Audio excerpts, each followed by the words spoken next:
Good morning, everybody, and welcome to Pattaya Thailand for day 3 of the 2023 ICF SUP World Championships. We are 6 minutes away from the start of the first long-distance race of the day. We will be starting with the open men division. I will be waiting for Ross Solly, my co-commentator, to join me in a few minutes, and we'll be back with you just for the start of the race. My name is Mathieu Astier. Make sure you share that stream, because we're going to have plenty of long distance SUP racing action, not just this morning but throughout the day with all the different categories race. We'll be back in a few moments.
Good morning, everybody. My name is Mathieu Astier. I will be presenting the long distance today on day 3 of the 2023 ICF SUP World Championships. We had 2 days of sprint action, and we crowned 8 new world champions in the sprint discipline yesterday in Rayong, about 20 kilometers away from where we are right now. This is Jomtien Beach in Pattaya, and the open men racers are ready. We've got a 15-kilometer race course presented in front of these athletes. It's actually a 5K race course, and the athletes will have to do that race course, go through that race course 3 times with a finish on the beach. And as you can see on your screen, we do have some top names, starting with the returning defending champion Michael Booth,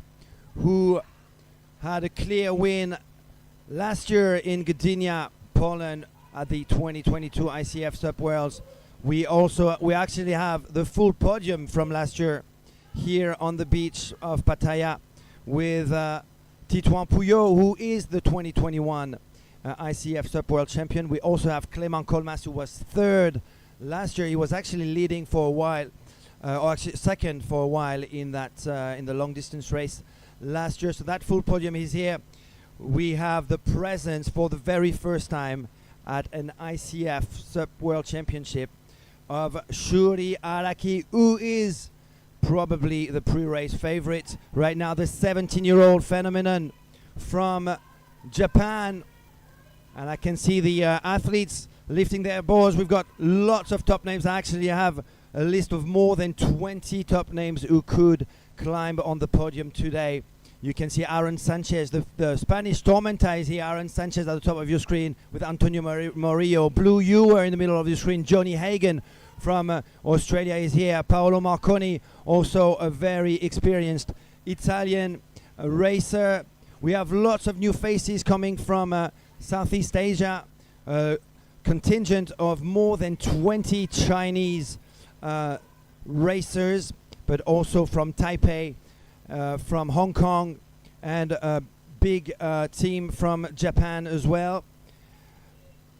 The pre-race favorite, as I said, is probably Shuri Araki, based on what he's been achieving in the past 2 years on the international scene, beating most of these guys and definitely beating some of the guys who were on the podium last year. He is in good form. He didn't do the sprints and is focusing for these World Championships mainly on the long distance and the technical race. Michael Booth is here, though, is here to defend his title. He will be doing the technical race as well. Titouan Pouillot, after first round of sprint hits yesterday or on day one, decided to pull out of the sprint competition, feeling that he was not that's a false start, and the athletes are going to be called back to the beach. I can hear a very loud race director in my ears behind me. I don't know if you can perceive that, but the athletes had a false start just a few seconds ago. So let's have a look at that list. From France, we've got Arthur Arutkin. He was fourth last year. Only 3 under the ICF regulations are actually going on the podium. But let's not forget that one of the best Frenchmen was also close to the podium last year. Arthur Arutkin is here. He will be racing on an infinity board. We've got Clément Colmas, who was third. We've got the Tolad brothers with Ludovic and Jérémy Tolad. Noe Garyu, the new sprint world champion, is here, and I'm going to tell you maybe a secret, which is not going to be a secret anymore, is actually focusing mainly on the long distance. You know why? Because it's the only ICF world title that he hasn't got. He won the technical race in 2021. He won the sprints yesterday, and the long distance he finished second. He finished second twice in 2021 and 2022, and he once said, "Off they are." The horn was blown, and in the middle of your screen, Shuri Araki, with his signature green hat, is taking the lead early, as you can see right in the middle of your screen, followed by an SIC Maui board. I believe that's Ludovic Tolad. Just behind him, we've got another NSP board next to Shuri. On the left-hand side, I can see a son of a board with a great start. That's Paolo Marconi, followed by Itzel Delgado, I think, on the Infinity. A very, very good start by Shuri Araki, the 17-year-old phenomenon out of Okinawa, Japan. But someone else is having a good start, and that is Eri Tenorio from Brazil. On that flying fish board on the left-hand side, very good start by the Brazilian who lives in Florida, USA, and who did well yesterday. He was fifth, I believe, in the sprint race. A good start by I think that's Paolo Marconi in second right there on the son of a board, who was announced as a new son of a team rider just a few days ago. Actually, that's a Total Sub story which you can read on totalsub.com.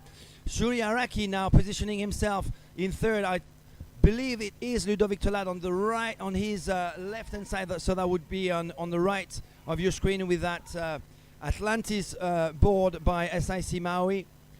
I'm wondering where Noe Garyu, Titouan Pouillot are right now.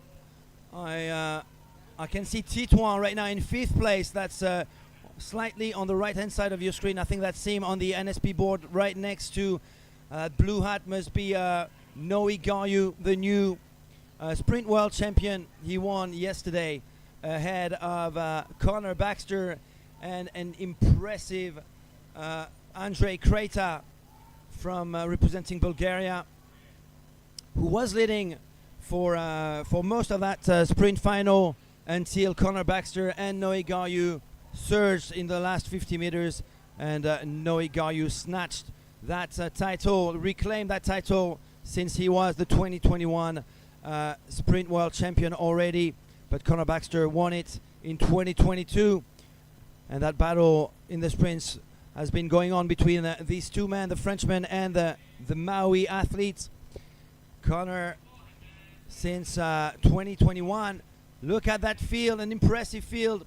So the first buoy is that green buoy, which you can see about 200 meters away from the beach. Lots of top names here. I see a light board, corp board, I see a son of a board, and at the front it is Eri Tenorio from Brazil. Where is Michael Booth? Is probably in the mix right now, but in second place it is definitely Paolo Marconi. In second, I can see two starboard. I think that's right Taguchi on the starboard there, well positioned in third or equal second with Paolo Marconi. In fourth it is Shuri Araki. Behind it's the NSP board. I believe it is Titouan Puyo, but it could be Antonio Morillo. They from here they look similar, and in 5th place right now is Ludovic Tola, the Frenchman. So no sign right now of Michael Booth, Noe Gayu, and Titouan Puyo. I guess they are not too far behind, and I can hear another horn being blown right now, and that is the start of the plus 40 women's, and we will have in 5 minutes the start of the plus 50 women with as you can see some top names as well in that plus 40 category. Danielle Holdsworth being the one that I know most, as well as Sandrine Bert from France, and of course Susan Lear, who won all 3 disciplines in 2021, the German champion. She won I think 1 or 2 gold medals last year. We also have Eli Yarges, who is the 2022 sprint world champion in the plus 40 women's division. She was very unfortunate last year after leading the final in the first 150 meters. She lost the energy and the momentum in the last 50 meters, and she finished in 4th place. I would guess she must have been gutted by that, but she is doing the long distance as well. Who have we got at the front? I think that's Susan Lear on the son of a board, of course, followed by the new silver medalist in the sprints. That is Petronella van Malsen from the Netherlands. I am not entirely sure who's in 3rd right now, but on the left hand side I believe that is the new no, I'm not going to say anything stupid. That is I don't know who that NSP board is, but 2 Sonova at the front, 1 Mistral, 1 NSP, and Susan Lear and Petronella van Malsen clearly at the front of that plus 40 women's division. And in the women yesterday we did have, oh yeah, that must have been her, Olga Merkulova. Yes, that was Olga Merkulova. Just wanted to double check that it was her. Olga Merkulova was representing the ICF, was on that NSP board, so she is well placed. Petronella van Malsen is in the mix. Eli Yarges is probably in the mix as well. Actually, that woman at the front could be Eli Yarges, because I think I recognized in 3rd place, also on Sonova, and also a blonde athlete, Susan Lear. So it looks like the favorites in the plus 40 women are at the front already, with the new world champion in the sprint, Olga Merkulova, someone I know very little about, and I'm very eager to find out more about Olga Merkulova, who represents the ICF. We've got the 50-plus women lined up. Some top names as well. We've got Marlene Berg, who finished third yesterday. We've got Polona Pusiar, of course, from Slovenia. And so we have 3 races at the same time. I'm going to have to be a little biased here. We're going to, of course, make sure that we focus on the open men's division. That's where the pros, most of the pros are. And that's also where the prize money is, with some top international names. Of course, we're going to have a look at the start of the 50-plus women.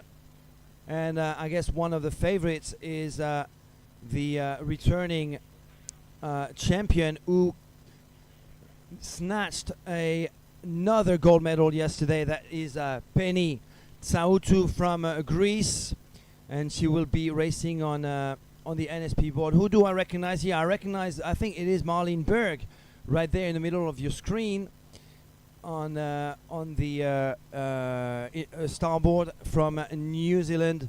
And yesterday, let's have a look at what happened yesterday in the final, or at least for the podium. Penny Tsautu won the gold, as I said a few seconds ago. Youngmi Kim from Korea won silver, and Marlene Berg, who's at the front of the start of that long distance race. It's a 10-kilometer race for the SUP women, as you can see on your screen.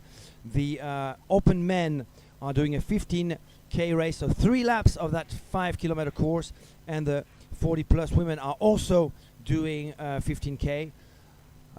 It's only 2 laps for the 50-plus women, and this will be the third start of this morning. Then we will have another round of starts at 11 a.m. with the open women. Good morning, Rosalie. What happened to your alarm clock this morning? Yeah, it's one of those mornings. Hello, Matthew. Hello, everybody. It's very windy down here on the beach, isn't it? I think I got blown away, blown off into the hinterland. Tough conditions for the athletes here. It's there's got to be a bit of a headwind going offshore here, so they will need to try and get into a bit of a slipstream, Matthew, I assume, and just try and pace themselves early on, because it is going to be a challenging condition. You can see there is not a lot of cloud in the sky. It's very hot again, but that breeze is very challenging. A lot of the athletes were talking last night, especially the athletes who were competing in the opening 2 days, just how exhausted they felt after racing in those really hot conditions. Very draining for them, and just hoping to get a bit of rest last night and then come out today and have another crack at it, because it's tough. It's the hot weather makes it very challenging for everybody, and we have to wait and see how they can deal with it. Some of the athletes, of course, I think you've already mentioned it, are very fresh. They haven't had the sprint racing over the first 2 days, so they will be a lot fresher and have a bit of an advantage, I think, although maybe being race hardened will help some of the other athletes who've had a chance to do a couple of sprint races already. But there's a few very tired athletes out there on the water this morning.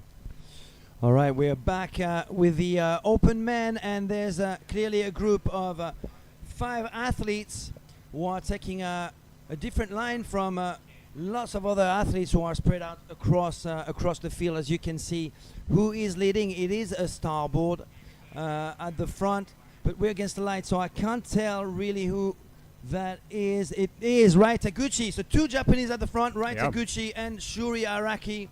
Rai Taguchi, both of them are from Okinawa, but it is the first time Shuri Araki, who is I presented Ross as the pre-race favorite based on everything is achieved in the past 2 years. The 17-year-old who is taking part in an ICF SUP World Championships for the very first time. We've got Clément Colmas in third place right now, so definitely a change in hierarchy already since the last time we saw them, and I think it is Noe Gayu, so 2 Japanese and 2 New Caledonians at the front of the race right now, and it is an NSP board, and you would expect Titouan Pouillot, but I don't think it is Titouan. No, I don't think it is. I think it is Antonio Morillo from Andalusia, who is at the front. Obviously, I need to have a better visual. The images are slightly pixelized right now. I guess the wind is creating a little bit of chaos also for the drone pilots, for sure. But I don't recognize the stroke by Tito. I think it is Antonio Morillo from Spain right now. We need to have a better visual of that. But at the front, it is again Rai Taguchi from Japan. And as you can see, racing in single file. Tell me, Matthew, in SUP racing, is it do they have a similar sort of etiquette as they have in cycling, for example, where they may take turns to share the lead to buffet the wind from the rest of the field, or are they just happy to leave Rai Taguchi out there in front to do all the hard work? Well, it's very much. Well, as you can see, actually, that draft train is going to shift as Shuri Araki is probably trying another line and trying to place one of his signature attacks on the Japanese. But it is very much down to every individual athlete as to whether or not they would expect to take turns or quite on the contrary benefit from being pulled by the guy in front. There's no real ethics, there's just rules, and it's really down to every individual athlete to do whatever they want to do. It looks like there was a second chase group there, which looks like it's tightened up. It looks like, and now we've got a long train there, Matthew, of 1, 2, 3, 4, 5, 6, 7, 8. At least 8 athletes there, 9 as we pan across. So 9 athletes now in that lead group, and here we have a chase group coming across to join on. Or 4. I think I recognize Tituan Puyo in 6th place. I also saw an infinity board, and I think that is Itzel Delgado, unless it could be Arthur Aridkin, who was 4th last year. I didn't have a great visual there. Arthur Aridkin, who changed from Fanatic to Infinity this year. I also saw Ludovic Tolad on the SIC Maui board. That's a blue and white board. So a group of 9 now who managed to catch up that first draft train of 5 athletes. It's actually more than 9 now, as you can see from here. 1, 2, 3, 4, 5, 6, 7, 8, 9, 10, 11, 12, 13, 14, 15, 16, probably after a bit more than 1 kilometer into the race. We have 15 kilometers to go for that day 3 long distance here in Pattaya, and a course which with that offshore wind and these athletes going straight on the right hand side of the course means that they're going to have crosswinds pretty much throughout the 15 kilometers. We're hoping for some downwind legs that would definitely make for a good show on our screens. I'm expecting very soon we'll start to get some information also on our screen. I know the team there, Marcos and his team, have been working very hard on the new technology. So we hopefully should have on the screen very, very soon some names, some numbers, and also just some stroke rates, Matthew. I think it will also get some distances between the front groups and the chasing groups. But that is a big front group now. That is almost 20 athletes there who've snuck away there to the early lead. You can see by the current there of the water just how strong it is. There's going to be some challenges there for the athletes throughout this. It's going to be a very long 15 kilometers for them. Yeah, and now in the lead, it looks like it is Shuri Araki, the 17-year-old athlete from Japan, on his first participation in the ICF SUP Worlds. He is leading over, I think it is Rai Taguchi now in second. Clément Colmas is in third still. He's the bronze medalist from 2022 in that discipline in the long distance, and Noe Gayu is currently in fourth. I think it is still Antonio Morillo in fifth and Tituan Puyo in sixth. There's another NSP board in the mix that I expect to do well today as well. That's Christian Andersen. Don't rule out a Blue Ewer also on NSP. Well, where's Michael Booth and Ty Judson? That is exactly the question I was asking myself. It looks like there is a breakaway. It looks like the front half dozen or so, 7 athletes are trying to break away again. But the chase pack is trying to hang on. So this looks like there's 7 athletes now in the front group, just trying to sneak away. You can see a little bit of a gap. It's not a big gap, but just a gap opening up again.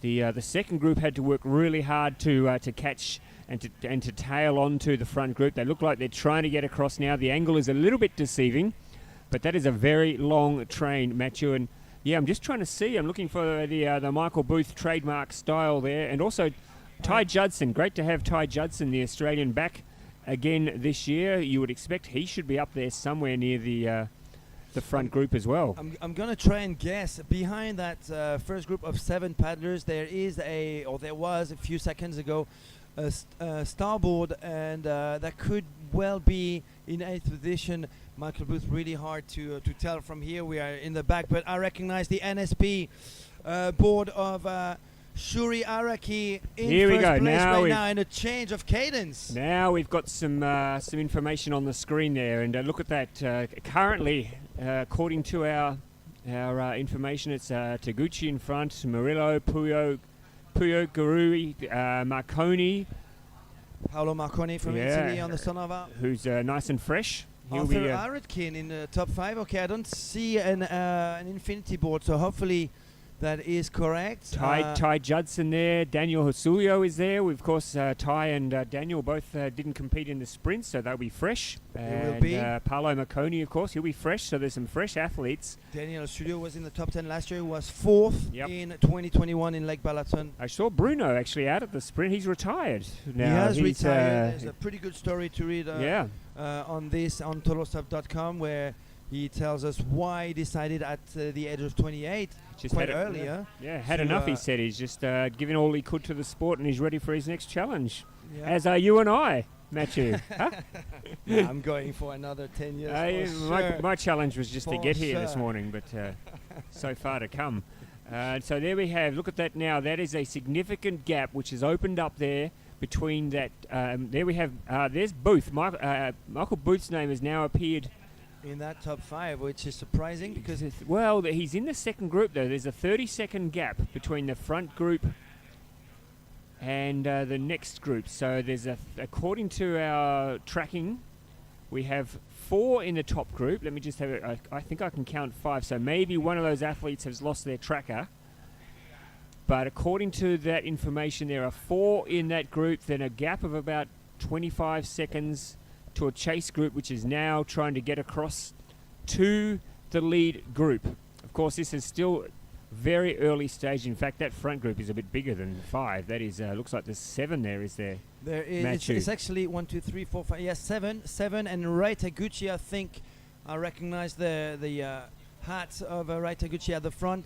On the right-hand side, Clement Colmas, dark-haired athlete on the right-hand side, and Shuri Araki with his green hat, now in second place. I think it is still Rai Taguchi, yes, at the front.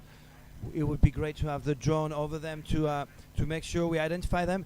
Where is Eri Tenorio? He did start really, really well. Maybe that's him with a green board on the right-hand side now. And there's an NSP board making a move now. Could that be Titouan Pouillot? I think it is. I think it is Titouan Pouillot on the right-hand side over there.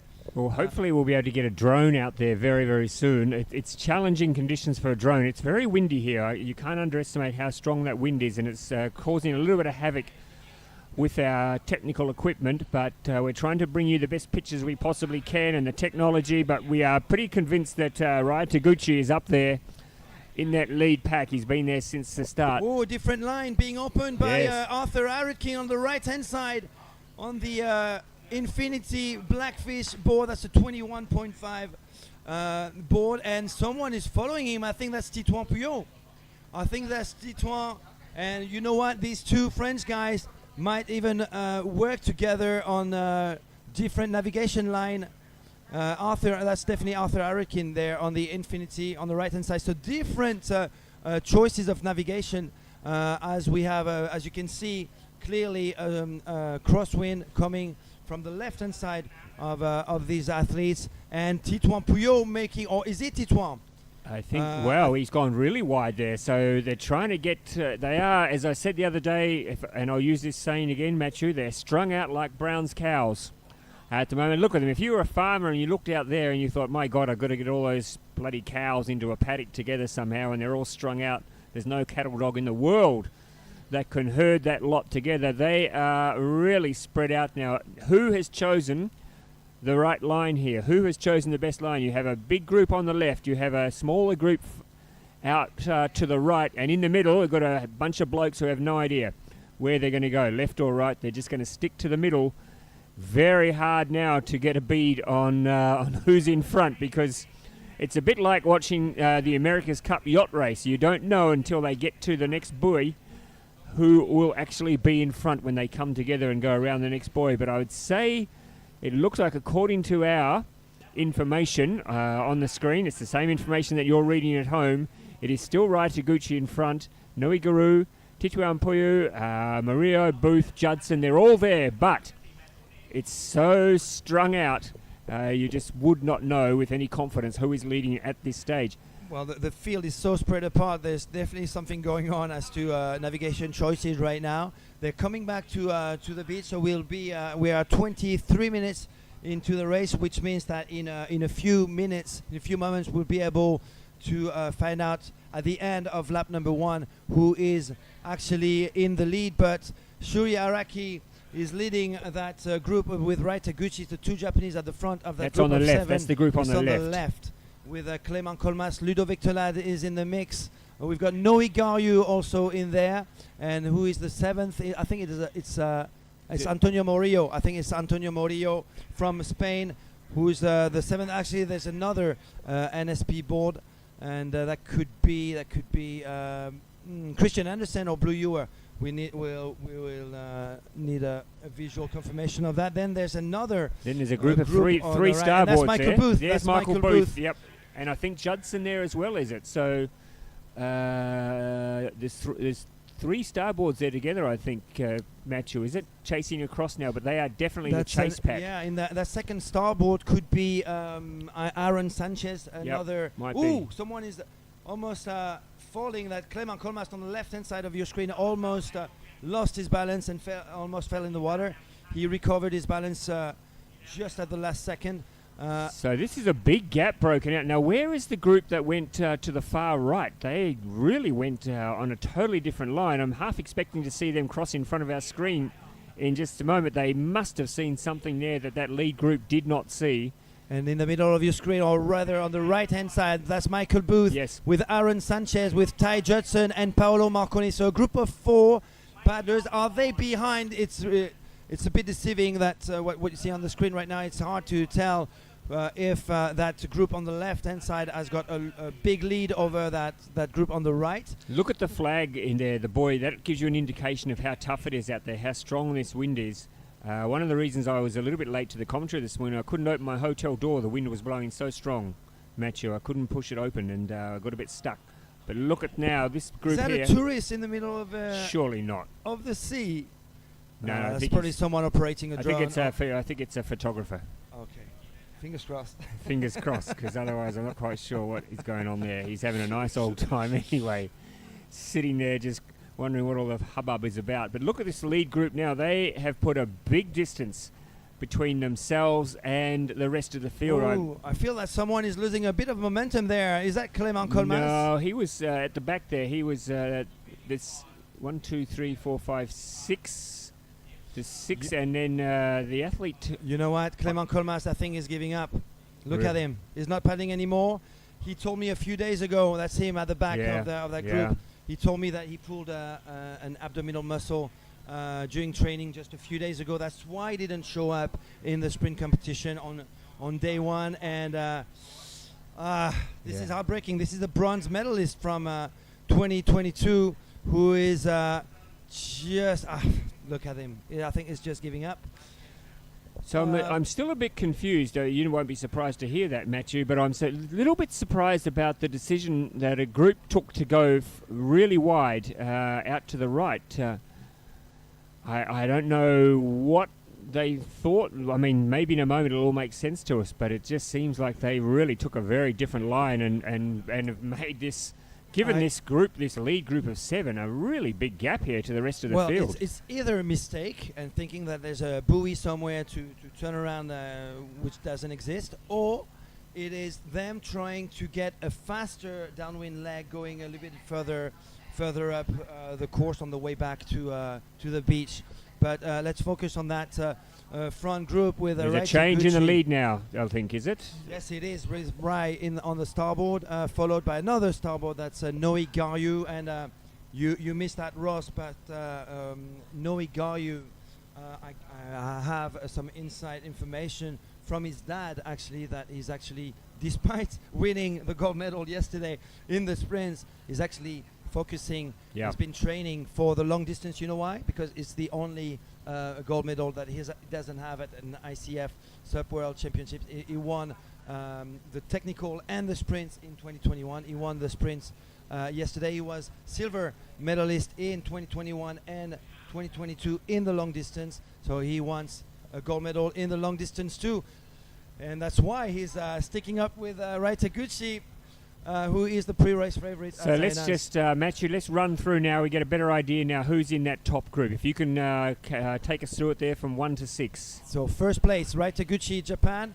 Second place, Shuri Araki, Japan. Third place, Noik Garyu, France. Fourth place, Antonio Morillo. I'm pretty sure that is Antonio Morillo. Of Spain, yep. Of course. Yep. And I need to identify who's in 5th.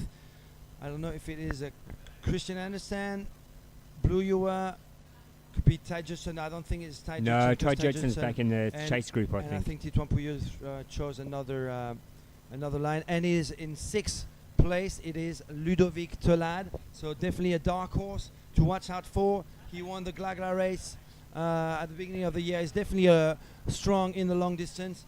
So we do have Pouilleux announced in that group. I just need to have a better visual confirmation of that.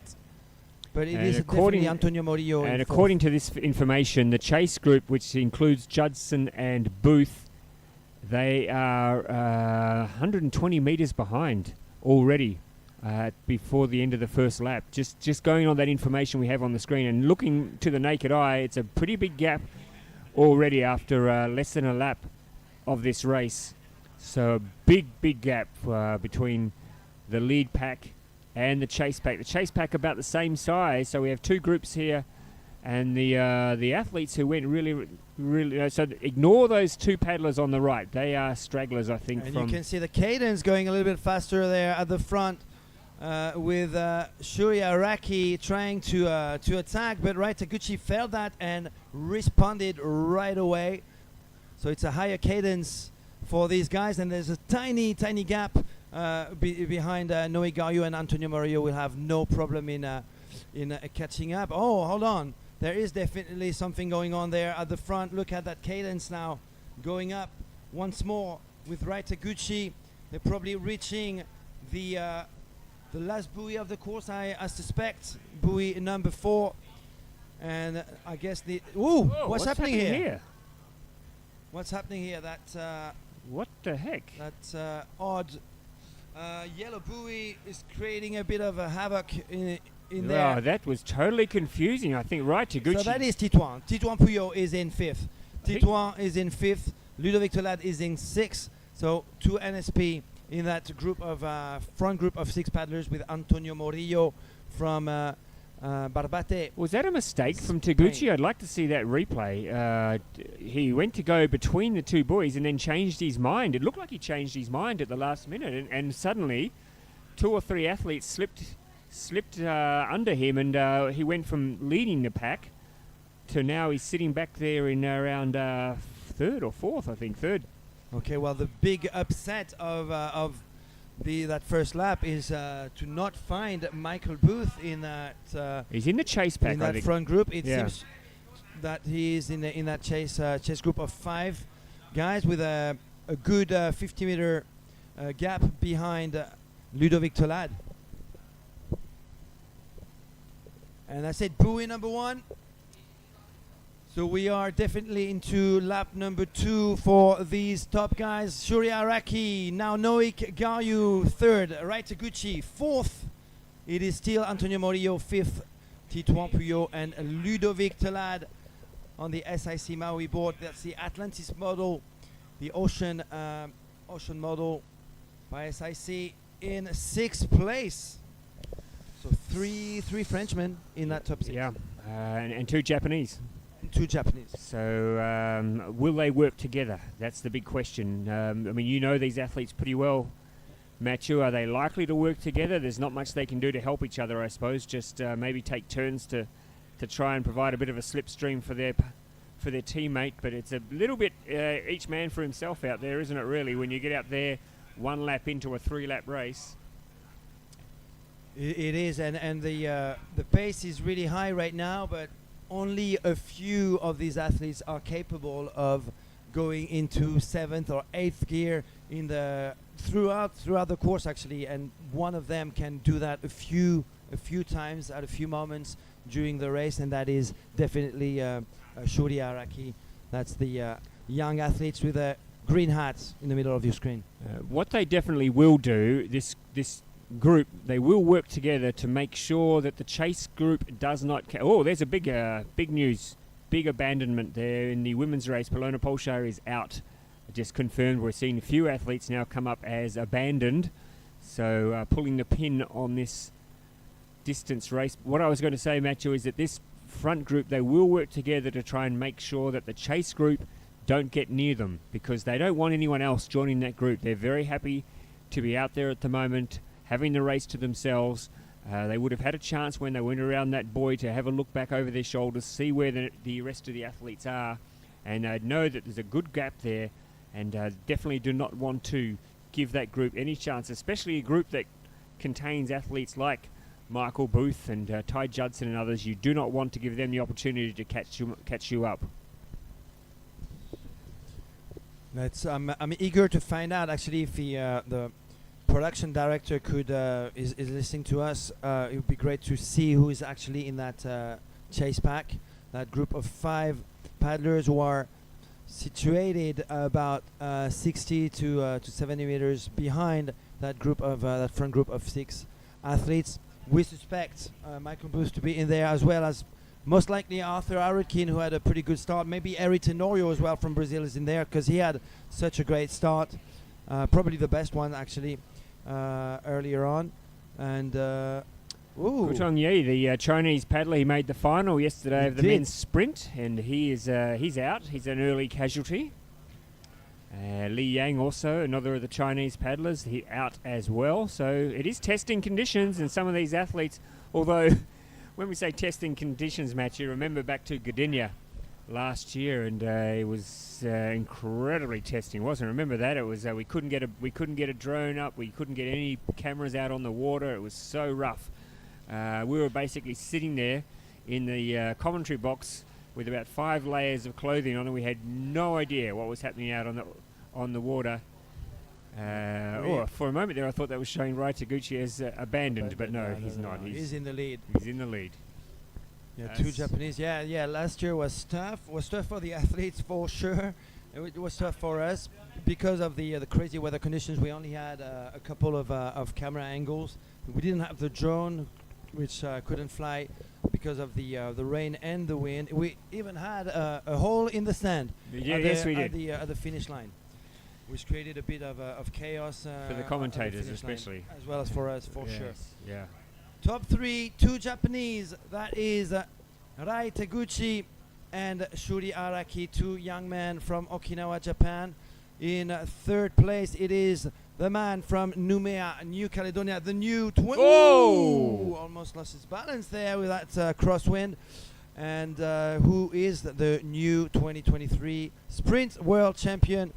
Managed to get that gold medal over Conor Baxter and Andre Crater yesterday. And in 4th, the one of the dark horses from Spain, that is Antonio Morillo on the NSP board. It looks like this lead pack has been thinned down to 4. So who's dropped off? Titian Puyu's dropped off. He was in that top group, wasn't he? I can't see him there in that first. So that group of 7 has become a group of 4 now. The lead pack down to just 4 athletes. And very, very soon, I think, by the look of things, Murillo might be struggling to hang on here. Very soon, we could be down to 3. We could be down to 3 in just... by the time we get to the next buoy, I'm predicting this field will have narrowed down the lead group to possibly 3. But we're down to 4.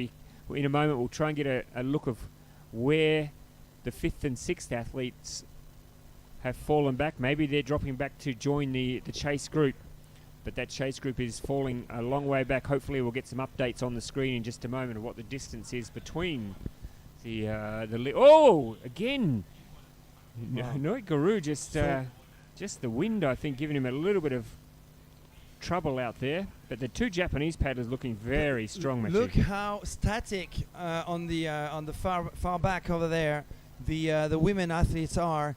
One of them is actually sitting down and paddling. Look how strong the wind is. We've got 20 knots of winds today, and that's just regular 20 knots. We've got gusts of winds of up to 30 knots. So there is definitely a strong wind playing its part in today's as a challenge. Oh, that's not Arthur Hurricane for sure. No, wrong match. Yeah, that's definitely not.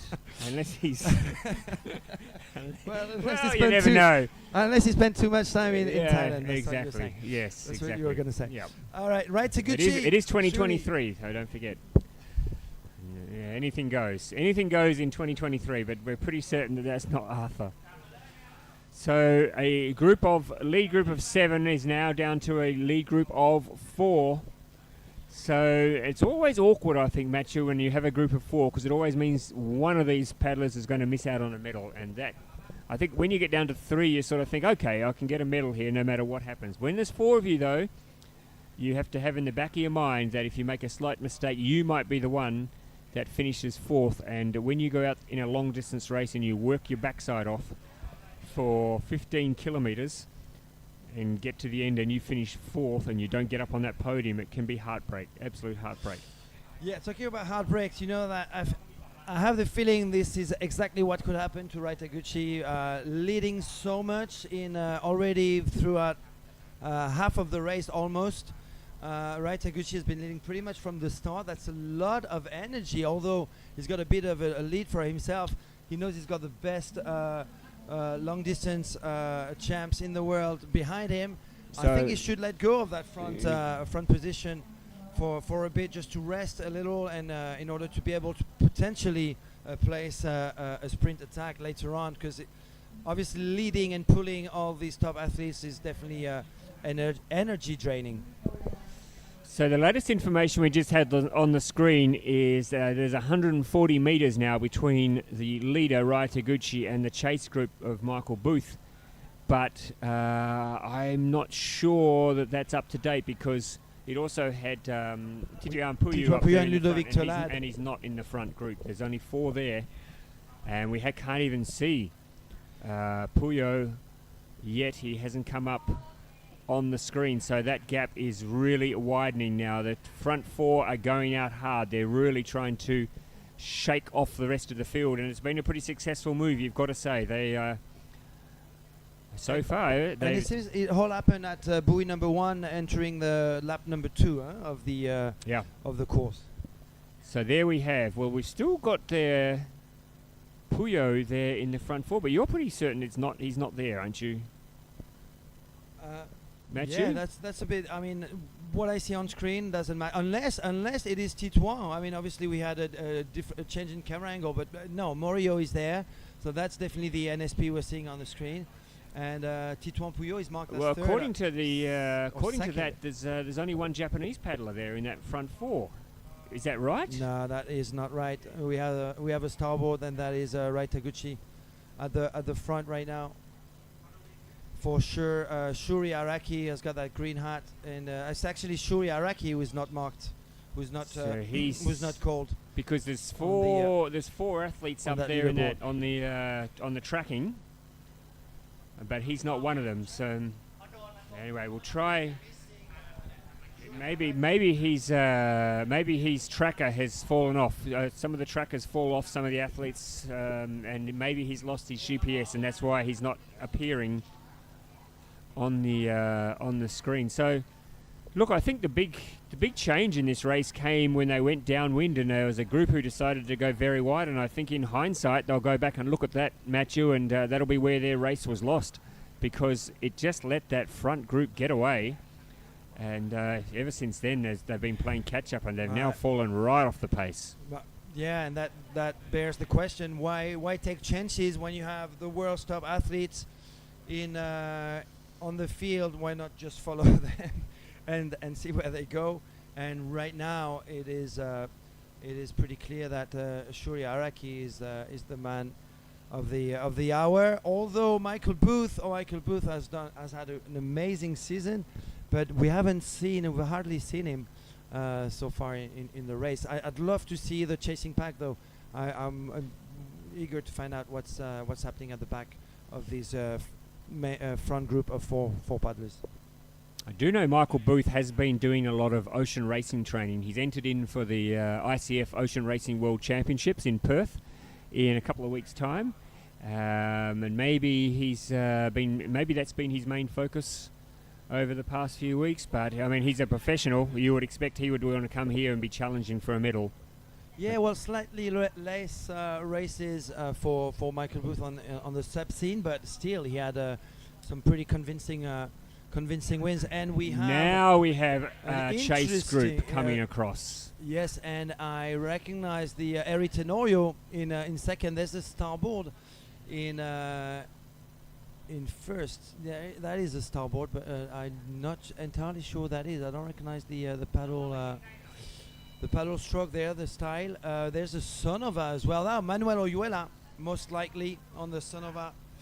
Manuel Oyuela from Spain could be the guy on the Sonova.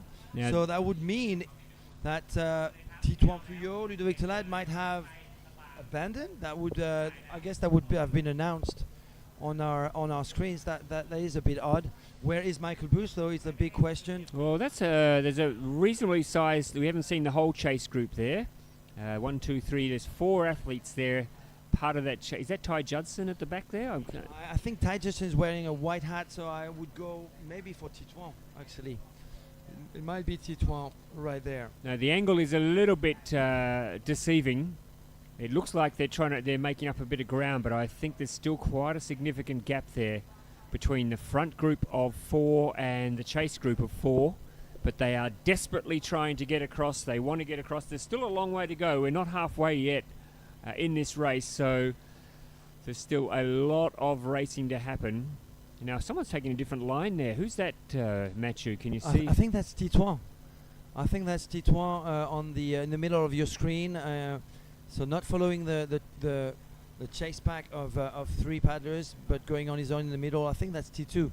I mean, where is he if he's not right there in the middle? He must be waiting on the beach then.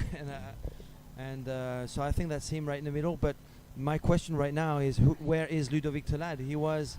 Oh, maybe that's Ludovic Tolade actually at the front over there. Not entirely sure of the chasing pack. I mean, Ludovic Tolade was 6. And there's another group of paddlers on the left-hand side. Actually, if that camera could go on the left, that would be amazing.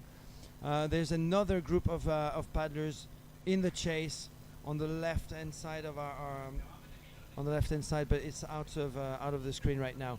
We are reaching the half of the race. Yep. Since we are at the second buoy, I guess, of the course. So this will be the halfway stage of the 15-kilometre race. They've done 7.5 Ks, and at the halfway stage we have a lead group of 4, and then we have 2 Japanese, a Frenchman and a Spaniard, I think, in the front 4, and then we have a gap. It looks like it's close. A bit hard to tell. There's a couple of stragglers there from other races who are getting caught up with this lead group, but there is a chase pack. It looks like, oh goodness me, they're going all over the place there. It's very hard to. These are the women's, the plus 40 women's, the plus 50 women's. The plus 50 women's are only doing 10K, So they should complete the course in about an hour and 20 minutes, I guess. And the plus 40 women are doing 15K, and we saw Susan Lear, Ellie Jorges, Petronella Van Malsen having a great start in that group. We also saw Olga Merkulova in the 40 plus women's category, and in the plus 50 women's. So if that is Puyo coming there, he's gone very wide. He's now got to turn back. Now he's starting to turn to his left. He's got to get up and get around that boy. This is very... What's he doing here? I'm not quite sure I can understand the tactics, what he's doing here. He must know something out there that we don't know, Matthew, because looks like he's taking a shortcut. He's cut across. No, come on, man. What are you going? Where are you going? So that is the two definitely in fifth place right now. And there is it must be Ludovic Tolad actually with him right behind him, and not Manuel Oyuela. I might have confused that blue and white board for Sonova board. No, it's the SIC Maui board of Ludovic Tolad. So there is a group now of two paddlers. There is one athlete in the middle. That's a woman athlete. Nothing to do with the open men's race. So that group of four, a group of two. So basically, the two guys at the back of the initial group of six just fell back a little, and then in the chase, I think it is Ty Judson now. Yeah. Ty Judson with Michael Booth in. Ty Judson 7, Michael Booth 8. We've got I think it's the Sonova in behind him, unless that is the Eri Tenorio. So who could be on that Sonova board? I'm not entirely sure. Maybe Manuel Oyuela precisely, but we'll have. We need to get closer to these guys. Come on, take out the drone. Let's fly over these guys. So lead group of 4, but look to the naked eye, it does look like there is a chase pack, and Ty Judson at the front of that pack. Looks like they're getting closer with every stroke, so we may be about to see a regrouping at the front of the race, which will make it incredibly exciting going into the final lap. But we have just passed the halfway mark. There is still that group of 4 out in front. You can see them there. There's a green cap bobbing up. The green cap belongs to the Japanese paddler. And that they are the group in front, but you can see right behind them. Mind you, Ross, at a previous race, I had my doubts between Ty Judson and Blue Ewer, who looked very, very similar. So we're going to have to trust the GPS there, who's been calling Ty Judson as part of the top 10 athletes so far. So it must be Ty Judson in there. But between that group of that chasing group, there's some big news. Oh, that's definitely a big news. Emmanuel Marcon. Wow, that was definitely a favorite for the long distance. Yeah, she was on the podium last year. She. As I mentioned, the 2 days of sprint racing took a lot out of a lot of these athletes. Look at what's happening on the back. There's a third group in the open men's, led by Eri Tenorio. That's the green board that you can perceive on the right-hand side of your screen, with another NSP trying to catch up with that group of 3 or 4, or that group of 3 guys. And I think that's Blue Ewer. I think that's Blue Ewer with a blue hat, catching up on the very far right of your screen.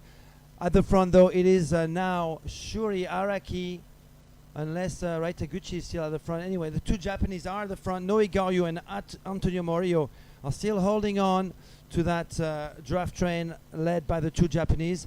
And behind them, where are so in the middle? You can see in the middle of the course there's a group of 4 there. So we've got on the left, you can see the green hat there. That is the lead group, and then there's another group to their left on the right of the screen, and then and then Matthew pointed out there's another group, and you can just see them on the far right of the screen. They have once again. There's a group that's gone incredibly wide there, and maybe just hoping to get a tailwind to help them down to this first buoy again. But we saw that in the first lap, and some athletes lost serious touch with the lead group. So they're backing their judgment, though. They're backing their judgment that it's going to help them from out there. But at the moment, it's still a lead group of 4. And the chase group, hard to tell from this angle, but it looks to me like they are making up some ground, Matthew, but it is very hard to tell from this angle. It is indeed, and the big question I have in my mind right now is where are Tituan Puyo and Tajas, and they seem to disappear off our screens once in a while, probably doing some magic tricks. I see the group of 4 led by Michael Booth, and with Aaron Sanchez in there. There is Ty Judson in there, but where is Tituan Puyo and Ludovic Tolad? We just saw them in 5th and 6th position. Maybe they went wide. Were they the group that went wide? Must have been going wide as well, but they were not part of the of that group of 3 guys led by Eri Tenorio on the right hand side, though. So yeah, bit of a question mark there. Soon we will have the end of lap 2, and we'll be able to give a proper so list now of the top 10. We're getting a better view now. That gap is still quite considerable, isn't it? There's as they come closer to the shore, we can see the gap is still pretty big between the top 4 and the chase pack. So still 4 athletes out in front. 4 does not go into 3. So just now, though, as we're starting to come down to the next buoy number 1, it does seem like we have dropping off. Is that? Oh no, they're tightening up again. I just for a moment thought that we had an athlete dropping off the back of that front group, but they've bunched up again. They are still racing together. They've got to get through some of this traffic in front of them, which is going to make things a little bit tricky as they come down to the next buoy. But at this stage, they have a considerable gap over the rest of the field.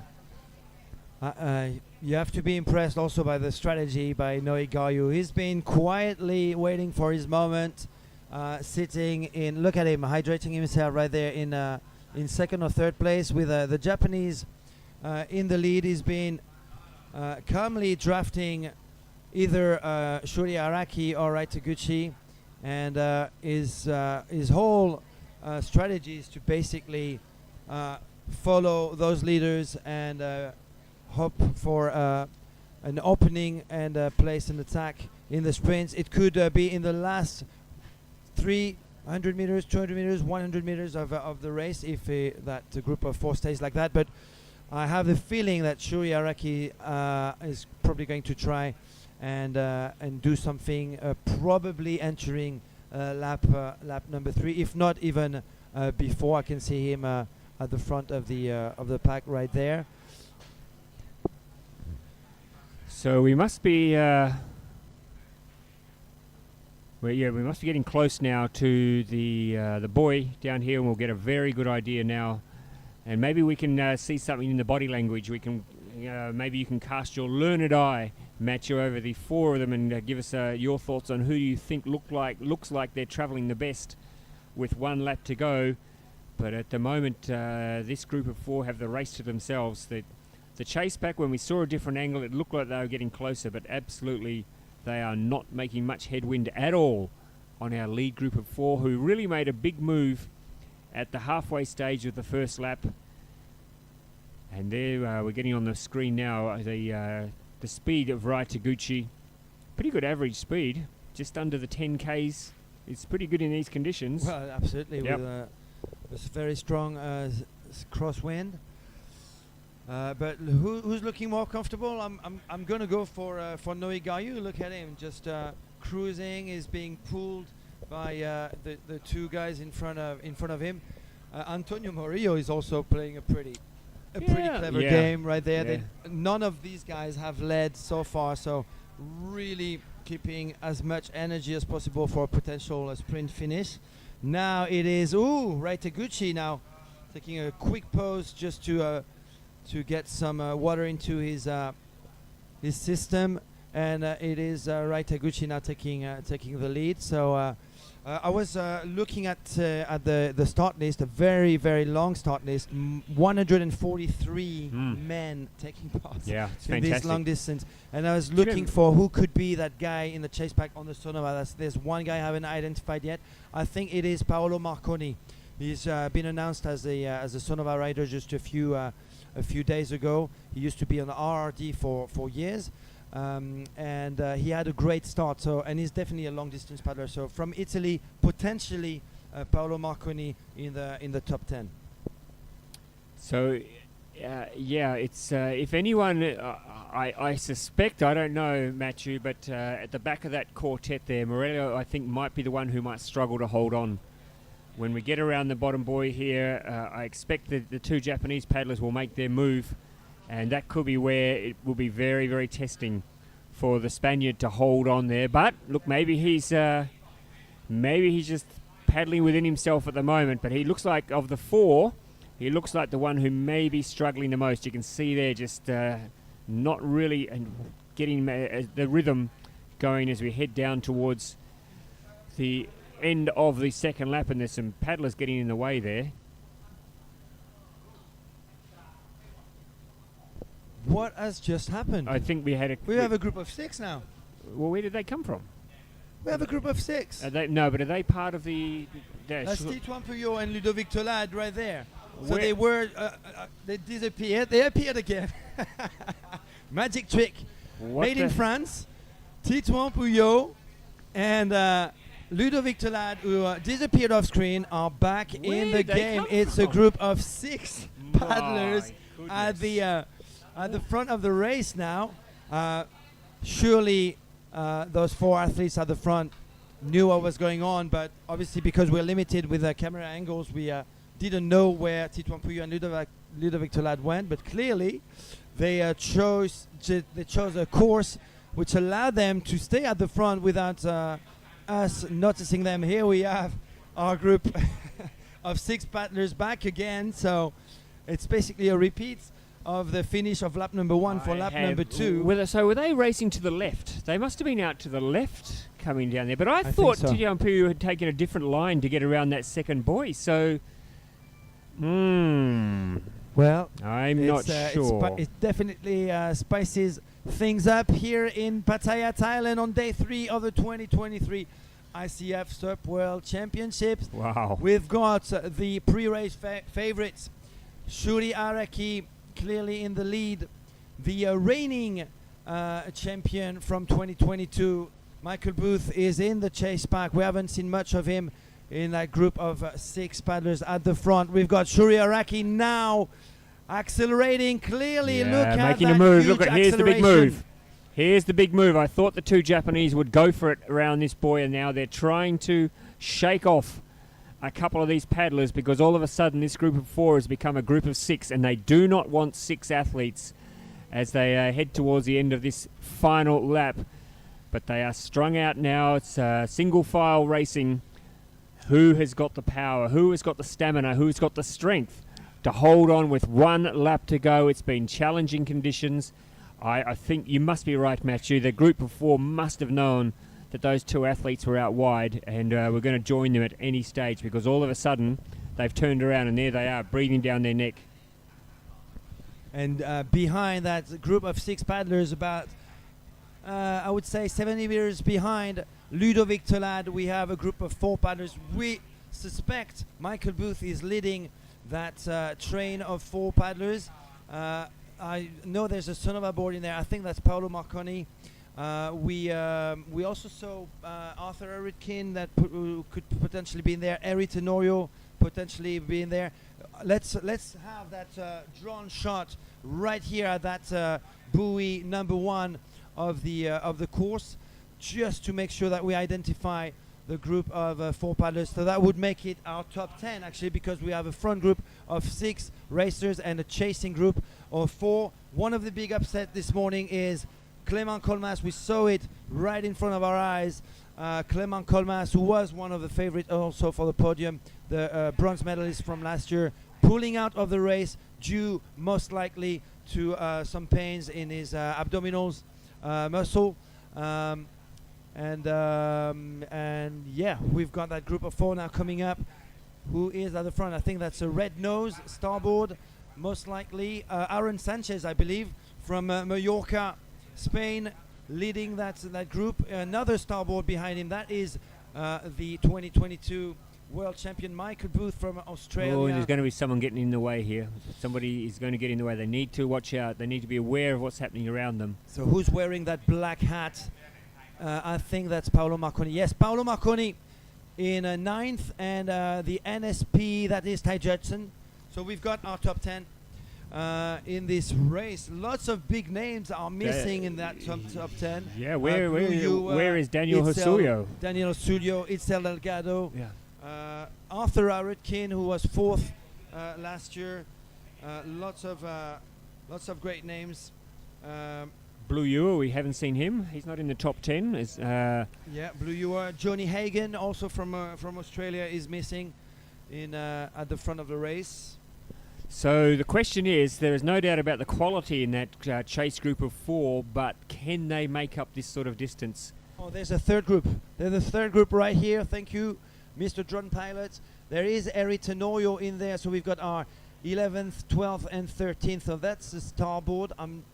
Daniel Hosulio. Daniel Hosulio, he's there. Eric Tenorio, and that's the son of a board. And I think that is Manuel Oyuela in 13th place right now. So we have a top 13 identified as we are entering lap number 3 of that 15-kilometer long distance course. And we had a great view there from the drone of the distance between the front group, which is now a group of 6, and then a group of 4, which is maybe about 100 meters behind, 120 meters behind, and then another group of 3 back another 100 meters or so behind. But the front group of 6, this has suddenly become very interesting out in front.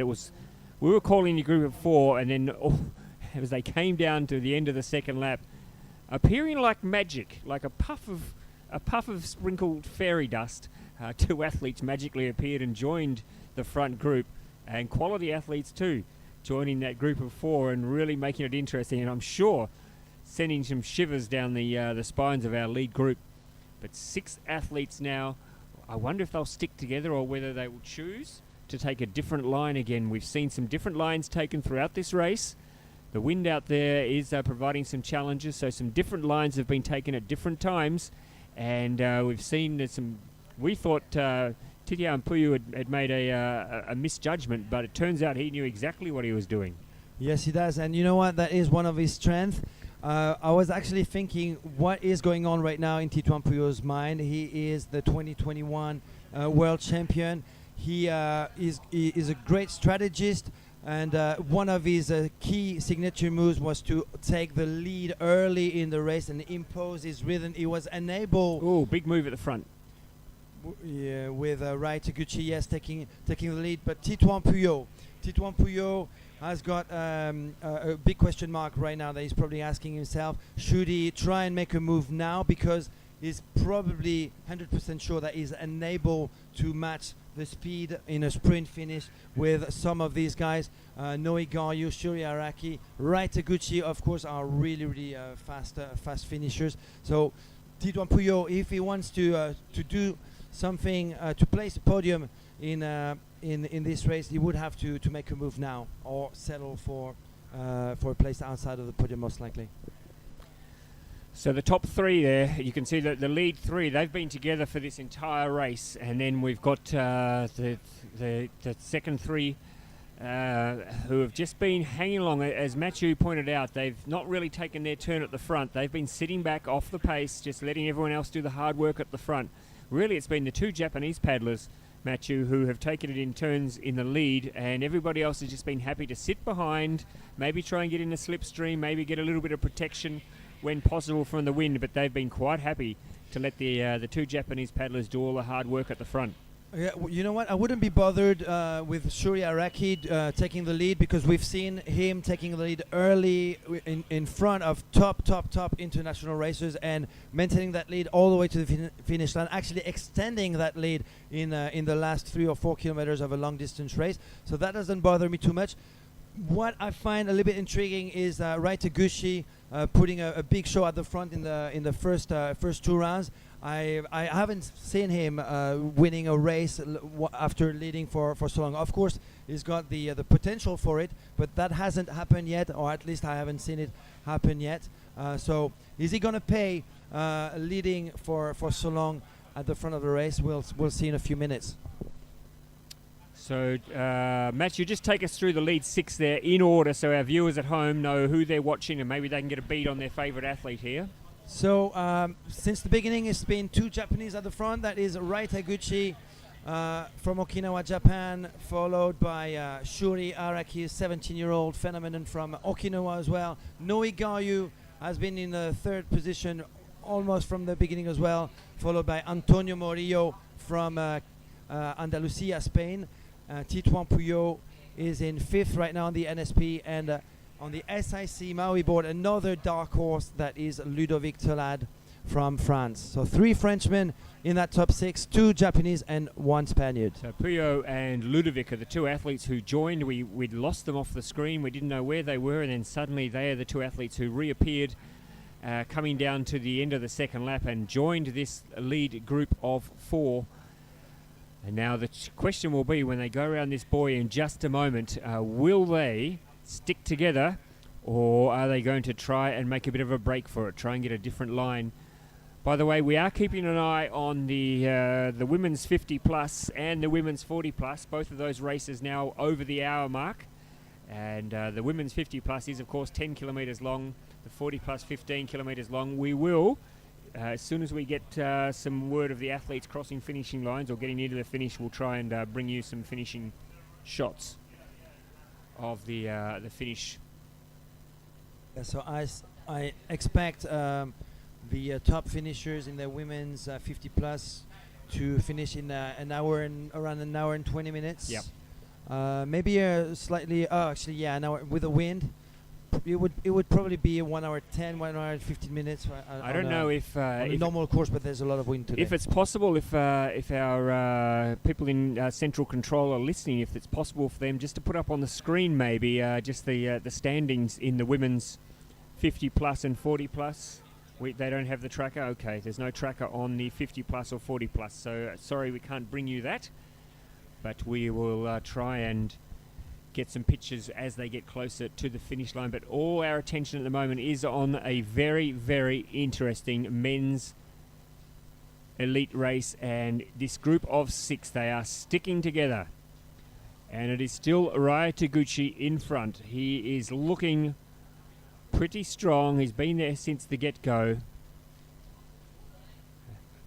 and they have a very big gap now between we saw at the first buoy there's a chase group of four which included Michael Booth, but he is so they are not on the picture at the moment, so there's a big gap there between the chase group. I don't think they can make up the distance now. They would need to do something pretty special to try and make up ground. But look, we've already been shocked once today. Don't put it past some of these athletes to shock us again. We're easily shocked. We're easily shocked, Matthew. Well, there has been quite a few upsets since day one of these 2023 ICF SUP World for sure here in Pattaya, Thailand, and expect some more for sure.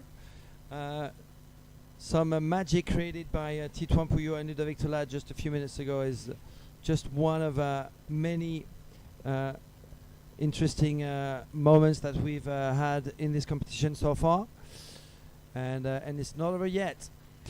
Shuri Araki, Rai Taguchi, the Japanese are leading and cleverly sitting in third and fourth.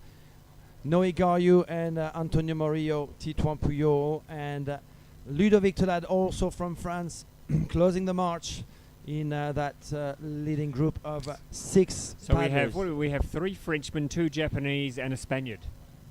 Is that right? Yes. That is right. Yep. And we have three NSP, two starboards, and one SIC Maui board as well. There's obviously also a bit of a rivalry as far as the board brands are concerned. So we have probably about half an hour left, I suppose. Let's just work it out here, Matthew. Yeah, about that, I suppose. We would expect the men to do around, what do you think? Around a 140? Probably less than that, 15K. Yeah, probably less than that. Maybe an hour and a half. Yep. The conditions are testing, of course, but at this stage, the pace has been pretty solid and pretty consistent all the way through. This lead group have not really given up the pace at any stage. They've been very consistent. And just but now, look at the pace or the stroke cadence rather of Noe Gayu. He looks like he's just having a Sunday stroll. Cruising. Yeah, exactly. Enjoying a paddle down the River Seine in through Paris and taking in the sights. Yeah, and all that energy saving, being in third all the time, might prove useful in a few minutes when the lions are unleashed in the last kilometers of the race. Some of these athletes, of course, will back up later on today for the inflatable, won't they? I think there's I checked the start list. There's some guys who are doing both today. That's going to be a nice little day. I haven't seen that start list for the inflatable race. Pretty certain that we have a pretty good Booth's world doing champion. both. Michael Booth has got the world title in that inflatable race. Is he actually signed up for the inflatable race as well? So I think I saw his name on the start list. So maybe that's his big focus here. Although I'm sure he would desperately want to finish on the podium in this race, but I don't think he's going to. We haven't even seen the chase pack appear on the screen yet, so they are well off the pace at the moment. It's going to come down. Our gold medalists, silver medalists, bronze medalists will come from this lead group of 6 because they have moved well clear of the rest of the field. Still a long way to go. Shuri Araki now placing a signature move? So there we just saw a glimpse on the right-hand side of the screen of the next marker, the next buoy. So they've got probably about 300 meters to go to get to that buoy, and then it'll be down, turning around, and maybe with a bit of a wind. It's a bit hard to read, but maybe they'll have a bit of a tailwind then as they head towards the finish. Yeah, so most likely there's your a little friend. bit more than 2.5. There's your friend sitting out there in the middle of the stream. He's actually fishing. It's not. Is he fishing? Yeah. So not a photographer at all, not a drone pilot either. This is just someone fishing in the middle of a world championship long distance race. Just enjoying himself there. I hope he's catching some good ones. He'll be annoyed because these paddlers will be scaring the fish off. He's probably sitting there going, "What's going on? Get away! I'm trying to catch some shark, some gummy shark." Welcome to TotalFishing.com. Yeah. Day 3 of a great fishing. Not being very sun smart there, by the way. He's got the shirt off, just enjoying some rays on the back.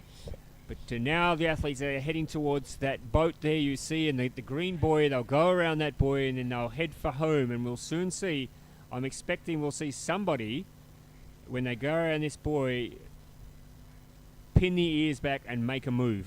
That could be when the move is made to try and split this group. They don't want 6 athletes charging towards the finish, because that's going to make for a little bit of a tough ending for half the field, half of this lead pack.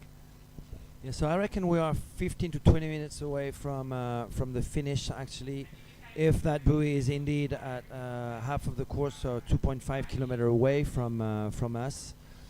So probably something like 18 minutes away from the finish. And who's going to get that green buoy in first? I think it is still Raitaguchi, but Shuri Araki will have the slight inside advantage there, being so close to the buoy on the inside. Noe Gayu still in third place. He hasn't led a single time yet, as well as Antonio Morillo from Spain, Tito Ampullo and Ludovic Tolad are in the mix. So expect some action coming up in the next few minutes, because someone will be crowned 2023 ICF long distance world champion in a few moments. We're going to have a new world champion. He will have to make a bolder move than the others. We're going to have a new world champion, aren't we? We do. We will. We will. Unless Michael Booth suddenly joins the field out of nowhere. but I think we are going to crown. Look at this. Now they've turned for home. Who's making the move? Is anyone making the move? That's Shuri Araki now taking the lead clearly. Taguchi hanging on though. Just getting right behind him in that slipstream. Looks like maybe, is it still 6 or have we dropped down to 5? No, it's still 6. Still 6. Ludovic Tolad is closing that group, and Shuri Araki is now imposing his rhythm, as you would expect. 17-year-old from Japan is now taking the matters into his own hands. So they are sticking together. Nobody is, although as I speak, somebody has gone. No, that's from one of the straggling groups, or it might be from the women. I think yes, that's from the women. So that's 6. They are stuck together now, stuck like glue. The 6 of them. They are not willing to let anybody get away and try a different line. If anybody dares to duck away, they will all follow. Are we going to have a 2.5 sprint finish? It looks like it. Look at that cadence. Look at imposed by Shuri Araki, the 17-year-old at the front, trying to break away from that group. So, Matthew, does the fact that half of that group, in fact, nearly all of that group, have spent 2 days racing sprint, is that going to be a factor here? With Shuri Araki was not part of that's right. So part of it. Noe Gayu was, Rai was as well. Titouan Pouillot cleverly decided to not carry on after. That's who is that? I think. I'm not sure. Yeah, that's not our race right now. That's definitely at the back of the race. Let's switch back to the front race, to the front of the race, please. Right, there we go. We have still... Yeah, Shohei Araki didn't race in the sprint, so will that give him a bit of an advantage over the paddlers who maybe they're starting to feel a little bit tired now. The arms are getting tired, the legs are getting tired. Araki has that freshness, having not been racing for 2 days, sitting back, letting everybody else... What's happening with Shuri? He had his head down for a while. Did he miss a few strokes? That was weird. That was weird there. But he's still hammering, and he is taking 5 guys with him, and they all want it. But Shuri Araki, yes, as you said, did not race in the sprints, and he's got plenty of energy. He's the only one in that group of 6 who didn't. The other 5 all raced in the sprint, didn't they? No, Ludovic Tolad. No, Ludovic didn't. No, that's correct. Didn't. Yep. He was on the start list, right. and he didn't show up. Titouan Pouillot did 1 race, and then saw that he wouldn't be able to get a podium finish, so he decided to. He had the 16th time, and he said to himself, "If I have if I'm in the top 8, I'll carry on. If I'm outside of that, I will let it go, and we'll focus on the long distance and the technical race." Look at that big distance now between that group, more than 300 meters between that group and the Michael Booth group. So that is incredible paddling from this group of 6. They've just managed to go and blow away the rest of the field. I think that's the group there on the right-hand side. I think that's your chase group, but they are so far out of the picture now. With Michael Booth, with Paolo Marconi, with Ty Judson and Aaron Sanchez. We've got Paolo Marconi on the right-hand side on the son of a board there. Michael Booth right next to him. And on the other side, that's Ty Judson and Aaron Sanchez. So we've got our top 10 separated by 300 meters between that group of 6 in the front pack, which is still bound together despite the attacks, the relentless attacks by the 17-year-old Japanese Shuri Araki. Yeah, they're letting the teenager do all the work. They're happy for him to go out and set the pace, and he's happy to take them too. Look at him. He's saying, well, if you want to let me lead, I'll lead, and you just better try and stick to me because I'm going to really go for it. And he is putting the pressure on, but he cannot shake anyone out of this top 6. They are all hanging on. Ludovic there at the back, he's been there, just sitting there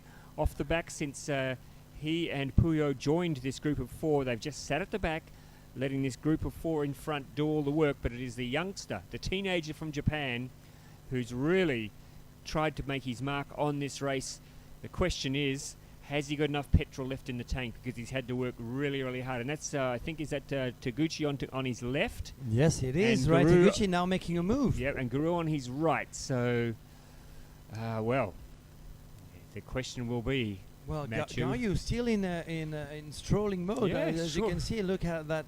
Obviously, he's got a very powerful stroke, but We still know he's the cadence And is we know if it comes down to a sprint, he's the man. he is the man. He's the He's world champion. He's the world champion. So So the strategy is working so far for the Frenchman Noe Gayu. Shuri Araki has been doing what he's known for, basically leading, but his attacks haven't worked so far, and we are probably 1.5 kilometer away now from the finish line, or even less than that. Change of direction there for Rai Taguchi. Maybe a bit of a gap there for Rai. I'm not entirely sure. This is the angle doesn't. Rai Taguchi now Taguchi's going really for it. attacking hard. Yeah, definitely attacking. well, he's taking a totally different line here. What's he seen? What has he seen? Where is he going? He's split off from the rest of the lead group. Has he spotted something that no one else has? Or is he out? Is he pulling out? Surely not. Well, what we don't know from here is that he's he's in front. I think he's in front. That's very tough to say. Let's pull out the drone. Let's have a look at the action from the sky. I think he's... Well, I'm we trying to... We have a group of 5 on the left-hand side, led by a Japanese, that's Shuri Araki, aka Shrimpy, and on the right-hand side, another Japanese now on his own. He's been leading the whole time, but he is separating himself from that group of 5. Now we've got a group of 2 going wide on the left, and that is Noe Gayu, who is not drafting anymore. He is following Shuri Araki. It is now Titouan Puyo just behind Noe Gayu. Look at Taguchi. He is out. I think he's pulled out. I think he's either... Surely not. But look at that. No, What's it's just happened a different choice of line. Whoa, this is Aiming risky. for one last buoy. That would be the red buoy, and that they will have to leave on their left-hand side, and then it would be a straight line to the beach with a beach finish, I guess, under an arch. Yes, it is. I tell you what, he's either a genius or he is completely blown this, because he's taken the risk. He's gone out by himself. Nobody went with him. No one went with him, and he's not even in shot now. He's to the right of that group, but you cannot see where he is. Suddenly he might reappear, like there seems to be a little bit of magic fairy dust. Now we have another split. Another split. We have another split, and there is Taguchi there. Shrimpy. Now where is he in relation to this front group?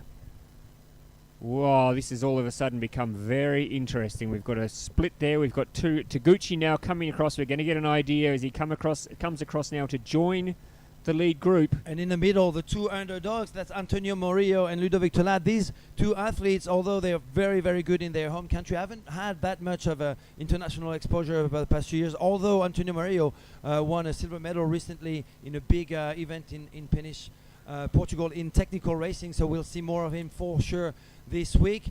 At the front, difficult to say who is in the lead. Looks like Noe Gayu now is making a move ahead of Shuri Araki. But Taguchi's going to join in front. Is he going to go straight to the lead here? He's rejoined the group, and I think he's going to move into the front. So he is a genius. With Noe Gayu now going for the very first time in the 15-kilometer race, going in front, slightly in front of Shuri Araki.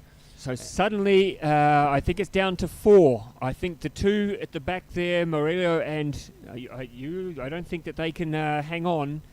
Well, you've got Titouan Puyo also, who's been clearly pretty good at choosing the right lines, and he's on the left-hand side too. So once we have that drone view, we'll be able to really call the shots. It looks like Titouan is definitely behind Rai Taguchi there, who's got a slight advantage over Noe Gayu and Shrimpy. At the back, it is Ludovic Tolat on the SIC Maui board and Antonio Morillo.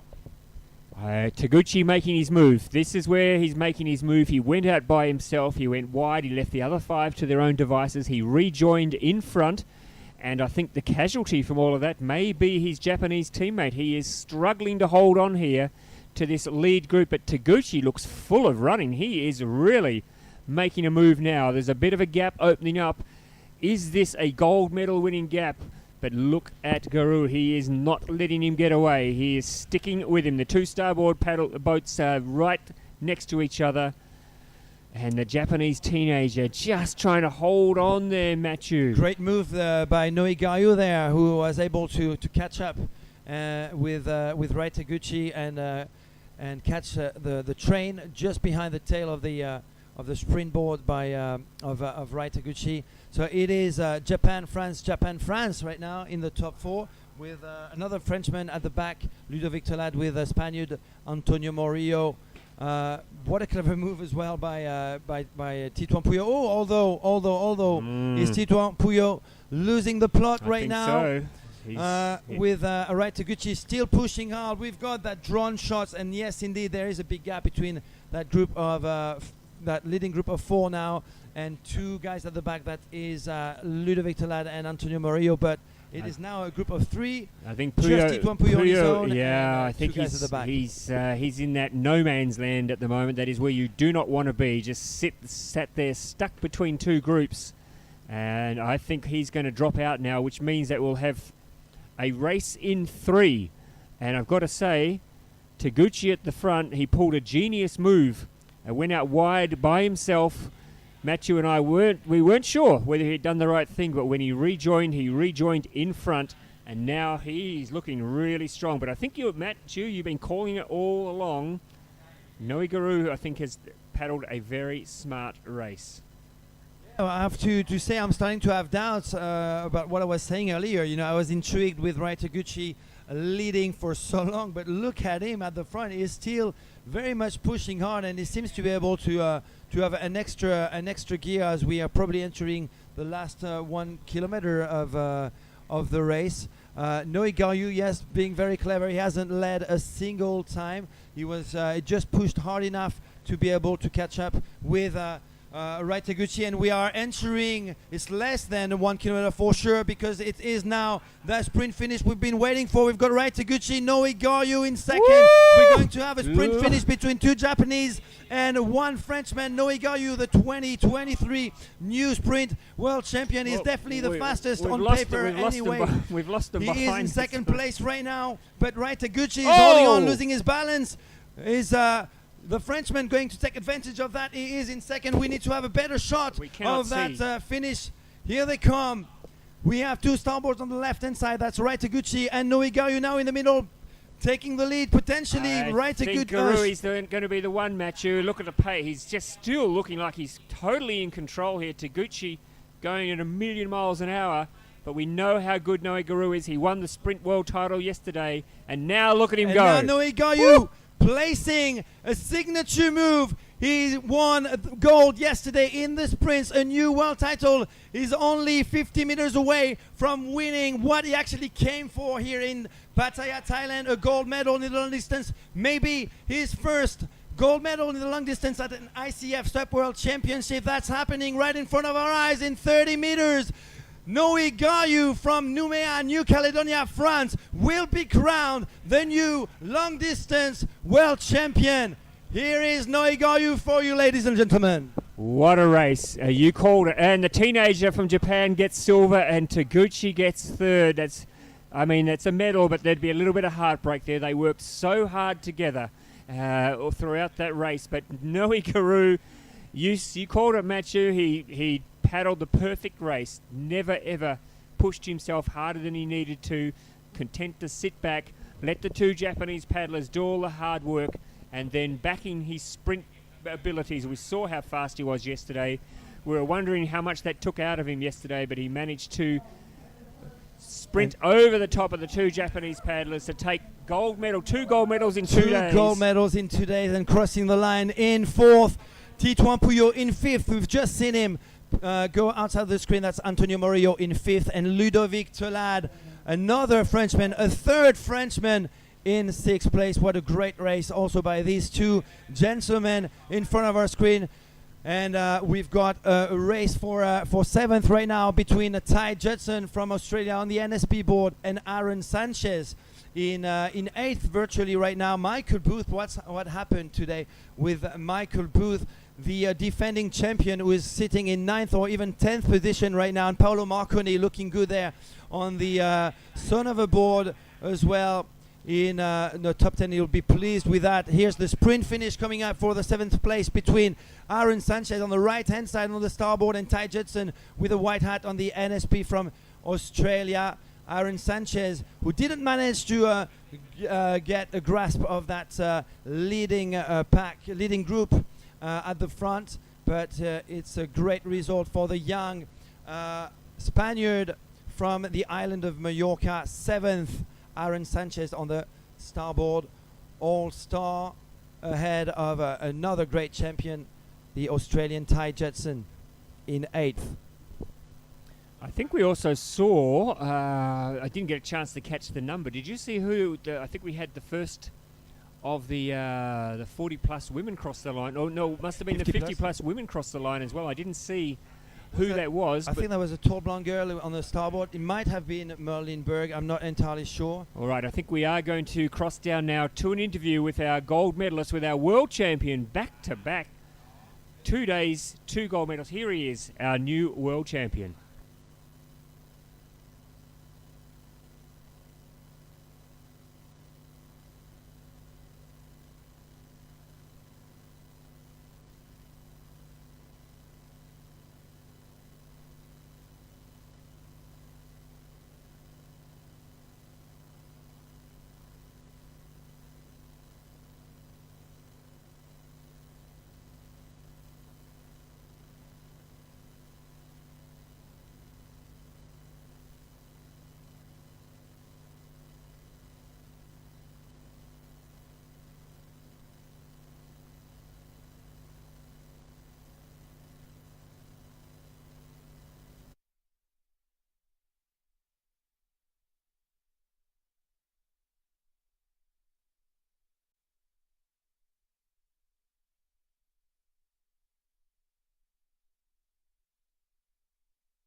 And now he has this world title to add to his other world titles. And I mean, what an impressive resume this young man has.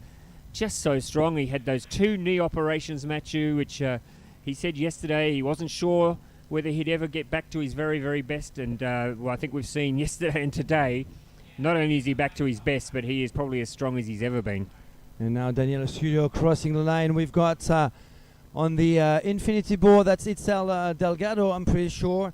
And Ross, there is one piece of news that I've been saving just in case Noe Gayu was going to win this, and I'm going to, just because Noe Gayu allowed me to actually announce it, I just learned yesterday that Noe Gayu is going to be a daddy. Way, well. So he's got a few, not just 2 gold medals to celebrate. Time to do that. The 3-month period has been passed, and he said that he would gladly announce to the world that Noe Gayu, aka Chicken, is not a chicken anymore. Nope, you he's can a call rooster. him a rooster for sure. He is a big red rooster. And that's the Greek paddler right in front of our eyes, in the middle of the screen. The Greek paddler on the infinity board. Look, I've got to say, you know, in the distance, I mean, the sprint we saw on the opening 2 days, that just is splash and dash. There's no tactics. You just get out there and you go hammer and tong. The difference in a race like this is you do need tactics, and when the conditions are challenging, you know, there was a strong wind out there, you have to race smart. And you know, I have to say, I mean, I don't know that the 2 Japanese paddlers, they both were eager to lead. They led in pretty well for the entire race. I don't know that you would think that whether that would be the tactic to take into a long distance race like this in these conditions. Maybe every now and then you could just sit back at the back of the pack, get a breather, have a drink, have a look around what's going on, get your bearings, get to know what's going on. When you're out in front for an entire 15-kilometre race, everyone's looking at your back and they're just watching what you do. They're reading your body language. They're watching every single move you take. It takes a lot of pressure off everyone else. And I don't know, Matthew, in hindsight, that the 2 Japanese paddlers raced a tactically smart race. two different Japanese paddlers, as I called earlier. We've never seen Rai Taguchi lead a race and win it, and once again is proving us right on the finishing third today. That's Rai Taguchi. On the other hand, Shuya Araki, we know he's been capable of doing that over and over again. So I'm actually surprised that he didn't have that extra gear entering the last kilometer of the race, because he has been able in many races in the past 2 years to actually break the field throughout the race at different stages and keep while extending that lead over the second position. He wasn't able to do that today, and I think yes, Noe Garyu had the best strategy today. He never lead until the last 50 meters when he put his sprint skills into action. So we are about to cut down to an interview with and this is going to be exciting, it's going to be a surprise for us, Matthew, the winner of the women's 50 plus 10k race. I think we saw maybe the first athlete crossing the line. All right, I'm going to take a wild guess. Okay, go on. Marlene Berg. Oh, yeah, it is a wild guess. I saw a starboard. Oh, no, Mary Buchanan. Mary Buchanan, of course.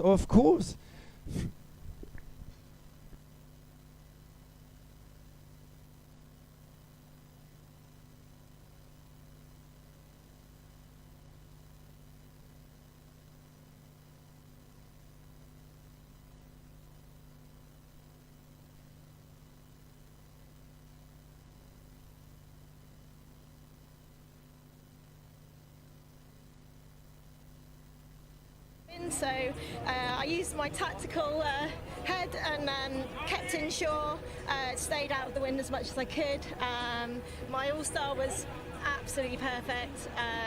Yeah, it went upwind, across the wind, downwind, little downwind section, really well. Yeah, I'm absolutely stoked with that. Fantastic. There's quite a close finish at the end there. You came in with the top three guys right in the middle of the pack. We were trying to dart everywhere, see what's going on.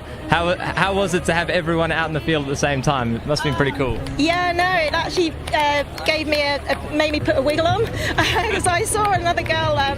Yeah, it was really hard to pick out the bibs actually and who was who, and I picked an inshore line, and you never know, someone might have done a different line to me. So I, when the guys came up, I thought, wow, you know, you got to give it your all just in case. You haven't won until you're across the line. So yeah, that gave me a little bit of a push at the end, and then I could hear all the cheering, and yeah, no, amazing. Well, congratulations, gold, and you're a spring chicken to the old over 50s, so congratulations. Can I just say thank you to my team out here and everyone at home for supporting me. It's been amazing. Thank you to Starboard here and in the UK for providing me with the best kit. Yeah, thank you very much, everyone. All right. We're quite a big support crew here. All right. And you say Buchanan. I think we say very good. We have one more. You reckon she goes with Buchanan? I mean, if in the English version, we would definitely say Buchanan. But maybe you He wants to do one more. We're going to. You're a clever man, and I'm not. But Well, no. I'm going to go. You're the native English Yeah, speaker. but I mean, maybe she's got some exotic sounding name, but maybe Buchanan does sound exotic. But I think normally you would say Buchanan. But let's just wait and see. Disappointing there's no hole this year for athletes to fall in. Look at that, they all run through without any problems at all. Exciting though, look at that in the background, you can see where we are. There's our hotel in the background. We are in prime location here in Jompion Beach here in Pattaya. Big tourist area, a lot of tourists coming down to have a look. Maybe a few of them are seeing our sport for the very first time, and I reckon they'd be pretty excited by what they're seeing, because they are seeing the very, very best athletes in the world. And the great thing about stand-up paddleboarding, Matthew, and with Total SUP, you cover all sorts of levels of SUP board activity. It is really accessible for athletes of all levels. It's you see kids out on the SUP boards, you see dads and mums out there on the SUP board. It's the sort of thing you can get out and do, and I reckon there'll be a lot of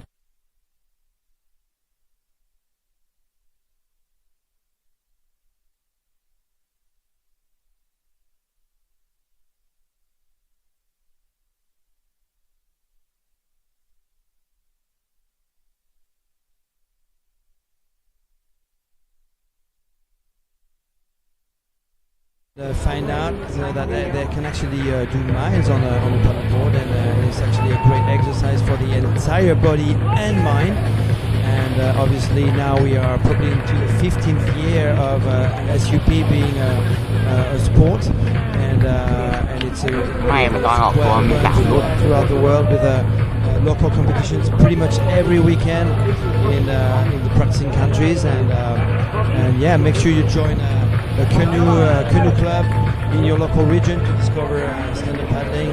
And who knows, we might see you in 2024 in Sarasota, Florida for the next World Championship. And in fact, we do have recreational races here as well at these World Championships. We've got inflatables this afternoon. Inflatables, of course, a much more affordable option for people and much easier. You can basically fold it up, put it in your backpack and travel around the world with your inflatable. It's a wonderful innovation and a wonderful way to spread the word. And the good thing about stand-up paddleboarding, you can go to any waterway in the world, whether it's the canals of the Netherlands, whether it's the canals winding through England, or the rivers of Australia, the rivers of France.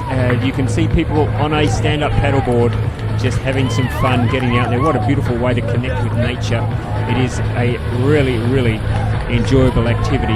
You don't have to set a goal to be up there like these athletes paddling for gold, but just imagine if you had that chance to be out there competing at the World Championships. Thomas Grossup has just crossed the finish line.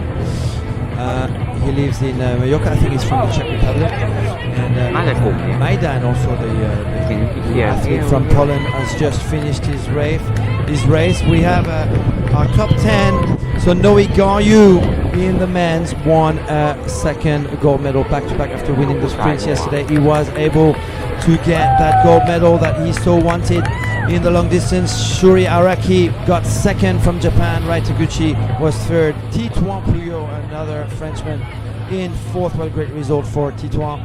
Antonio Morillo was fifth from Spain. In sixth, Ludovic Tolat from France. In seventh, Aaron Sanchez from Spain. In eighth, Ty Judson, also a great result for the Australian.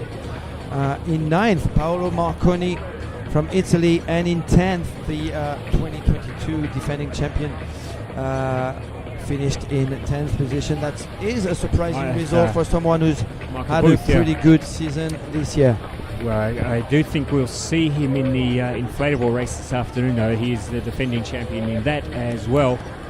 And I'm going to give you a little bit of a pat on the back there, Matthew, for your call of that race. You did we didn't have a lot of information on the screen in terms of numbers and athletes. Some of the distances between the camera and the athletes was challenging, but you did a great job, mate, of keeping across all those athletes. The only surprise we had was when the two athletes came out of nowhere and joined the top four. That took us by surprise, but great call, mate. You did a fantastic job without a start list in front of you and without knowledge. Thank you so much. That's too much honor for me. No, it was very, very good. I enjoyed it a lot. I just sat back here and just watched you work your magic.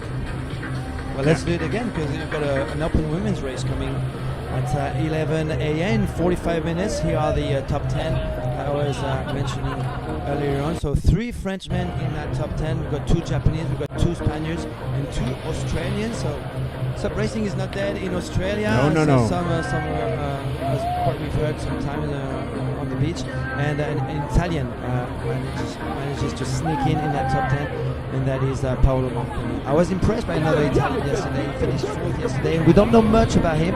His name is Davide Alpino. Unfortunately, because the ICF only celebrates the top 3 racers on a podium, as does every other sport in the world. In other federations, it goes all the way too far. Talking about other sports around the world. I think every other sport celebrates 1, 2, and 3.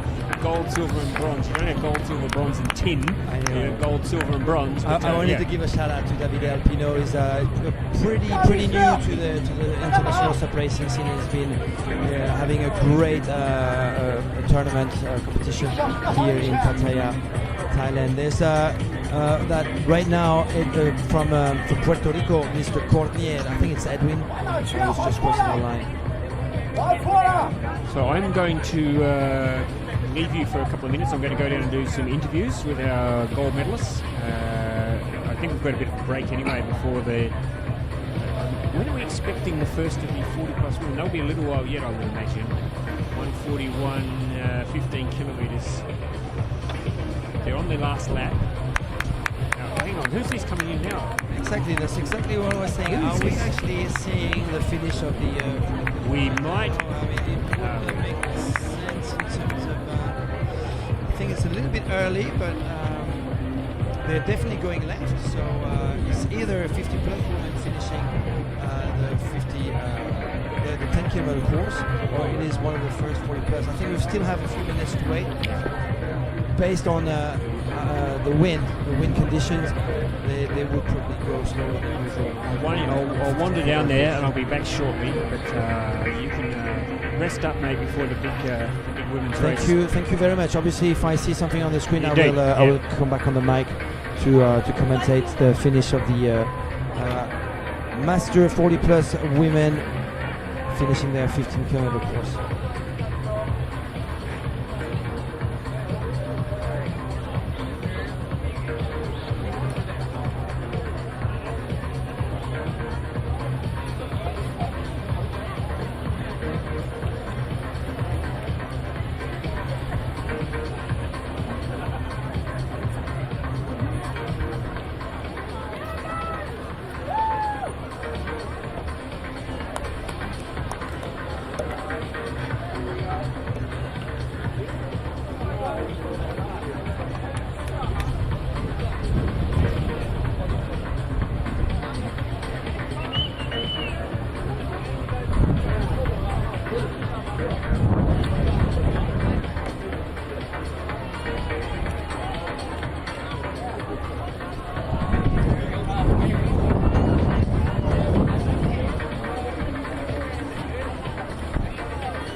Interesting. We've got the second screen of the top 20. So we've got Eric Tenorio from Brazil in 11th place. That's a pretty good result. Manuel Oyuela from Spain in 12th. Daniel Estudio 13th.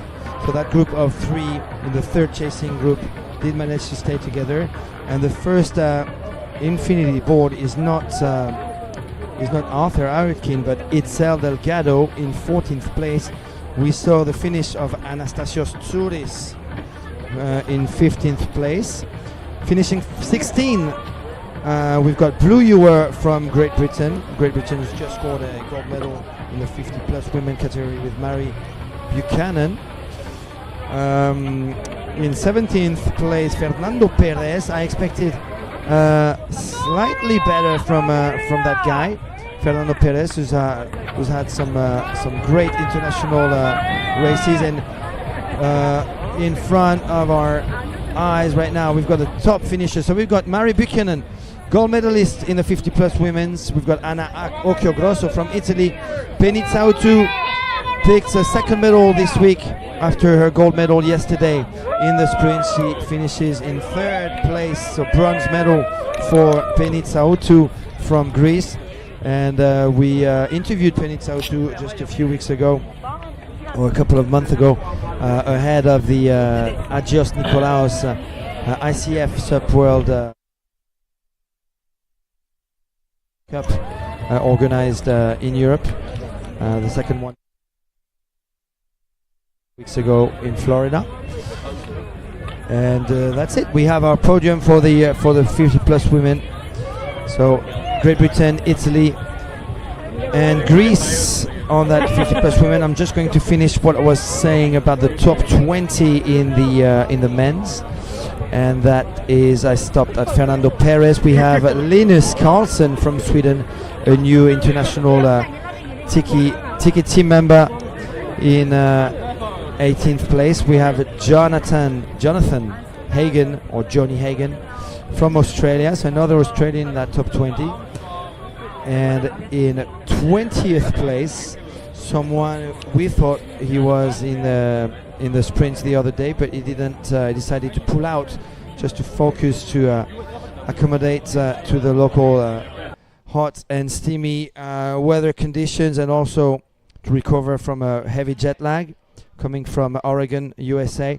Buddy Van Holman on NSP in 20th place. So that's our top 20. You can, if you go to Total Sup, and if you hit the article which says watch the 2023 ICF SUP Worlds live, you will have a memosoft.com link, and that will give you the full results and live results as the top paddlers are crossing the line. I believe it's only the ones that have a GPS tracker actually that pop up on your on the results, but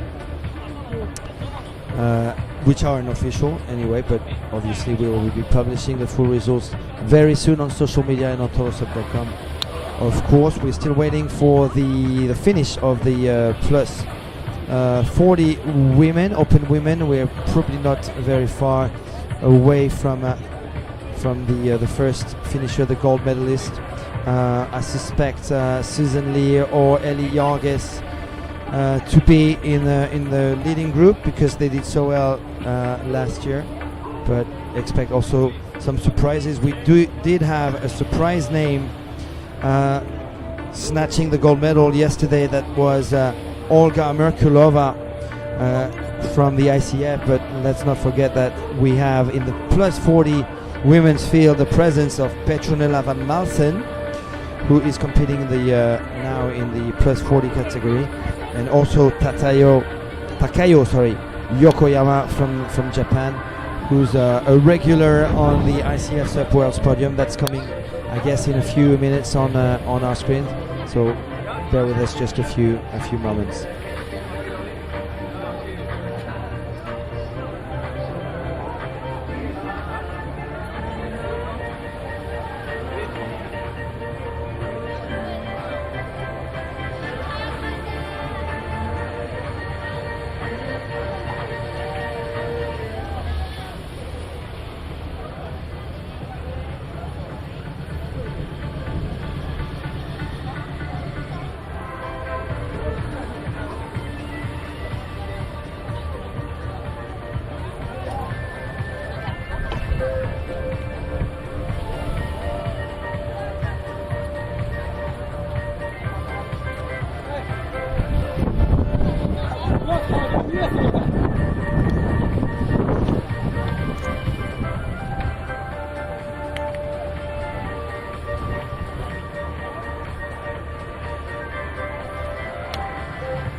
มี3-4 ลำนี่แบบดูแข็งใช่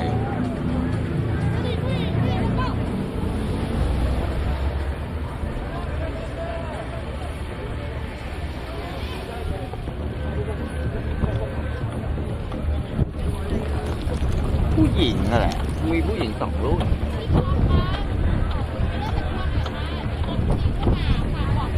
50 บวกเข้ามาแล้วนะใช่น่าจะเป็นผู้หญิงวัยรุ่นแต่มา3 รอบไงผู้หญิงชุดนั้น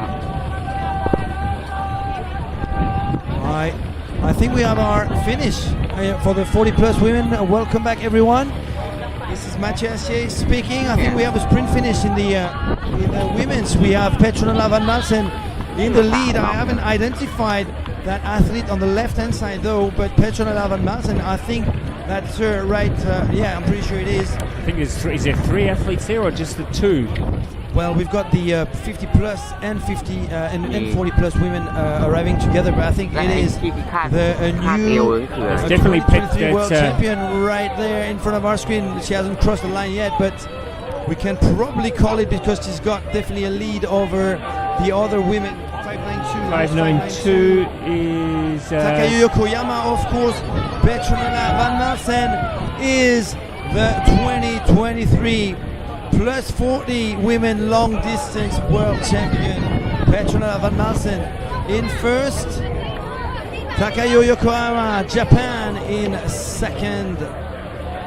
And that's only two paddlers at the front. That is it for Petronella Van Malsen after 15 kilometers, giving a hug to Georgia, our legendary photographer from New Zealand. But I tell you what, Petronella will be very happy with that. She was saying yesterday that she gave some advice to the ICF paddler in the sprint race, which ended up possibly costing her a gold medal. So she'll be very happy today that she's come out and she's managed to take the long distance world championship gold medal. Now, is that our 3rd paddler there, Matthew? Well, we have 2 paddlers. I'm not in the white hat. That's definitely Susan Lear from Germany. She won everything in the 40 plus women's field in 2021. She is potentially 3rd, but I'm not sure. I can't identify really that. Is that a male paddler on the left hand side? It's not very clear with that black hat. I don't have the bib number either. But Susan Lear on the Sonova in 3rd right now. Who is that in front? Is that Seychelles just warming up? I think that's one of the athletes warming up. She looked like she just walked out and got on the board. But if we can get the camera back to the finish line, I think we are about to see the 3rd athlete cross the line. Let's just see if we can get a shot of the finish line now.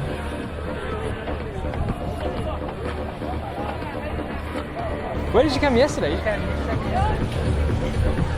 You and Louis. We're not going to get that shot, unfortunately, of the finish line. All right. Can we get a shot of the finish line, please? Okay.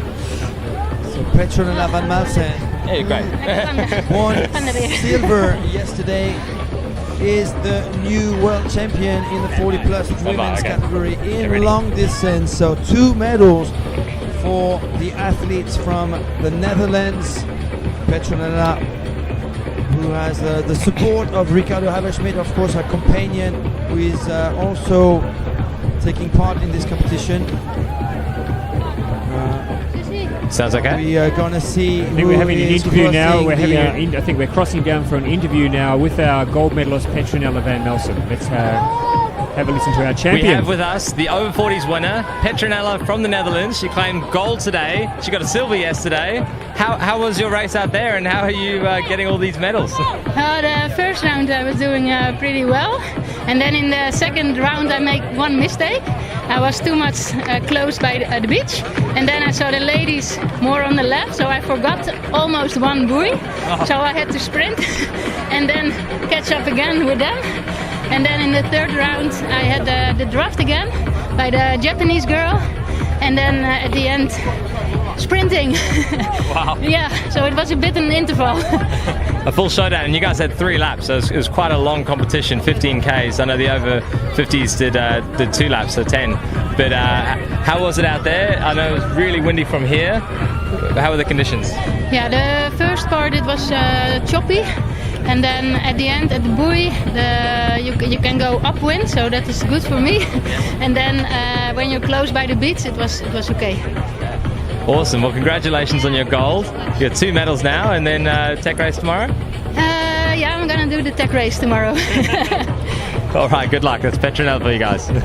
Thank you, Trevor. Thank you, and congratulations, Petronella van Malsen. That was a pretty cheeky smile from Petronella, taking part in the technical race tomorrow, maybe going for another medal. Well, but we just heard Matthew in her interview saying how she got a little bit lost out there on the water and ended up having to sprint to recapture the early lead because she nearly missed a buoy, which, look, it is challenging. The athletes have been out at the sprint course, which is totally different location, and so they haven't had a chance to get out on the water, and maybe some of the athletes who weren't in the sprint have spent the last few days maybe going around testing the course and seeing where the strong parts are. But for athletes like Petronella, they've been out at the sprint course for 2 days. But she's a lovely athlete, lovely person. It's always nice to see nice people winning gold medals, and what a wonderful world champion.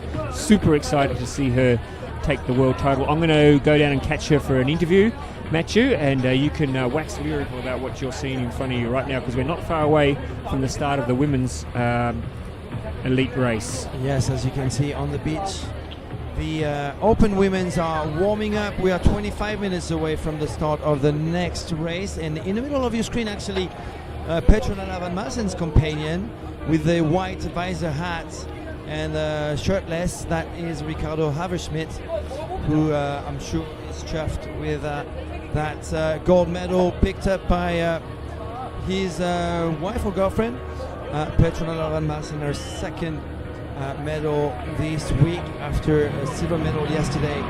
She gets gold today. Congratulations also to Takayo Yokoyama, who won the silver medal. She was on the podium yesterday, finishing in third place. So this week she's got bronze and silver, and the week is not over yet because we've got 2 days of technical racing tomorrow and on the last day on Sunday.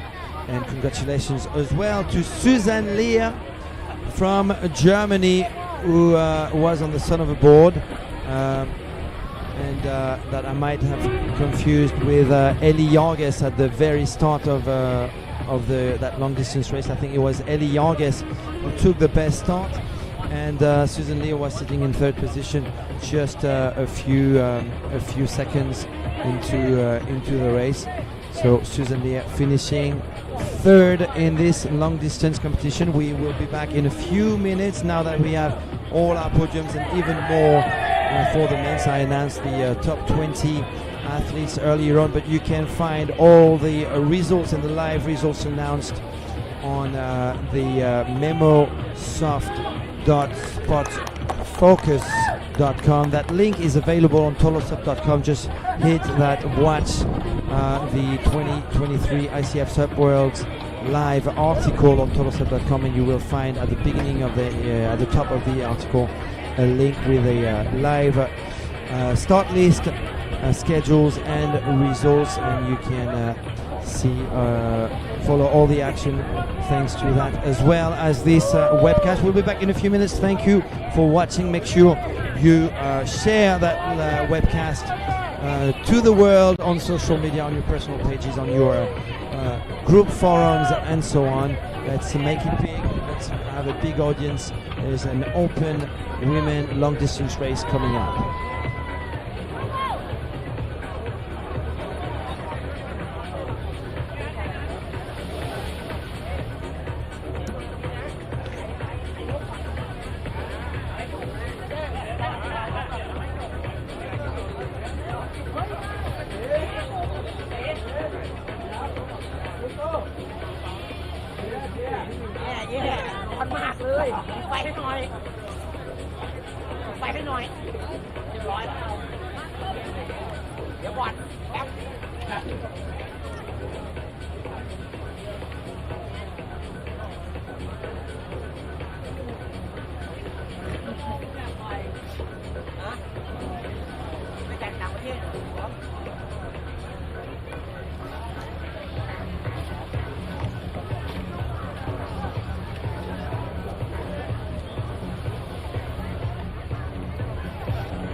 Any questions?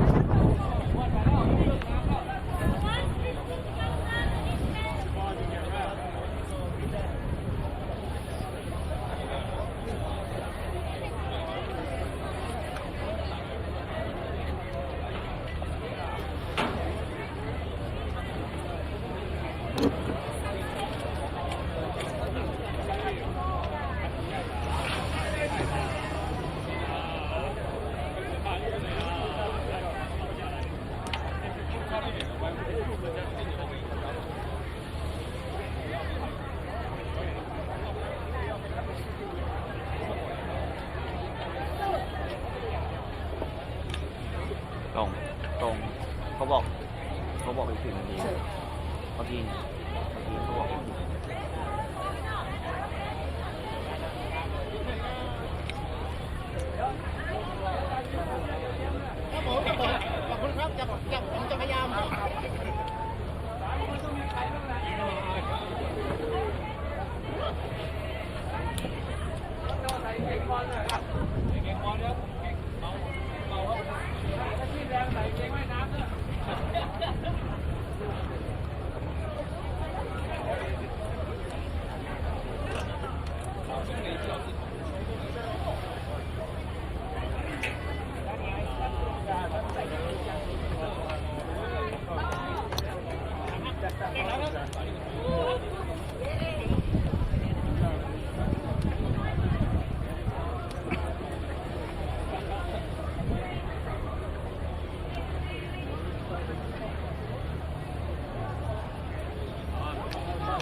Welcome back, everybody. We are very close to a start. We have 3 more long distance races coming your way in just a moment. There they are, lined up on the beach. That is your elite women's athletes about to head off for 3 laps, 15 kilometres of top level racing. The wind has dropped off a little bit, but think it's not as challenging as the early morning races were this morning, so they'll be very happy about that. And I just need to say, by the way, my name's Ross Solly. Matthew Astaire from Total SUP is with us. Our apologies, there was a bit of chat. We saw some disappointment from some of the people watching online with the some of the camera angles, etc. We did run into some technical difficulties. I understand the drone actually crashed into the water, which nobody ever wants to happen. And one of the boat cameras also gave in before we even got started, so we've been trying to fix that up during the break. I'm hoping that we will see some better angles, but it's frustrating for us as well, as you probably detected during the commentary. We were struggling as well to get a good idea of what was happening, and luckily I've got one of the very best men in the business sitting right next to me who was able to give you some good insights and to accurately call who was leading throughout that race, just from his knowledge of the athlete's style. But yes, so look, I know it's frustrating for everybody, but it's sometimes things are outside our control, Matthew, and we just try and do the best with what we've got.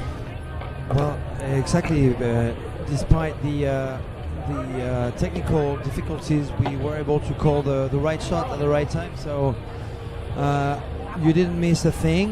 We could have had better angles for sure. Let's hope the drones are back up for the long distance. We have a tough, stacked field of top international women lined up here on the beach. And here's Kim Barnes, I was going to say. So Kim Barnes, she's got a boat. She's got a board. She's got a board. So basically, she missed out on our semi-final yesterday. I think she pulled out of the sprint competition despite winning her first race on day one. She had to drive to Bangkok to customs to pick up her board, which had finally arrived. And so because of that, the only way she could do it was to drive up there and pick it up yesterday. So she missed the semi-finals and potentially the final in the women's sprint. But she's here today. She's got her board. She's probably going to feel a little bit fresher than everybody else because she didn't have to race in those conditions yesterday. But this is, as you said, Matthew, it's a stacked women's field. She's going to have her work cut out because there's some big names racing here. Some big names, and yes, she is one of the dark horses, although she's won a big race this year, and that is the Carolina Cup, ahead of some top names in the business, Candice Appleby being one of them, and Kim Barnes was very impressive back then. She's had other major wins since then, and she is potentially leading actually a strong field of American athletes from the USA. Two other athletes from the USA, Seychelles, the new sprint world champion who won yesterday her first ICF gold medals in the sprints, and we also have Fiona Wild, who is definitely one of the strong contenders for a podium. So a strong team USA in this long distance. We also have a strong field coming from France with Mélanie Lafenêtre and Johanna Rivet. Mélanie was third last year behind two Spaniards who are back this year, Esperanza Valderas and Duna Gordillo. Esperanza Valderas is the defending champion. She had a pretty good run in the sprint competition, and she is definitely craving for more gold under the ICF. Some other top names. Japan has got two big names. Yep. One of them is fairly new to the world. Her name is Natsumi Baba. I discovered this athlete only a few weeks ago, and she's definitely top 10 potential, maybe even top 5. And some Malaysian fans. Have we got Malaysian athletes in the women's elite? I'm not sure. I'm pretty sure we do. Let me check out what we've got here. Malaysia. No, I don't see any Malaysia. We've got China, Taipei, Hong Kong, Singapore. I don't see Malaysia in there, but we've got close to, how many? Is that more than 50 athletes? Did you cross the ID control? 208. So I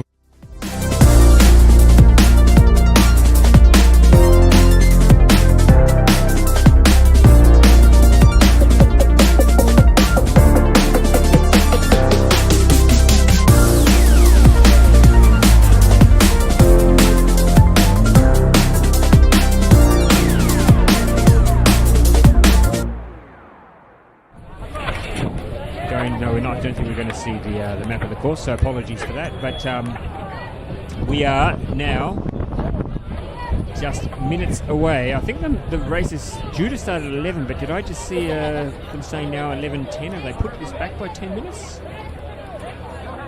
Let's just see. I think they look like they're ready to go. They look like they're ready. On the bottom right of your previous image, that was Maddie LeBlanc from Canada. She's the Canadian champion in all three disciplines: sprint, technical racing, and long distance. Comes from Toronto, I believe. And here is, I think that is the athlete from Japan. Natsumi Baba was talking about earlier. And correct me if I'm wrong, Matthew, but I believe we are looking at a drone, from a drone. Hello. Don't tell me we're going to... Look at the strong Chinese contingent. How many Chinese athletes are there? in this field. There's a lot. I'm just going to do a quick count. While you're counting, let's talk about Juliette Duhaime, who won her Nine first Chinese athletes in this field. Wow. Nine. That's a strong field. Probably the largest field of athletes, the largest contingent with Spain. Spain has Big Greek contingent too. 8. Spain has got 8 athletes. Greece has got 7 athletes in this open women division. And I was talking about Juliette Duhaime, who, as well as Seychelles, picked up her first medal in an ICF SUP World Championships. She got second yesterday. The speed freak, infinity speed freak from Argentina, Juliette Duhaime. And in third, we had in the sprint Taryn King, another bronze medal after a 2019 bronze medal in the sprints. Taryn King, the athlete from South Africa, is back at top level after 2 to 3 years hiatus. She is back in top form. So it'll be very interesting to see how the Americans race this race, Matthew, because there are 3 potential gold medalists there amongst the 3 American entries. Will they race together? Will they race apart? Will they work together? Because as you said, there's a strong French team, there's a strong Spanish team. We've got a couple of individuals out there who will race as well. It's going to be a really interesting battle early on as we head out towards the first buoy. Expect to see a little bit of carnage maybe when they get into the water, because everybody's trying to they don't want to get left behind, because it's a tough ask to work your way back through. So I see a couple of our athletes still just cooling down in the water. It's very hot here, so I don't think we're going to meet the 11 o'clock start time. I think we've pushed it back possibly to 10 past 11 now. Definitely past 11, 3 minutes past 11. There are a few. I've just had the nod, so the official start time now is 10 past the hour, wherever you're watching in the world. So 10 past the hour, which is in around 6 minutes from now, we'll get this first race underway.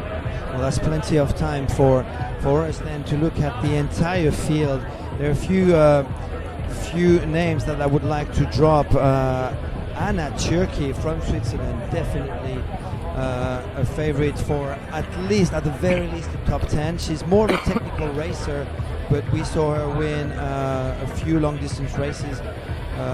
The Glagla race being one of them, just at the beginning of the year, down in Savoie, not far from where she lives, since she is from Switzerland. I said a few Spanish names already, but there's the big field, and Izaskun Martin is definitely one name to pinpoint. She won the SUP 11 City Tour, which is not just a long distance, but an ultra long distance race. It's a 220-kilometer race on the Dutch canals, which happens annually, and she was ahead of a German athlete called Tanja Ecker. Izaskun Martin, who hasn't competed since, I believe, so she's definitely got a good preparation for long distance. Alba Alonso, more of a sprint racer, technical racer. She is also lined up on the start line. Susak Molinero is probably one of the most experienced athletes in this field, as well as Laura Ketglas, the cousin of Aaron Sanchez and a former world champion as well, Laura Ketglas from Mallorca. All these Spanish names actually could be on the podium today. We've got 2 young athletes who were juniors not too long ago. That's Sonia Keimari and Aida Napola, just to wrap up the Spanish field. So now I think we can bring you the course. That this is the course, Matthew, that the athletes will need to. It's 5,000 meters, so 5-kilometer course. And there's the start around the first buoy, and now this is where once you get around that second green buoy and the third buoy, that's where the moves were made in the men's race. People took different lines on the way back to the shore, and so that was the challenging part of the race for the men. We saw some different lines taken, some different tactics. The women would have been watching that race, Matthew. They would have been studying what the leading men were doing. I wonder what they would have taken away. Of course, the wind has changed a little bit. Maybe it's different conditions now than what the men were racing this morning. But I wonder if they were watching, Matthew, on our live coverage or watching from the shore, What do you think they would have picked up from watching that men's race in terms of where this race can be won and lost? Well, it sounds like a good strategy to follow is exactly what Noé Garrieux did. Basically, make sure that you catch the front pack. So that is actually quite a big feat to achieve to start with. Make sure that you are at the front right away. So that requires a big push, a big sprint start at the very beginning. Make sure that you follow the leaders, and why not just wait calmly for your time to shine, following the leaders of the front pack in that in a draft train at the start. I think that's a pretty good strategy. Now, I haven't spoken to Titouan, so I don't know exactly what he saw that everyone else didn't see. Disappearing from our screens and appearing again in good position with Ludovic Tillad. But it sounds like there are a few options, especially on the way back to the beach at the end of the lap, of the 5K lap. The other name I want to talk about is Holy Pie. That's the other big name from Team GB. On the field from Great Britain. So the girls have now been told to move down to the water's edge. We are only a minute or so away from the start. We should mention, by the way, sitting in the background, you have the men's 40 plus and the men's 50 plus. Both waiting to go as well. We haven't even looked at the fields for those, Matthew, but we'll have a look at those a little bit later on. But all our focus now is on this elite women's race. 15 kilometres, 3 laps of 5 kilometres each.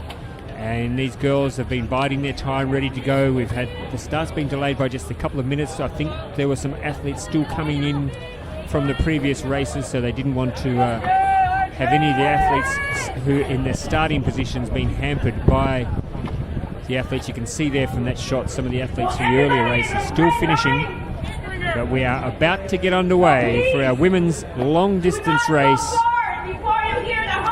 We're one minute away from the start. Behind these women you can see some green bibs, and that is the 40 plus men category. Interesting match. All the you can see all the boat brands sort of sticking together, all the starboards together there in the middle of the screen, and they're all sticking together in their teams with their sponsors. That's good to see. You can see Sonova, NSP challenging a starboard. What else have we got in there?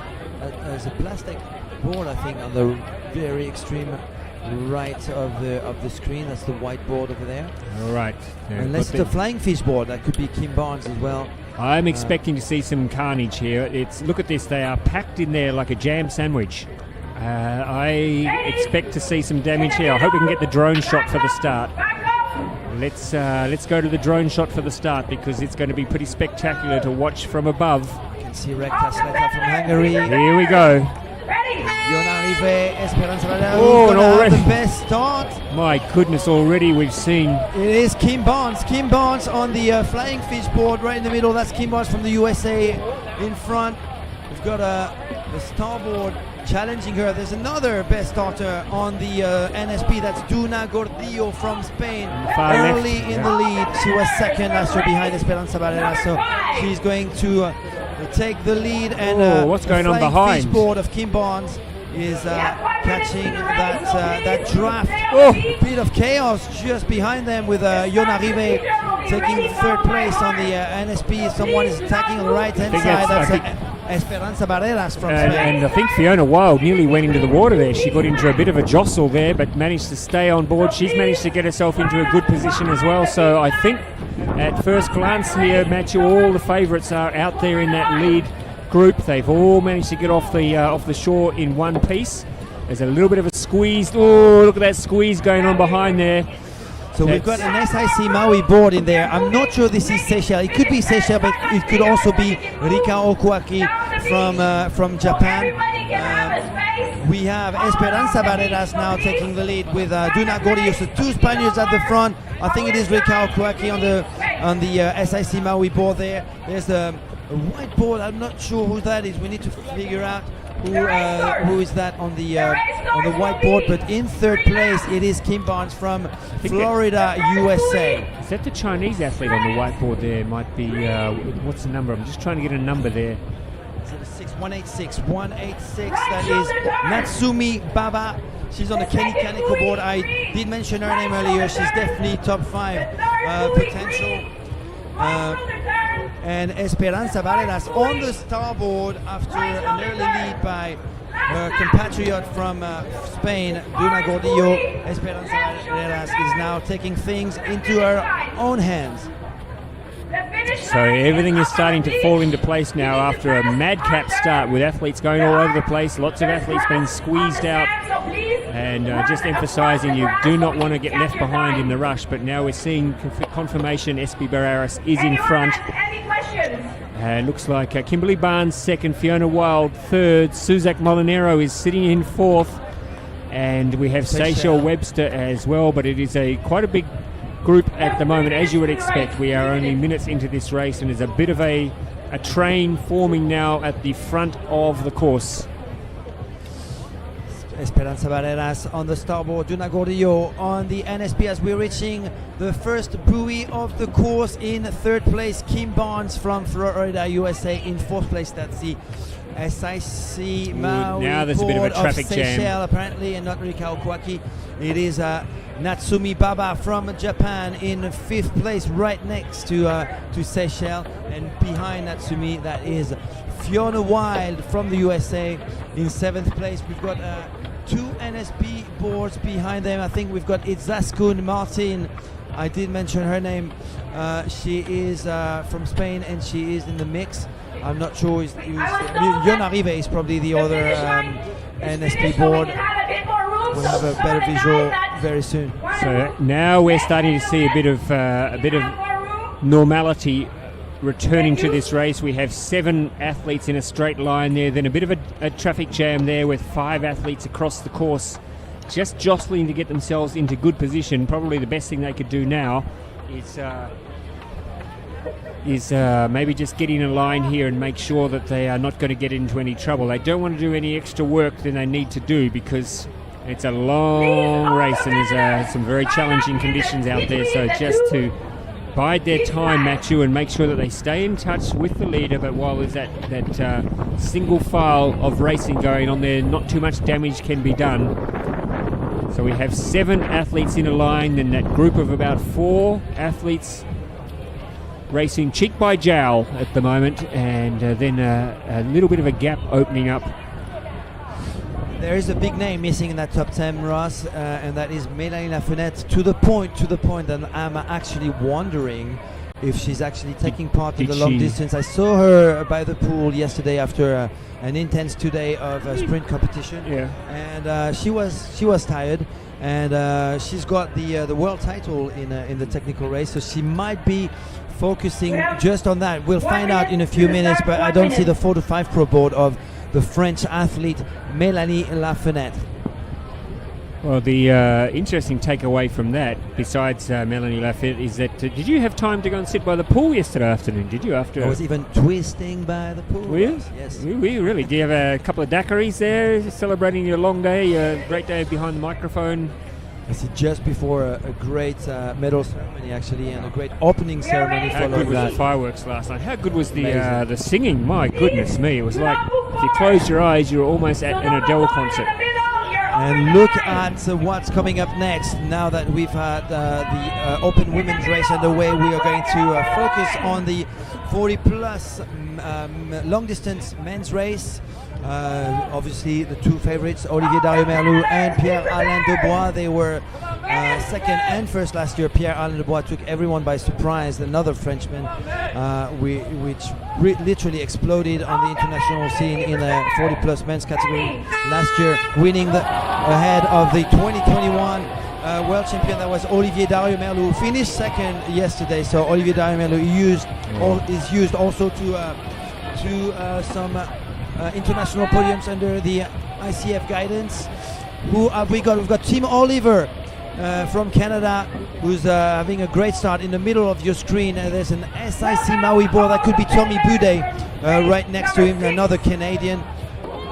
We've got Esperanza Barreras in the open women's race, still leading a big group of, I think 15, close to 15 races, 12 maybe. Tuna Gordillo in second, still from Spain. Kim Barnes in third position. Seychelles, USA. So we've got Spain, USA at the top of the race right now. In fifth, I think we still have our Japanese athlete Natsumi Baba on the Kenny Kaneko board. Yeah, it's and much better pictures now we're seeing for our women's race. We've got everything restored. Our apologies again for the early on some of the technical difficulties we had, but we are able to bring you these drone shots of our women out in front, and it is single file with SB Barreras in front, and good paddling there from the Americans as well. Two Spaniards.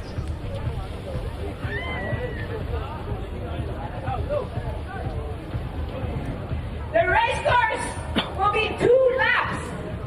2 laps. All right, so Barnes, Wild. I'm not sure if these two are at the front. Actually, no, it is Esperanza Barreras and Tuna Gordillo at the front. But Kimbos is indeed in that top 3. Seychelles in fourth. Natsumi Baba in fifth. We have Fiona Wild in sixth. So 3 Americans in top 6 right now. I wonder where Yona Rive is. Also some strong long distance paddlers, probably Laura Kelglas in that top group of 12 paddlers at the front. So as you mentioned with the men's race, there are a handful of women out there in the women's race who did not compete in the sprint. So they will be very much looking forward to having their first hit out at these World Championships. Here is your start list for the men's 50 plus, which is about to get underway. And again, look at the strong Chinese contingent, really big team here. Yeah, we saw our friend's name from Australia, from Perth, Darren Pratt, Olivier Garriou, the father of Noik and Vaik Garriou. Peter Vidart in there, the sprint world champion from yesterday as well. Alistair Wright from Great Britain. There is also our friend Mark Foraster from Barcelona, Spain. That's a big field. Nick Burra, the Frenchman from Scott Malaysia. Yep. That's what the Malaysian flags Scott were Keon for. from New Zealand is there. Made the B final yesterday, I think it was. Richard Proust from the Netherlands as well. Daniel Paris, of course. He is the Mark Forrester, as you said. he is the defending champion. Daniel Paris, who didn't take part in the sprints just because he was Swart is jet-lagged. there. He's out there in the 50 plus. Yeah, I didn't know he was running for racing for USA. And there's a mystery athlete there from Switzerland. No name supplied. Hello. So Bart Desvant, first Thomas Bach. ICF. Is it Thomas Bach from Switzerland? IOC president, maybe. Wait, they're not revealing his name. It's a mystery athlete. The ghost athlete. Ghost athlete. Those two We've walks got can Larry never Kane. die. We didn't say Yep. the name. Larry Kane is in the mix. He was on the podium yesterday, finishing Third yesterday, bronze medal. Behind Vidart and Marinov, so good podium there in the 50 plus. But we're about to get underway, and then we'll cross back to the leaders with the women's competition. But let's just watch the men start here in the 50 plus. Are they doing 15Ks or 10Ks? 10K. They're doing 10Ks. 10K yeah. for the 50 plus men's. There'll be a few of the men in this field who'll be annoyed about that. Actually, they'll be saying, "Why can't we do 15?" Yeah, some of these guys can definitely do 15K. Yeah, for sure. Most of them actually. Can I just say, look at the size of this field. This is for the 50 plus. If you go back, Matthew, to our first World Championships in China back in 2019, when we had, I think, a total number of about 160 athletes. We've got close to that in each division now. It's We just multiply that by 6 since then. That's incredible. yeah, amazing. Okay, let's get this men's race underway. The men's 50 plus. The last of our long distance races for today. Of course, we've got the inflatable races later on this afternoon. And in 2022, Daniel Paris was indeed the gold medalist. Peter Mühlhauser was in second place, and the Swiss Guido Donze was in third. He's here today as well, He's Donze. definitely Yep. I saw one him of on. the favourites for the podiums. All right, let's get it underway. We're ready to go. The starter just holding them momentarily.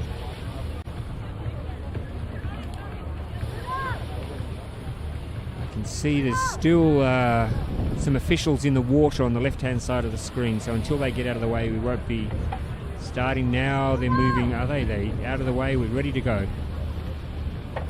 In this 50 plus, and then we'll cross straight back to the women's race after the athletes get underway. Here we go. We are ready to proceed. Many of you guys are over the line, so everybody back. In the middle, back. There's a lot of shouting on the There's beach. a lot of shouting going down there on the beach. I will not start the race if you're over the line. Beautiful thing about microphones is you don't need to shout to get the message across. You can actually just use a normal point, voice. good point. As I would say to my children, you can use your quiet voice if you like, because you. Oh, hello. All right, so we cross back to the women's race then while we're waiting here, because we seem to have a problem with the men's Well, race. if we stick with them, I'd like to drop a few other names from Austria: Holger Hassenflug and Norbert Hodel. Just quickly well before we is- go back, look at that. We now have 4 athletes have snuck away in the women's race. 4 have broken away, and then a chase pack of 2. I can see Fiona Wilde there in that chase pack of 2, and then a group of 3 behind them. We're underway now. In the 50 plus men's category, let's see who's got the best start. I see an NSP flying at the front. That is definitely El Señor Daniel Pares, the returning defending champion. Look at him flying away from his challengers on the left hand side. That is Olivier Gaillou on the son of a board. Joining him, look at Peter. Is it Peter Weidert? It could be.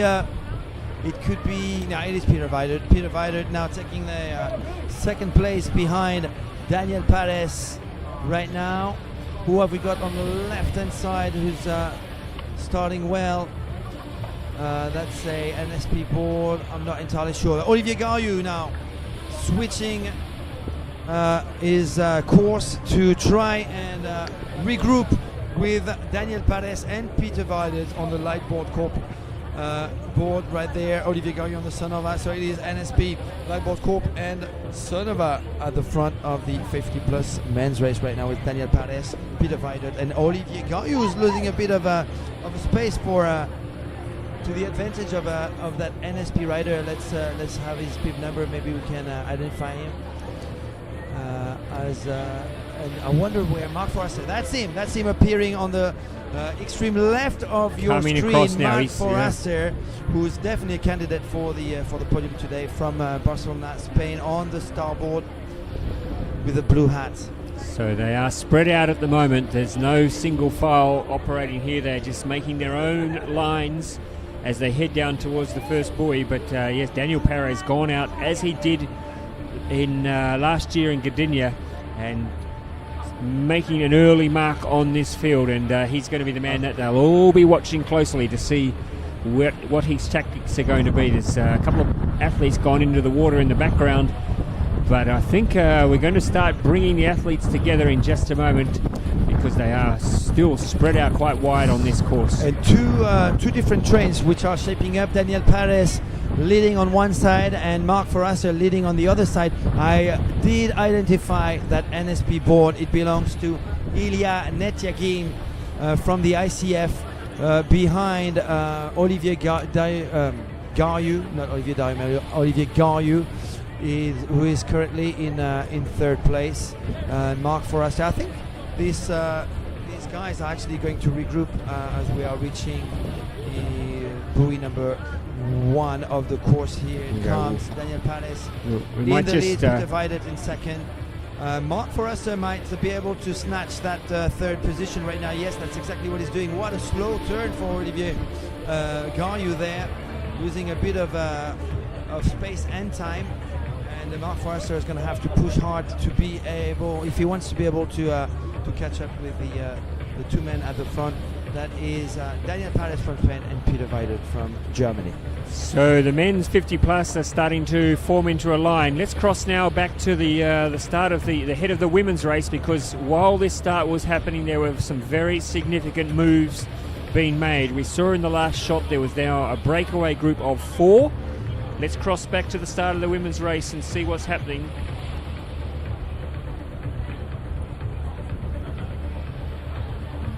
We're just changing the batteries in the drone apparently, so we'll cross back to the women. Can we get a long shot though to get a shot of what's happening there? Because I think there was a group of 4 who had got away at the front of the group, and then a chase group of 2 for the women, and that's so. There we go, Matthew. Look at that. There is a group of 4 at the front. It still looks like it's Espy in front. Is it Espy Barreras in front? It and is. I can see Kimberly Barnes is there as well. Duna Gordillo in second, Kimberly Barnes in third, and still an SIC Maui board in there. I think that is Seychelles. We've got Fiona Wild and Natsumi Baba in 5 and 6 right now, and then a group of 3 paddlers who are trying to catch up with Fiona. I think that's exactly what they're doing right now, and Anna Cherki seems to be in that group with along with Yona Rive and potentially a Chinese athlete that needs to be confirmed. Yeah, that needs to be confirmed. Where is Webster? Is there Lee? So I haven't seen that athlete. So apparently she's in the mix at the top of the race, but I haven't identified her yet. So as we saw in the men's race, we saw a breakaway group of 7 early on. Here in the women's race, it looks like a breakaway group of 4. That angle is a little bit deceiving. It looks like the 2 athletes just behind are just off the tail, but in fact there's a little bit of a gap there between the front group, the front quartet, and then there's a gap back to the group of 2, and then another gap back to a group of 3. Now we're just crossing back now. I think this is the men's 50 plus by the look of things, and again they're still very spread out, Matthew, in the 50 plus. I don't know what's going on there. There doesn't seem to be any rhyme or reason to the tactics here. It's just every man for himself by the look of things. Well, apart from the chop, which is pretty clear on these images, with that crosswind coming from the right hand side, there's no reason why some of these athletes shouldn't be together working as a group in order to get faster in terms of turns, potentially for the lead of the group. Oh, someone is falling down. I did recognize the NSP board of Vincent Guillaume, pretty known character in the SUP race business. He actually coaches a lot of French athletes, but also a lot of international athletes. Spends a lot of time with Daniel Paredes down in Alicante in Spain. So Vincent Guillaume was in the middle of our screen just a few seconds ago. And back to the open women's race with Espe in first. Duna Gordillo, that's the first and second of last year's long distance race. Kim Barnes is the new invitee in the long distance party this year, as well as Seychelles Webster on the SIC Maui board, who picked a gold medal yesterday. So that's our top 4 so far. It looks, Matthew, like the chase group has now gone from 2 to around 5. I think it looks like those 2 groups have come together, so that might make it a bit easier for them to work as a group to try and keep in touch with the quartet who are in front at the moment. Again, the angle is a little bit deceiving, but it certainly looks to me that chase group of 2 is now a chase group of 5. And in fact, I can confirm that because I can see there that Fiona Wild now looks like she's sitting 3rd in that group. So that group has now broadened out to be a group of 5. And are they making any ground? Well, it's hard to tell. We're going to get a bit of an idea here because we're about to go around the 3rd buoy, and that is Espe Barreras going around first, Matthew. Yes. Esperanza Barreras on the starboard is in first position. Indeed, Duna Gordillo in second place still. Kim Barnes, the dark horse from Florida, USA, in third, and another Floridian.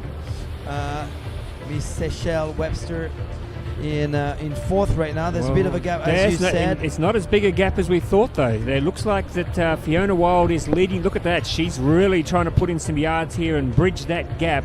She doesn't want to get left behind here because... Ooh, there's a bit of a gap now with between Fiona and that NSP rider. Has to be Yona Rive, I think, from France. Is it Lee from China? Unless it's Anna Cherki. Lee from China is up there as well. She's part of the group. I'm just trying to pick out which one she might be, but you can see Fiona Wild, maybe she's made up that gap. I think she's joined this lead pack. All of a sudden, that pack of 4, again, I warn you that it is a little bit deceiving, but I think that pack of 4 is suddenly a pack of 7. And it might soon become a pack of 8 because there are some athletes who are now coming across. But Fiona Wild has dug deep there, and in fact she's going there now. This is what we saw in the men's race, Matthew. A couple of the athletes going to the right of the screen and the rest of the field going to the left. So they're obviously reading something into this wind direction, into the course of the current, that this is going to be an area which will benefit them. But that is now a group of, let's say 10 almost. I think 5, 6, 7, 8, 9. So we've got 9 athletes who've passed the green buoy, and I think at the back someone who has lost a bit of ground, who was in 5th place for a while. Natsumi Baba from Japan. I think that's her going wide on the right hand side of your screen. I think that's the Japanese Natsumi Baba, but she is behind 2 groups of paddlers. The first one being led by Espe Barreras, the defending champion from Spain, from Fuerteventura, leading a group of the same group of 3 with Duna Gordillo, Kim Barnes and Seychelles. so. They're slowly coming back together now, and we'll get a better idea of how big that front pack is, because they were spread out as they came around that buoy, but so now they're starting to come together. It looks like definitely there's more than 4 in that group now. I think the pack is at least 6 strong.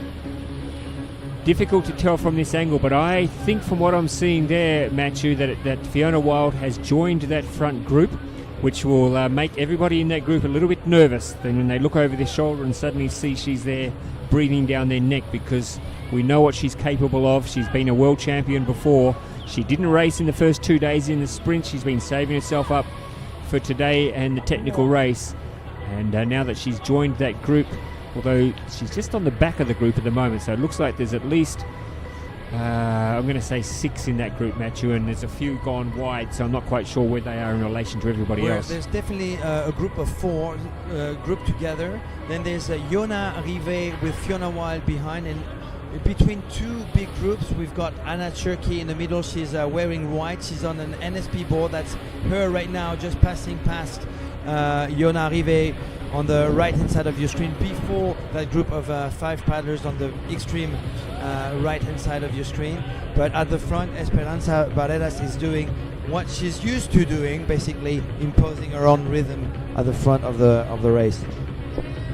And again, just like we did in the men, we're seeing some athletes head off in their own direction, and it caught us by surprise a little bit, Matthew. Did you steal my pen, by the way? That's my very good pen you've stolen. Just keep an eye on this bloke. He steals stuff when you're not watching. They're going off in their own direction. We got taken by surprise in the men's race when we thought we had a race in 4, suddenly become a race in 6. And the same thing is happening here in the women's race. We're seeing some athletes heading off, finding their own line, finding their own rhythm, their own direction. And as you can see, the Fiona Wild group has now gone off to the left of that front group of 4. And I think she's taken a couple of paddlers with her, so it's going to be very interesting when they come together at the bottom of this leg, as they come together towards, and now interestingly, Espe Barreras I think has spotted Fiona Wild to her right and is starting to move across to see where she is and the current that she's on. So one of these groups has chosen a good line. They're going to come together in just a moment. Now the GPS keeps telling us that a Chinese athlete is in that mix, and that would be Fan Li, bib number 154. Now I haven't identified her yet, so maybe I've been calling the wrong name. If indeed she is at the front of the race, I don't know much about that athlete. I think this is the first time we see that name in these past 3 days. I'm pretty sure it's Espe right in the middle of your screen from Spain, the defending champion. leading that group of 4. So On the right hand side, I think it is Anna Cherki from Switzerland on the NSP board. On the left hand side, it is definitely Yona Rivet with Fiona White. Now, where I'm having doubts is we have 2 SIC Maui board, one in that group of 4, and who's that in the middle? SIC Maui board? Somebody coming across in the middle there. It looks like it is Seychelles. So Seychelles could be on the left hand side, and it could be at the not Seychelles, but Le Fang Li potentially closing that group of 4. She did look a bit short. I called Rika Okuaki earlier on.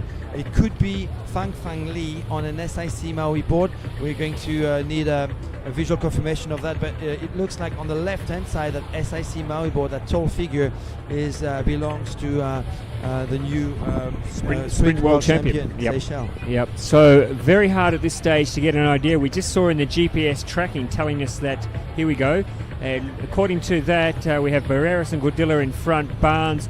Well, I'm not sure that's it's very hard to tell though with the different lines that they're taking. It says here that Fiona Wild's group is 50 metres behind. Let's see when they come together whether that's true, but it certainly looks to the naked eye that as they come together now, we're going to get a bit of an idea now, Matthew, of how big this lead pack is. And for some reason, Fang Li has disappeared out of our top 8 paddlers on the GPS. So I'm a little bit confused there, but I'm sure we're going to make a lot, some senses of this race, as we're going to have some shots at on the last buoy of the course. Definitely at the front though, our top 3 are Esperanza Valderas, Duna Gordillo and Kim Barnes. I'm not entirely 100% on the 4th athlete, since we have another SIC Maui board with a taller figure, and that could be Seychelles. So 60 metres we're now told, and that looks about right between SB Barreras at the front of the field and the chase pack, which has been led by Fiona Wild. So about 55 metres now between those 2 groups. So the decision by Fiona Wild and who's that paddling with Fiona Wild? Yona Rivet from France. Yep. So their decision to go out alone to the left of the course from where we're sitting hasn't made any big impact for them. They've still got some work to do to try and bridge this gap on this top 4 paddlers. And SB Barreras has been out in front. The 2 Spaniards, a bit like we had in the men's race when we had 2 Japanese paddlers out in front. Here we have the 2 Spaniards out in front. Kimberly Barnes in the long white sleeve top is sitting 3rd. You know what, Ross? I did call Rika Okuaki earlier on, and I might have been right. I think I see a 187 on that bib, and if that's the case, we have indeed a Japanese in our top 4. And not Seychelles, who is in the top 10. But I think we've got a significant. back, I think we've got a significant withdrawal happening here. Have we on the? I can just see a couple of one of the paddlers heading towards the shore. Maybe I'm not sure what's happening there. Or she's just trying to get a different line, but she's left Fiona Wild to her own devices. So that was. Yeah, on the right hand side we've got Anna Cherki with now Yona Rivet. So Fiona Rivet, I thought she looked to me like she was withdrawing, but she just slowed down and she's joining the 3rd group, which means Fiona Wild is now paddling on her own and trying to bridge that gap between herself and the lead pack. If we can get, I'd be interested to get a interesting line choice by Fiona Wild on the left hand side, being pushed by the wind. So she might, and that's exactly what Esperanza Valderas is now doing, but only 30 meters after Fiona Wild decided to do so. So Fiona Wild making a strategic move that could pay. We'll see in a few minutes if that is actually paying. On the right hand side, the gap has gone down from 55 meters to 40 meters. So Fiona Wild is making a bit of a charge here, trying to get in touch with that group of 4, but she's having to do it by herself. She's out there by herself now. Rivet, who was with her, dropped back and joined the 3rd pack, leaving the American to herself. She's still out there on the left hand side of the screen. Well, Fiona Wild is definitely friend with the wind, former windsurfer and definitely, most definitely the best downwinder in the world. Practicing every day pretty much in Hood River, Oregon. Fiona Wiles knows what to do with the bumps, and it looks like she spotted a few of them, and that is definitely serving to her purpose right now as she's closing the gap with that group of 4, but on a different line. We'll see in a few moments at when we have a drone shot of the last buoy of the course and the first buoy of lap number 2, if that has indeed paid off. Yona Rive went with Anna Turkey and Seychelles on another line. Let's identify that 4th place. I see a 7. I see an 8.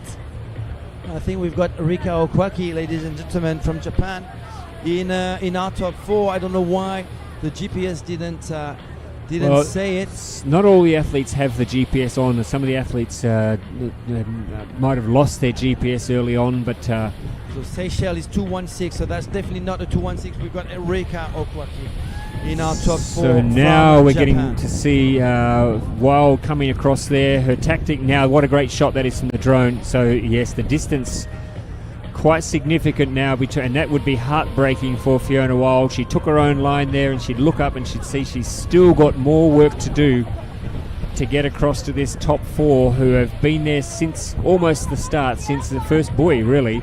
And Espi Barreras has led from the get-go. Her Spanish teammate Dona Gordilla has just sat behind her for the entire race so far, as has Kimberly Barnes in 3rd spot. And you're pretty confident who that 4th paddler is? Yeah, it looks like it is Rika Okwaki.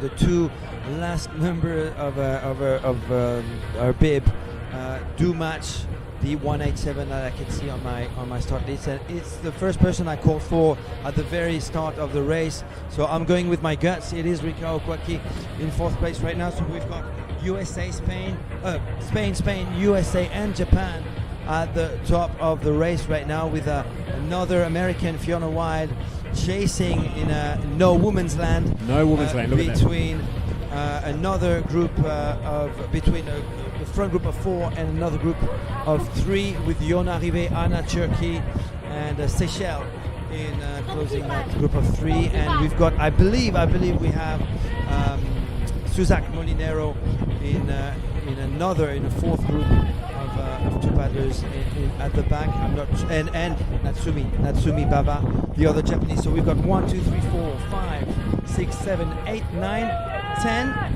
That's our top 10, ladies and gentlemen. A few Americans, a few Japanese, and a few Spaniards, a few French, or 1 French, and from Switzerland, Anna Turkey.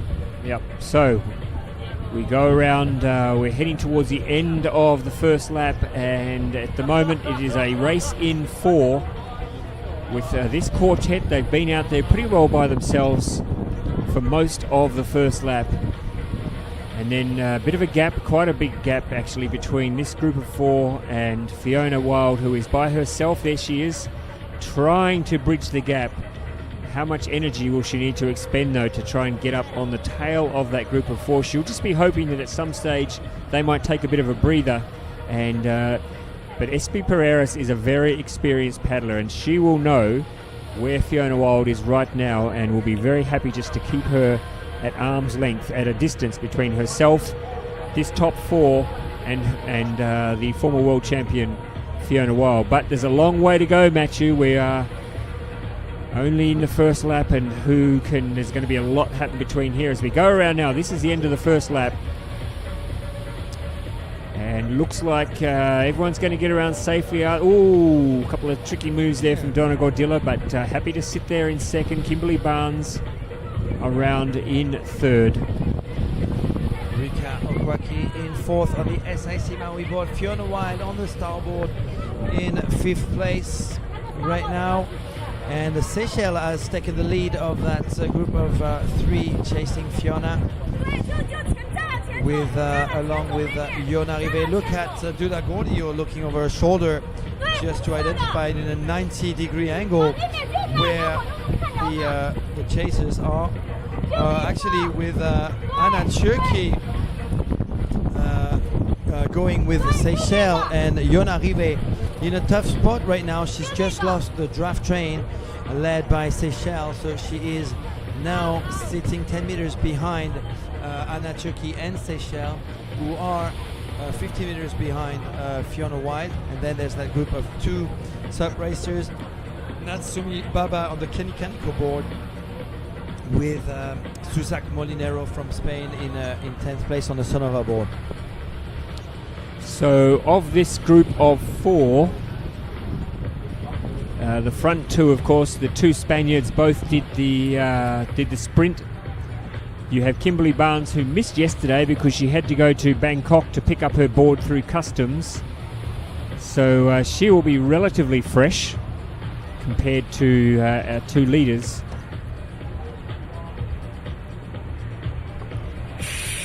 And Kim Barnes in there in third position from Florida on the flying fish board. Has been really waiting for a time to shine, and this is definitely some great exposure for the Floridian, who did win the Carolina Cup earlier this year back in April, an ICF SUP World Ranking event, by the way, and she won ahead of Candice Appleby and Duna Gordio precisely. So these two know each other. Seychelles was in the mix, but she was only getting back into the international competition. Seychelles did also a few regional races down in Florida or further up on the East Coast. And as I said earlier, yesterday, something clicked back here in the summer, and for Seychelles, who decided to go for it, just like in the good old days when she was winning some top international races. So our GPS tracking is telling us there's now around 70 meters between Espi Barreras and Fiona Wild, and then another 100 meters or so back to the next group led by Turkey, of course, and there's a couple of others, Rivette in there as well, but they are starting to fall off the pace. They're leaving a big gap now between themselves and this lead group of four. You would think the only paddler who could get across there would be Fiona Wild, but now she's starting to fall off the pace as well, which means that again, Matthew, we've got that horrible situation where we have four athletes competing for 3 medals, and it's going to be a heartbreak situation, but we have got a long way to go. We are only on the second lap. It's a 3-lap race, and a lot can change, a lot can happen in different stages of this race.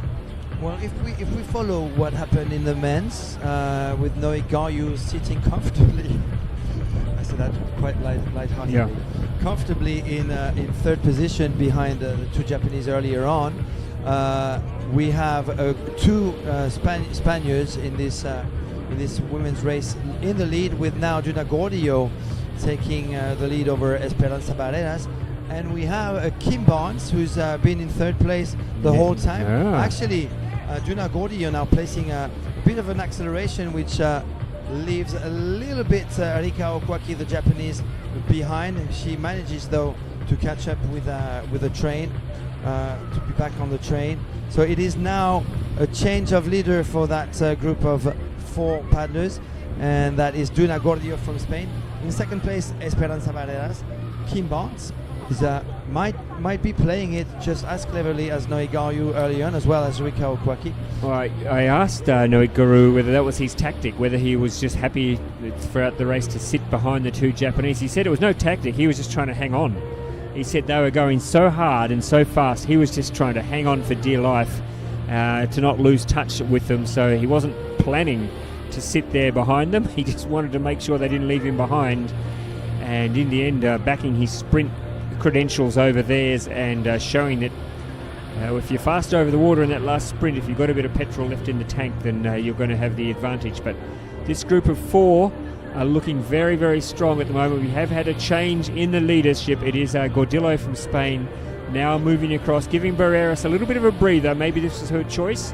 She decided she's had enough now at the front. She's had enough of punching the breeze and wants somebody else to take over for a little while. Kimberly Barnes being clever there, just sitting behind the lead 2, trying to get a bit of a a wind tunnel effect there, trying to get in the slipstream, so that as you can see from those flags there on the buoy, so they are at the moment paddling into the breeze. You just saw the flags on that buoy, so this is a difficult leg for them, paddling into this breeze, and you can understand now why Kimberly Barnes is quite happy to sit back there in third position and just let the two Spaniards cop the brunt of the breeze. And this gives you an idea. Kimberly Barnes is not the leader, but she is in that lead pack, and it's around 80 metres now. So Fiona Wild falling further back in that from that lead group of four.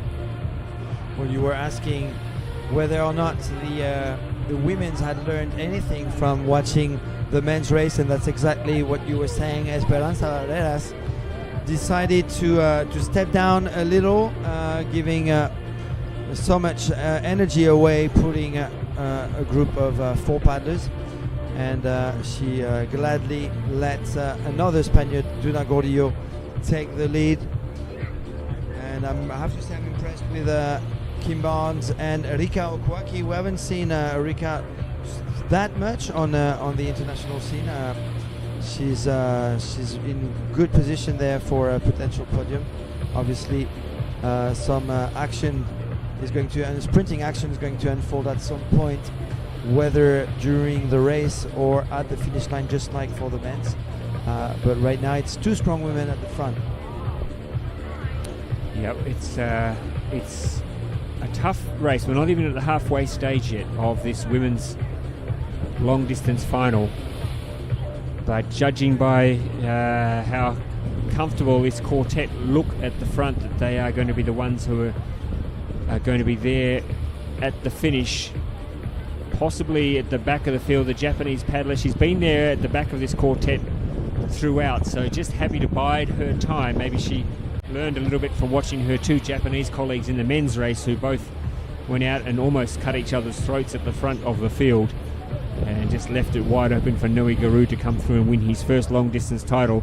So in this race, it's the two Spaniards out, but they seem to be working much better together, not trying to push each other, just taking it in turns at the front of the course. Gordillo now in front. Looks like Espi Barreras just taking a little bit of a different line now, maybe moving a little bit wide to go around and maybe resume in the lead. A bit hard to tell from this angle. And Kimberly Barnes just holding off back there in third spot. And when we reach the next buoy, that will be exactly half of the race. So let's have a look at the time right then, because we will be able to guess of the finishing time for these women, for these top women. It'd be great to have an indication of the gap actually with the chasing group, if that's whether or not that gap is actually extending, as Duna Gordillo is now in the lead, and it looks like she has definitely accelerated the pace, with Rika Okwaki struggling a little bit to stay in the train. Now she is comfortably in fourth place. So she's somebody's had a fall up the front there. We can see gone in the water. It is challenging conditions though, so especially when you get that breeze as a cross breeze, it can be very difficult to stay on your line. But this group of four, Matthew, they have really put a bit of distance between themselves and the rest of the field. We can't even see Fiona Wild. Now, is that the 40 plus or the 50 plus men in front of us? It looks like it's a mix. It's a mix actually. Yeah. You have the open women, the 40 plus in green, and the 50 plus men in red. So it's a mix of paddlers. We don't have any indication of who is in the lead in the two other categories racing right now, the 40 plus men and the 50 plus men. The 40 plus are going for a 15k long distance race, whereas the 50 plus men are completing a 10k course. I would expect Daniel Pares, who's well rested, who took the lead early, to be winning yet another gold medal here in Pattaya. That would be his first gold medal. But Peter Weidert, who won the who won the sprints yesterday. His third gold medal in the sprints in an ICF SUP World Championship. Was well positioned in second place, only 300 meters after the start of the race. So our lead quartet are still doing it nicely out in front. No real challenge there for them. They have put some distance between themselves and the rest of the field. It is Dana Gordilla now in the lead from Spain. Her Spanish teammate Espi Barreras is sitting second. Kimberly Barnes with the long white sleeve, there she is third. They've formed the train again now, and sitting in fourth position Rika Okua of Japan, so just sitting off the back there of that group of four. So well spotted, Matthew, because that was a tricky one, which she's not got a GPS on her, so we've got no idea exactly what her stroke rate is, or no confirmation by the GPS that she's there, but that is her, identified by the man behind Total SUP, Mr. Mathieu Astier, who's been in very good form this week, folks. I've given him 3 votes on both days so far, best on ground, on Wednesday and Thursday, and so far definitely a best on ground performance today, Mathieu. I think your afternoon swim yesterday and your massage the day before has worked well with you. It's freed up your mind. You've got loose body, firm mind, which is a good approach to bring to the commentary position. Stepping up my game every day. You certainly are, man. New Thai things to try. Yeah, yep. You've gone out. I know you've been trying a few of the local cuisine. Have you come across anything you particularly liked? Everything. I love Thai food. Yeah. I love Thai food. Do you like the spicy food or not? Yeah, for sure. This is actually something that you can specify when you order food in Thailand. You tell how many pimientos, how many peppers that you want. Usually you go for, if you're clever, you go for half of one or just one. If you go for 2 or 3, I mean, you could end up in hospital. Well, yeah, I lived in Bangkok for a year and a half, and I got very used to the spicy food. In fact, it's always a bit of a laugh because in Australia, when you go out to have Thai food there, if you're not used to Thai food, if you're not used to the real spiciness of Thai food, it can be a bit of a shock. But I love the spices, and I'm always going for a 2. I always ask for a 2. Yeah, I'm impressed. I'm a big fan, You're man. the man. Well, that's why I look a lot older than I am. I think too much. Too much. Hot spicy food is making my face burn off, and I think it's aged me about 10 years, maybe even 15 years. So, but that was a sunburn. yeah, but there are some really interesting eateries along the beachfront here. I don't know how far you've got out and about, whether you've got past your favourite massage parlour, which you've already located very early on in the piece, Matthew. You're like a homing pigeon. A homing pigeon when it comes to your favourite eateries and your favourite massage places. But they do give very good Thai massages here, and pretty good value for money. Yeah, everything is easy and pretty cheap in Thailand. It is an amazing destination if you want to go on holiday. Obviously, you can go to the very crowded touristy areas, but there are plenty of places where you won't find a single a foreign soul, and that is actually what I enjoy most.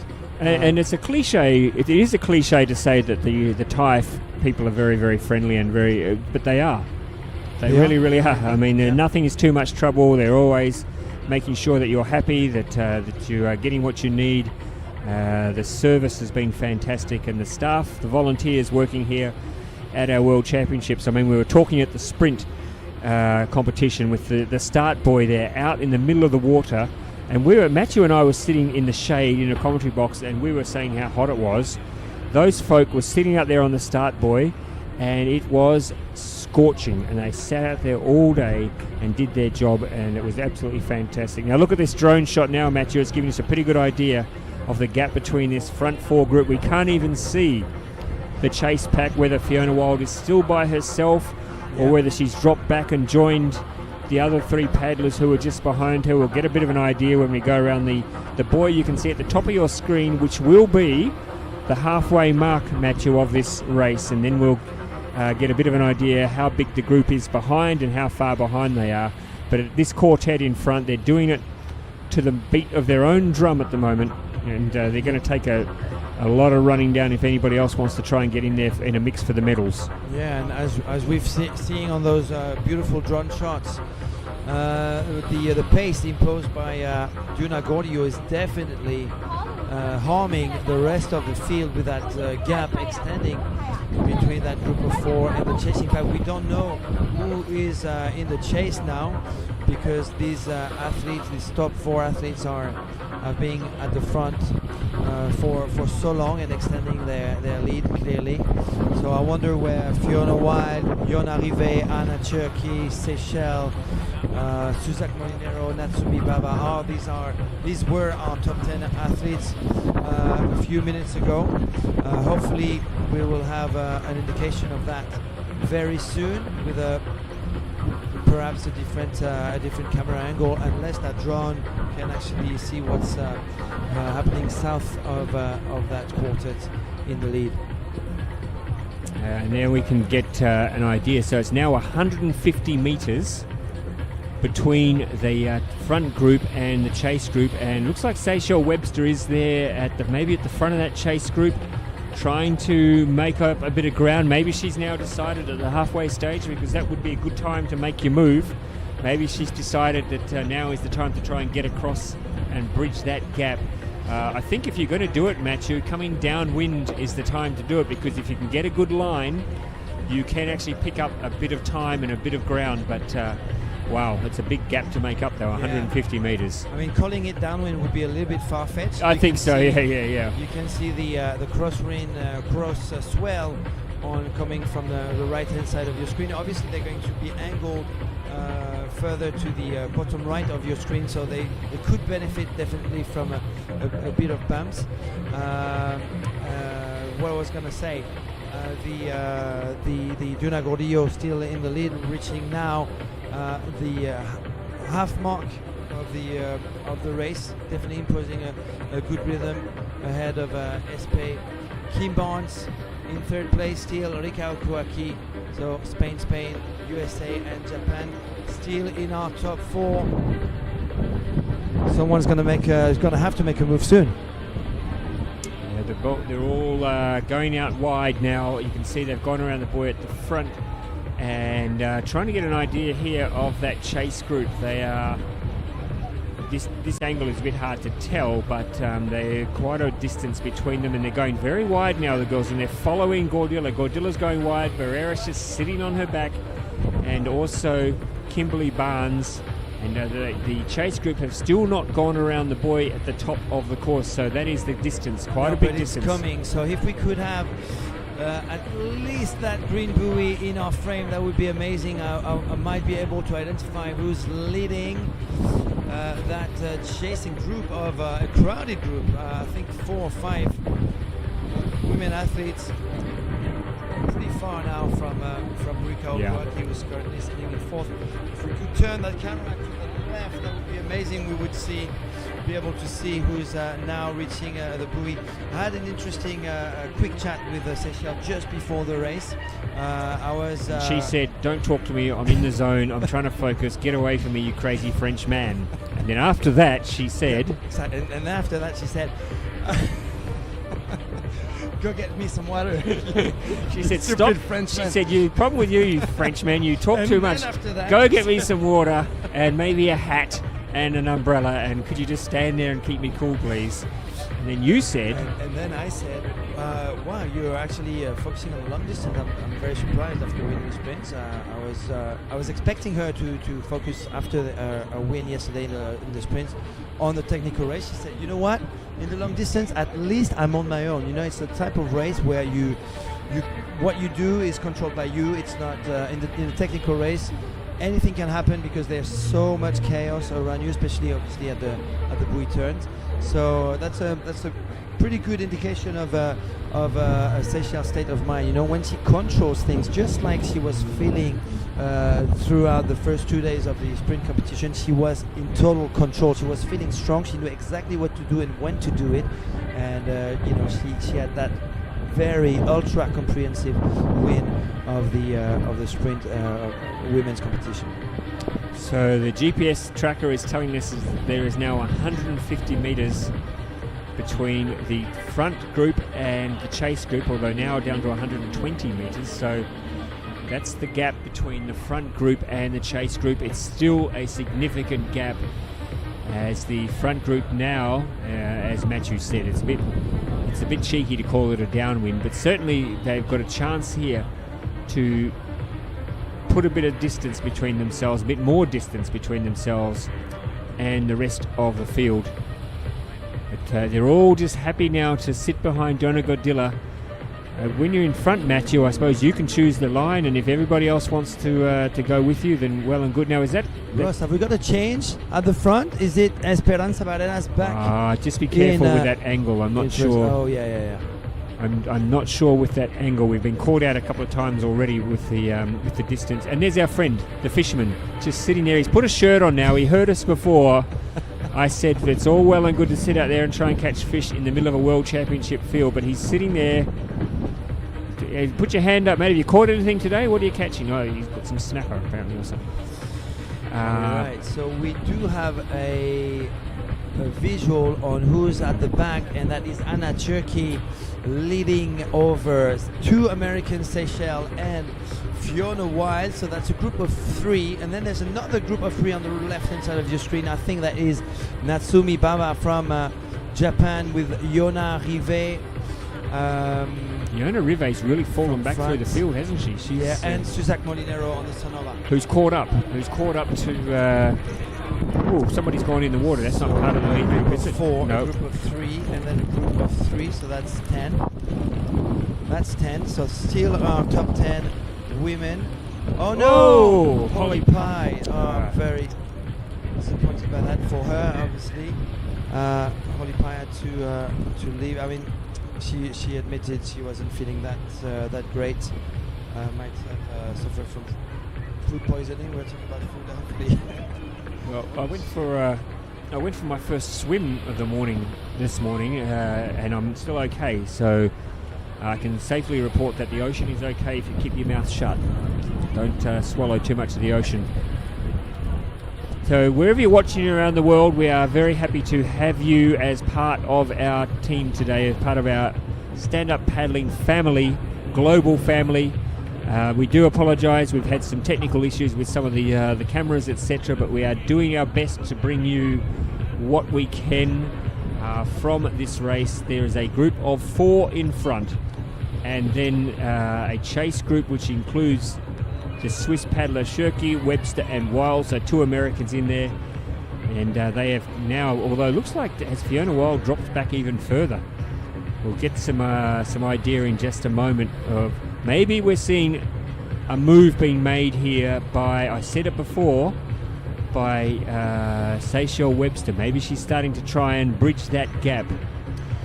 We are being asked by one of the our followers on the chat to if we could provide some indication as to where the 40 plus men are. We can't, unfortunately. They're not wearing a GPS tracker, so we can't have that. So unfortunately we'll have to wait until the end of the race to actually call the shots for the podium. We were able to show the start of the plus 40 men's race, though. Hopefully, before the end of the race, we will have some views, and we'll be able to guess at least who's leading. But I did spot a very good start by 2 Canadians. That was Tim Oliver and on starboard, and Tommy Gooday on SIC Maui. That's the only indication I have so far, unfortunately.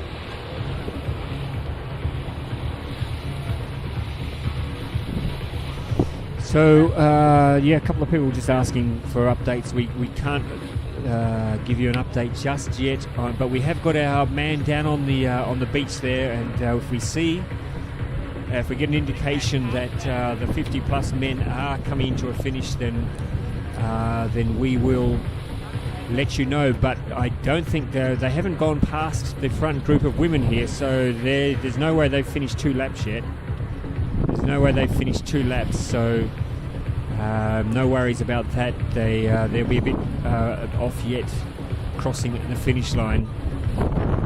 The women, the elite women, were the first paddlers on the course, then the 50 plus, and then the 40 plus. They are on their last lap though, the 50 plus men. When they get towards the finish, we'll try and cross down and capture that action, bring you the leader. But we are focusing on the elite women, just like we focused on the elite men this morning.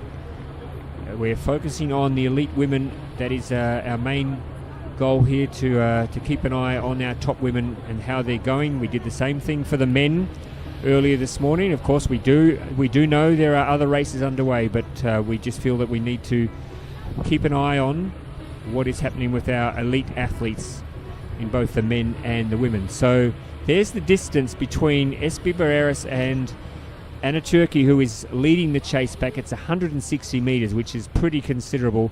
They're now just coming up to our fisherman, who's just sitting there having a good old time. What sort of a line's he using? I'm not quite sure. Maybe he's just got a hand line going in there, but doesn't he look very relaxed there on his fishing pontoon, sitting there enjoying the best seat in the house, Matthew. That's where you should be, commentating out there. That should be what you're sitting on, my friend. You should be sitting out there giving us a bird's eye view. That's what I asked for. Or an albatross view, sitting on the water, watching the paddlers go past. Is he going to give him a wave? Just give him a wave, mate. Give him a bit of encouragement.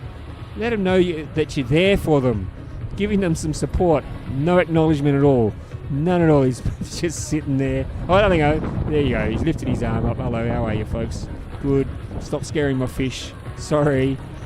I'm trying to win a world title here.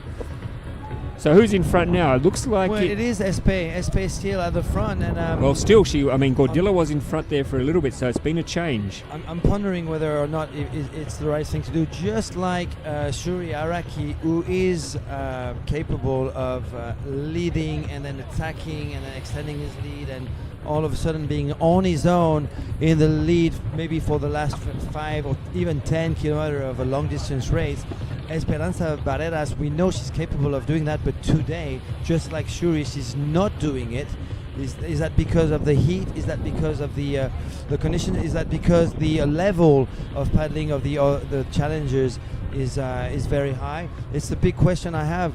Maybe being in front in this race today is not the in a train of paddlers might not be the best thing to do. Someone is having a bit more of a stroll. Actually, 2 athletes, and that is Kim Barnes. I asked you about this for the men, for the men's race, Matthew. If you were the Spaniards in front, would you be starting to get a little bit peeved off with the 2 athletes at the back, that they're just sitting there and not doing any work? Would you? I mean, I know in cycling they can get very, very angry if you just sit behind and let everyone else do the hard work. Is it the same for a distance race in stand-up paddling? I mean, it's a mental game, and losing your nerves, being angry, could actually cost you some play. So you have to keep a cold mind. So you have to depend on what you do yourself, and not so much on what the ethics of every individual athletes are. I'm not saying that staying in 3rd or 4th place and not taking the lead is unethical. It's definitely part of the game. It's part of the strategy. I mean, Espe could just stop paddling and see what happens, but she would risk some strong finishers like Anna Turkey, Seychelles, the sprint world champion, and Fiona Wild to catch up with them, and all of a sudden you would have a group of 7 paddlers at the front and not 4 anymore. So if Espe is feeling good, I think she should do what she does usually, basically accelerate all of a sudden and try and break the field, or just give up and say, look, it's your turn, for you. It's for you to lead now. I'm tired of being at the front, and I'm going to sit in 4th. So just trying to get a look behind. I think I saw, was it the 40 plus men behind? But nobody's gone past this front group yet. So there's been no chance yet that the 50 plus are getting near the finish line just yet, because the women are just coming down now to complete a second lap, and the 50 plus men are also they're just doing 2 laps, but I haven't seen them come anywhere near the front group yet. So they've still got a little bit of distance to go. We will bring you, though, if once the men get towards the finish line, we'll bring you the finish of the 50 plus and the 40 plus men's races. But at the moment, it's the front quartet for the women's race. They've been there for most of this race, and it's been the two Spaniards in front, followed by the American and the Japanese paddler, who's been quite happy just to sit there at the back of this quartet. She's done no work in terms of leading the race, and just happy to sit back there and let everybody else. Kimberly Barnes the same. She has not led this pack at all, just sitting back, letting everyone else, let the two Spaniards do the work, keep a little bit of petrol in the tank for the final lap. And the question is, though, when do you make your move? When do you make your move if you want to try and blow this apart? Do you keep it for a sprint at the end? If it does come down to a sprint at the end, Matthew, would it be Espy that you, or Dana Gordilla? I mean, Gordilla's been very fast. She was fast yesterday. Would she be the sprinter that you'd back out of this quartet? Duna Gordillo, definitely a very strong finisher. I don't know much about Kim Barnes as a sprint finisher. She obviously won her heat, so let's not rule her out as a sprint finisher. Kim Barnes, who is in her 40s. I would expect, though, someone to make a move. I think Espe, just like I expected that to happen from Shuri, and it did happen at the very start of entering lap number 3. Shuri Araki placed an acceleration, tested his challengers, and that wasn't successful. So let's see if Espe or Duna try to do that right before or right after one of the two buoys coming up, the one that finishes the course and the one that starts the new one. So one more lap to go, and just on our message, thank you, Jenny. Jenny says, regarding leading a draft, she says some athletes prefer to sit in the top 2 to set the pace and not fall back, because if somebody falls off the pace, 3rd and 4th isn't safe if someone in front of you falls off. And you don't want to, you can get stuck behind, so sometimes it's worth pushing and staying in the top 2 spots. Jenny also reminds us that in 2022, Espe led the whole race, but Duna overtook her in the final meters. So that was in 2022, yeah. A big international race, of course. And you know what, Jenny K, I wonder if that's Jenny Comeback from Puerto Rico. Jenny, can you confirm you are that person? Seem to know a lot about yes, about SUP racing. Why aren't you out there paddling, Jenny? Good question. Should be Good here. question. Make sure you're there in life Florida. Choices. Jenny Comeback. Make sure you're there in Florida also next a mom year. and busy. Is it Puerto Rico? Or might be Costa Rica actually. Jenny Comeback. Anyway, we might have a confirmation of that very soon. So feel free to drop us a message if there's anything you want to say, any questions you've got to ask about stand-up paddle racing or about Thailand. Matthew is he's also a walking travel guidebook for Pattaya especially. He can tell you all the ins and outs and the good places to hang out and the not so good places to hang out in Pattaya, because I'm sure you've unearthed a couple of those as well, a couple of the places where you probably don't want to be spending too much time. Now, here we go around. Oh, Duna. That was pretty sharp. Oh, look at that. A little bit of a boat clash there. Picking up the pace a little, I have a feeling Esperanza Barreras, Duna Gordillo, Kim Barnes, and Erika Okwaki is going to try and catch that train. Jenny's giving you the thumbs up, Matthew. You have correctly identified her. You've exposed her on international broadcasting. I did, and I have to send my apologies to Jenny. I said following a big event last year that I would interview her, and I got so... I don't think you need to apologise. I think she's probably happy. Under work and events. I think she's never probably... reached out to her to ask some questions, but I have to publicly acknowledge that I'm a big fan of Jenny Comeback, and I was very, very happy to see her back in at an international race last year. Now, are we seeing a move here? Is that the Japanese paddler is just starting to maybe struggle a little bit, Matthew? Or no, she's got back on now, but I think she might be starting to feel the pinch a little bit. We are into the final lap, and this is where the race is going to be won or lost. but it is at this moment the two Spaniards, 1 and 2, the American sitting third and just holding on at the back. It's the Japanese paddler. She's been there ever since this quartet broke away. Is she going to be able to hang on though, because there's a bit of pressure being applied now? Yeah, one last lap for the open women to go, but we are reaching the almost the 1 hour mark for the 50 plus men, so expect in the next 5 minutes possibly the first 50 plus men to complete the 10k long distance course. We might have our fourth world champion of the day in the long distance coming up in a few minutes.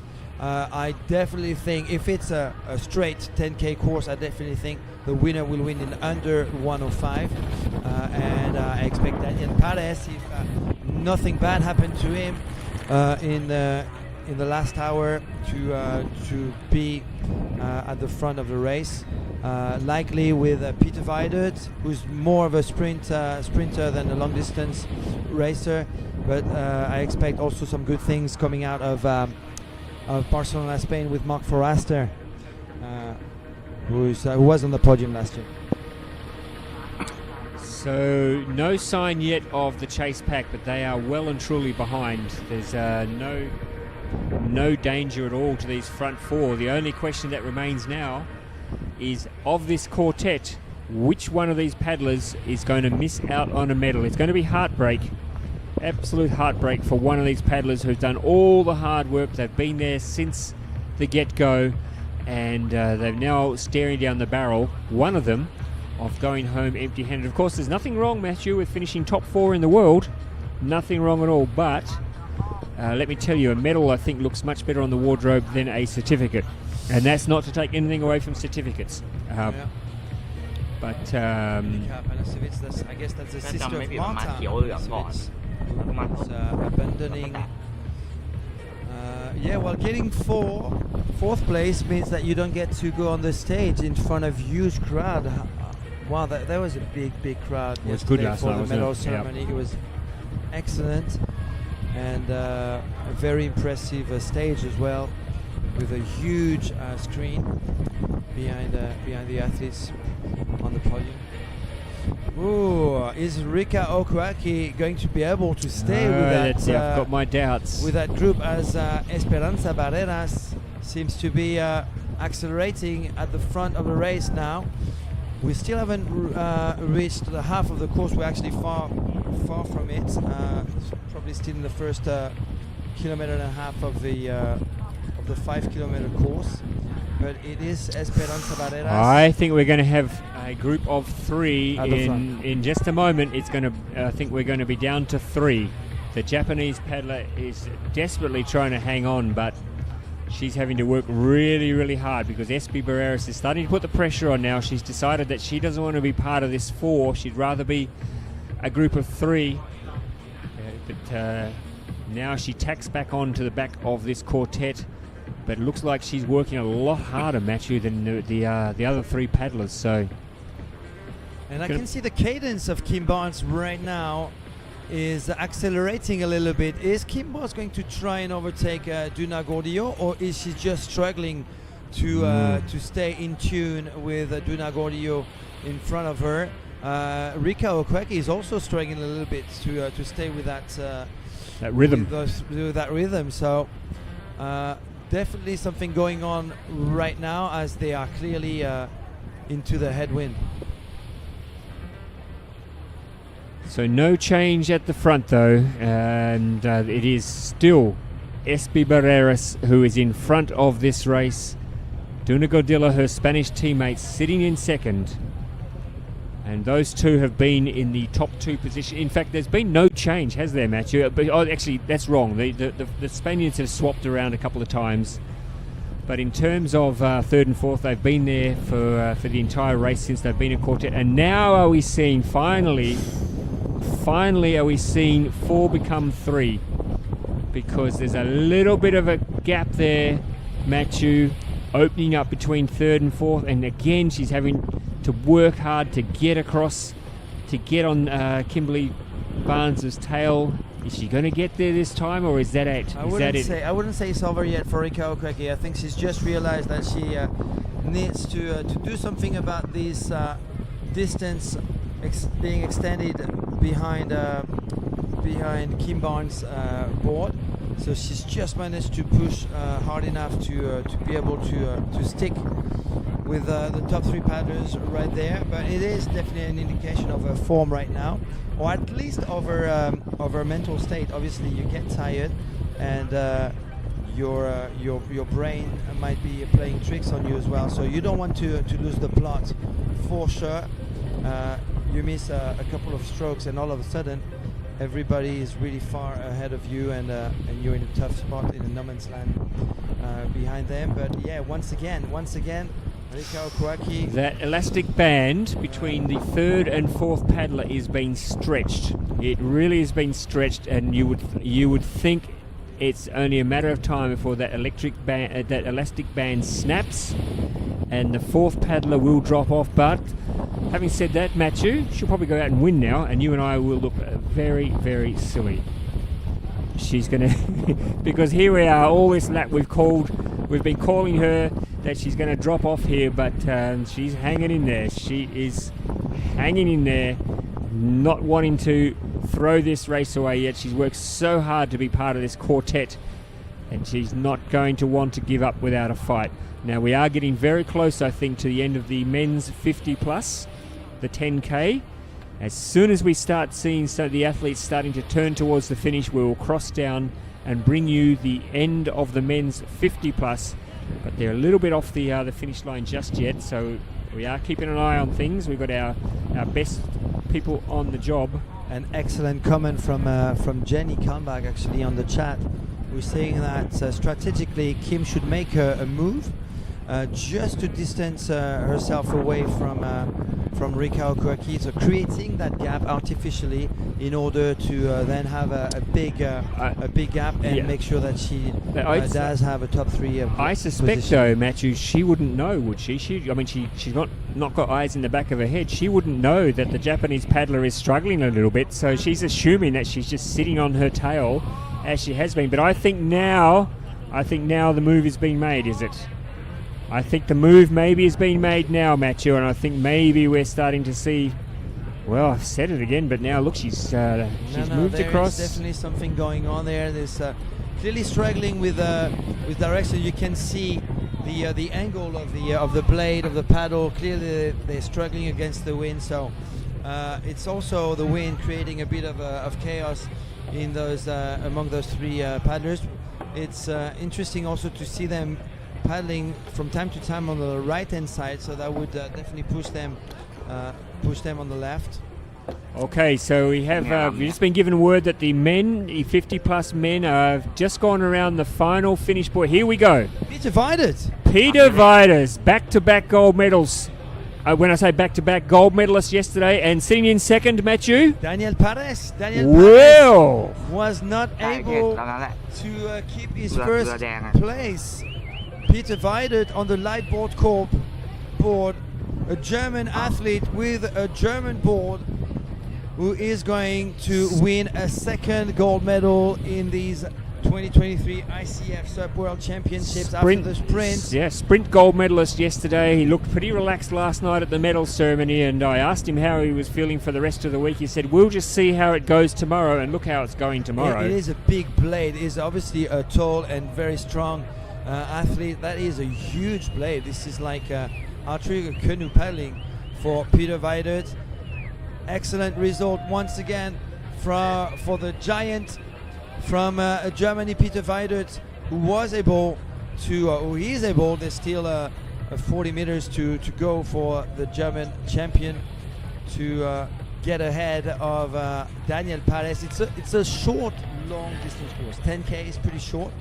I know Daniel is capable of doing long distance races, but Peter Vidert is going to be very happy with that gold medal once again. Another one for Peter Vidert, the German, after his sprint title yesterday. Daniel Pares will settle for a silver medal.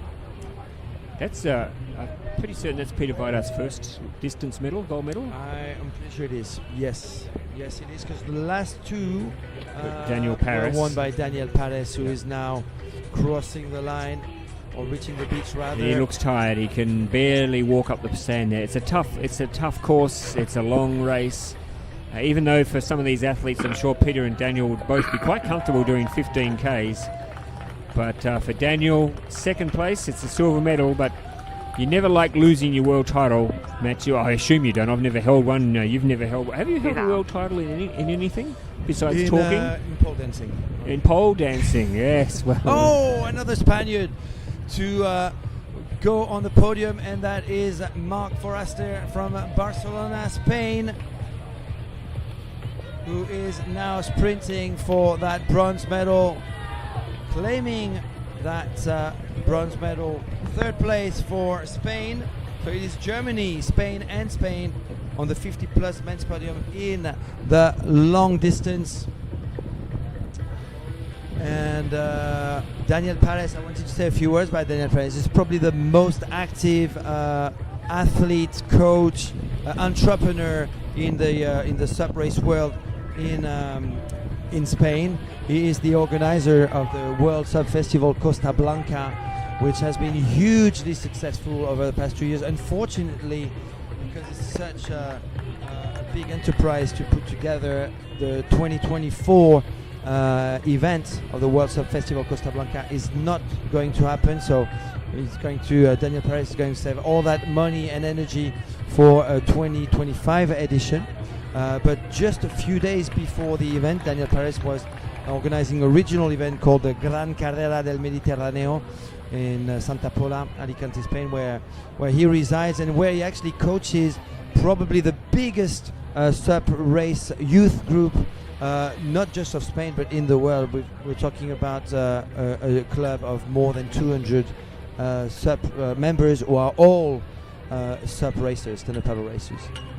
Well, fantastic effort, consistent paddler, a couple of world titles, silver today. Let's not take anything away though from Peter Vidart.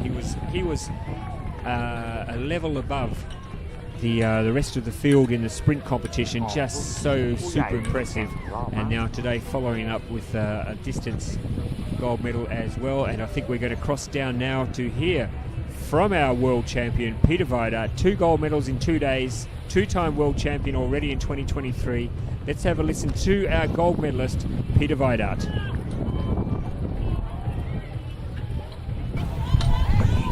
My. Oh, it's okay. I'll get after. I'm not organised. All right, you ready? Good. Okay, Peter Wyber, you've done it again. You won yesterday in the sprints. You've had a very convincing lead today in the distance race. How was it out there for you? Yes, it was absolutely amazing. I never expected such a result, because this choppy water is not my condition. We train on flat water in Germany, and so I'm very happy. And at the outside it was very choppy, side chops, and it was not easy. How was it battling the wind? And there's a bunch of conditions. It looks flat from here, but the wind is pretty strong offshore. Outside you have 40 centimeter waves, and you pedal 80% on the left side. It's not so easy, but all have the same conditions. Well, you had a very convincing lead there. You know, we were trying to spot you on the drone. Our live stream cameras were cutting out a little bit, but we managed to find you, and you look like you're by yourself. So it was a fantastic lead. Are you going to do the tech race as well tomorrow? Yes, I want to take part, but it's a very hard field. Many good competitors. Exactly. Yeah. Well, you got the 2 golds to the over 50s, so congratulations. Awesome job. Thank you. All right. Dankeschön. We do one more in German. Yeah, but I mean, is there a man paddling better in the world at the moment than Peter Vidart? There's confirmation for us. Vidart first, Daniel Paris second, Marc Forrester third, and then great result by Vincent Guillaume, actually the coach whose name I announced earlier on. 4th place. I saw Larry Kane there. He had a top 10 finished 6th or 7th there. But good result there for the Olympic legend Larry Kane. Now let's get a look of how our women are going. I think we still have. They've just come around the top buoy. There they are, coming up now to the top buoy. Yeah, they're just reaching the top buoy, the green buoy. And there's still a In the group middle of your of four. screen. So our Japanese paddler is refusing to go away. She's just hanging in there at the back of the field. A couple of times we thought they were going to shake her off, but Taylor Swift style, but she has hung on. She's there still, and she's ready to race for home with the top 3 women paddlers in the world who are in front of her. It's going to be a very good race for gold, silver and bronze. It has been the Spaniards in front though, and we are now about to see them, I think, go around the green buoy at the top. It's Espi Barreras, I think, going around first, Gordilla second. As they go around now, Kimberly Barnes in third place. And what's the gap? No, there's no gap there. They're all They're all together. The top 4. So, and four different brands actually: Starboard, NSP, Flying Fish, which is the Florida brand, and SIC Maui. Ooh, a bit of a gap now behind Kim Barnes. We keep It's saying happening it again. We keep saying it, but maybe it's just the angle. I'm refusing to call it again. I'm not going to say it again until I'm absolutely convinced that there's a gap opening up. I think she might have just taken a different line, has she from Japan? Well, let's not forget that Rika Okwaki finished 11th last year in 2022. So definitely, if she manages to stay at the front, a huge improvement from the 2022 results. Of course, last year it was Barreras ahead of Gordillo. We haven't seen Melanie No, so Lafayette. Melanie Lafayette, as I was saying, I think she pulled out. She was on the start list, but I think she's out. We have another French athlete though. It is Yona Rivet, and she's in the top 10, or she was in the top 10.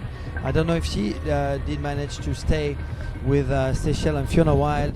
For a while they were in a group of 3 paddlers chasing that front pack of 4.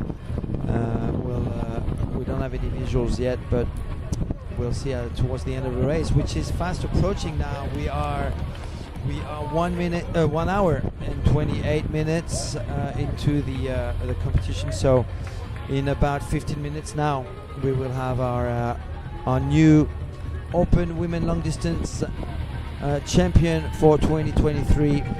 So Matthew, you've watched a lot of stand-up paddling. Who, if you look at that group of 4 at the moment, who's managed to maintain their technique, their stroke? I mean, can you read into this who's looking tired? Who's looking like they're still racing within themselves? Well, I think Duna Gordillo has got a good shot, being placed in second right now, and for possible explosive sprint finish. She's the youngest of them all. Kim Barnes, though, has proven this week that she's also a faster sprinter. However, that is not her main discipline. She's really focusing on long distance. So unless Espe manages to break away now in the next 5 minutes, I would probably go for Duna in a sprint finish, but that is being a little bit ignorant as to what Kim Barnes can actually achieve. Let's not discount Rika, because she is hanging in there. She's hanging in there, and she. We've got the doof doof music starting up in the background, so that must mean we're getting close to something. I don't know what it is, but it's very loud. So apologies at home if it's interfering with our commentary at all. Hopefully you can't hear that at home. It's very loud here, though, I've got to say. Now, is that a group of 3 now?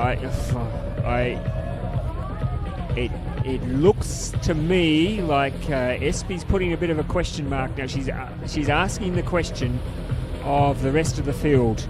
She's asking, are you ready for a sprint? Are you ready for a race for the gold? Because I am about to set this race alight. Well, that group of 3 now is definitely ahead of Rika Okaki. There is the a bit of a gap there for sure.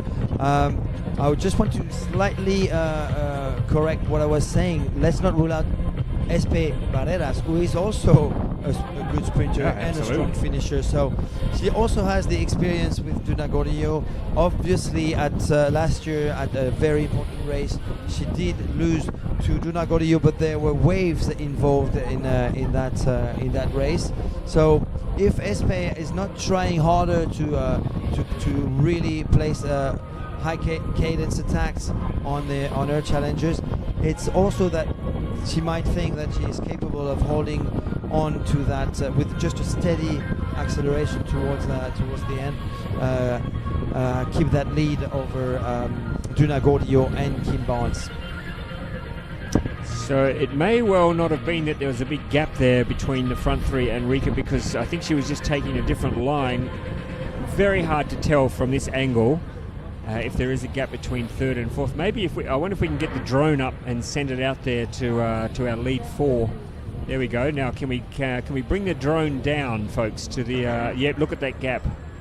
There is a gap now, indeed. Yep, there is a gap indeed between the top three and the and Rika Okaka from Japan, just dropping off a little bit at the back. So on the GPS on the left-hand side of your screen on the GPS chart, one name is missing, and that is Rika Okwaku, who is in fourth between a group of three now, led by Espe Barreras, and a group of potentially three girls as well. That's Anna Cherki. Was it Seychelles or Fiona? Seychelles.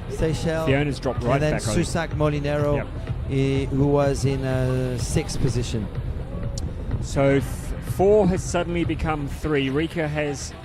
We were predicting this for some time, that the elastic band would break, and it's broken now, well and truly, and she has dropped off the front three. So yeah, there's a big gap between the front three and the rest of the field. But we are now down to a race in three for the World Champion title of 2023. Matthew, what have you spotted? Yeah, Ross, I think I've spotted a white dot at the top of your screen. I think that's Anna Cherki, who is 50 meters in front of Seychelles and Susak Molinero. So that can tell you how much of a gap there is between Rika Okwaki and Anna Cherki. Something's going on at the front. Is it still three, or are they just two? There's three. There's still three there. Three. Yeah, that's Rika in the background. You can see her in the background. So Kim Barnes is still sitting in third. It's still SB in front, Gordilla second, and Kim Barnes holding on in third position. Is she starting to drop back a little bit, though? A little bit hard to tell from this angle, but it looks like the two Spaniards are now asking the question.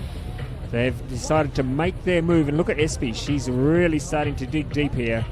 The experience, she's such an experienced paddler. She's done these sort of races so many times, and she'll know exactly when to apply the ultimate pressure, and it's going to come any minute now. So we are able of identifying everyone here on the field. I think we're missing a few paddlers, or a couple of paddlers from the top 10 that we announced earlier. Espe Barreras in first, Dunagorio in second, Kim Barnes in third, Rika Okwaki in fourth. We have Anna Cherki on an NSP board in 5, Seychelles in 6, and behind them that's a white hat, and I think that is maybe Natsumi Baba with potentially Yona Rive, or is it Susak Molinero? I'm not entirely sure. So the top three are well and truly out now. It's a race in three for the gold medal. All three should win a medal of some colour, but they all want to leave for the gold medal. So Espe Barreras, there we are, the 13.6k mark. So we have 1.4 kilometres to go, and it's going to be a really big race for the gold medal here. Who's managed to leave some petrol in the tank for the closing stages of this race? Kim Barnes has done the least amount of work of the three, just happy to sit in the slipstream for the entire race. And I tell you what, if I was me and I was leading for the entire race, and then somebody who'd been sitting behind me for 15 kilometres or 14.9 kilometres suddenly moved out and overtook me, I'd be pretty bloody annoyed. Luckily, I don't get annoyed easily though, and luckily you'll never find me at the front of a race after 15 kilometres. Well, no matter what the color of the medal, it has been a very wise decision on Kim Barnes' part to pull out of the sprint competition, to be able to retrieve her board, which was stuck in Taiwan for a few days. It was definitely sent well in advance of this event, but it only got to Bangkok yesterday, so she was only able to retrieve that yesterday. If she would have taken part throughout the entire sprint competition, she would have got that board super late last night. She wouldn't have been able to rest for this very important day. So that decision seems to have paid off, at least to be able to score a podium medal today. She could do more than bronze where she's currently sitting. That's the big question mark I have, is how much of a sprinter is Kim Barnes. We've got definitely two big champions. The most experienced of all three is certainly Esperanza Barreras, at least on the international scene. Kim Barnes has been paddling for years and years. I can find some articles related to Kim Barnes on Google dating back from at least 2015, but we haven't seen much of her outside of the USA. So we've got about a kilometre to go now, Matthew, and this is now down to the moment when your gut is hurting, your arms are hurting, your legs are hurting, your head is hurting, you're thirsty, you're maybe getting a little bit bleary-eyed because you've been out there squinting in the sunshine for the best part of, well, look at the time now, an hour and a half now, over an hour and a half. 1 kilometre to go. We've just hit the 14 kilometre mark, so we have 1 kilometre to go, and we will be able to crown our new world champion. It is. We are going to have a joint finish between the plus 40 men's and don't tell me. And the open women. Please don't tell me they're going to finish at the same time. These guys look fast, and they are together for sure. Top 3 guys. At the top of your seriously, screen. we're going to have a. We could have a joint finish. Can you tell Matthew who that is at the front of the 40 plus men? Don't. We need a lower John. That's that could be Tomas Lelovic, the winner of yesterday's sprints. Indeed, at the front is a tall guy on a sort of a board. Behind him, I'm not entirely sure. Pierre-Alain Dubois. That's Pierre-Alain Dubois in third. Yes, we're going to have our joint finish between the plus 40 in third right now on the SIC Maui board on the right-hand side of your screen. That is the winner of last year's long-distance race. It could be Olivier Dario-Merlin in second. I'm not entirely sure of that. He's usually on a dark grey and red board. That's the NSP board, actually. It could be all wrong. Anyway, let's go back and focus on the women, because women though.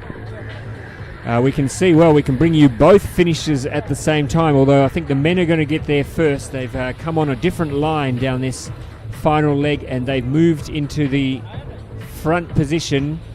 It's still SB Barreras leading the women's race. Donna Gordilla sitting second. Kimberly Barnes just biding her time, sitting there. Look at SB though. I think she's putting a little bit of distance here, Matthew, between herself and Donna Gordilla. She's making a bit of a move. There seems to be just a slight gap opening up between Barreras and Gordilla, and Kimberly Barnes looks to me like she's really struggling to hold on here.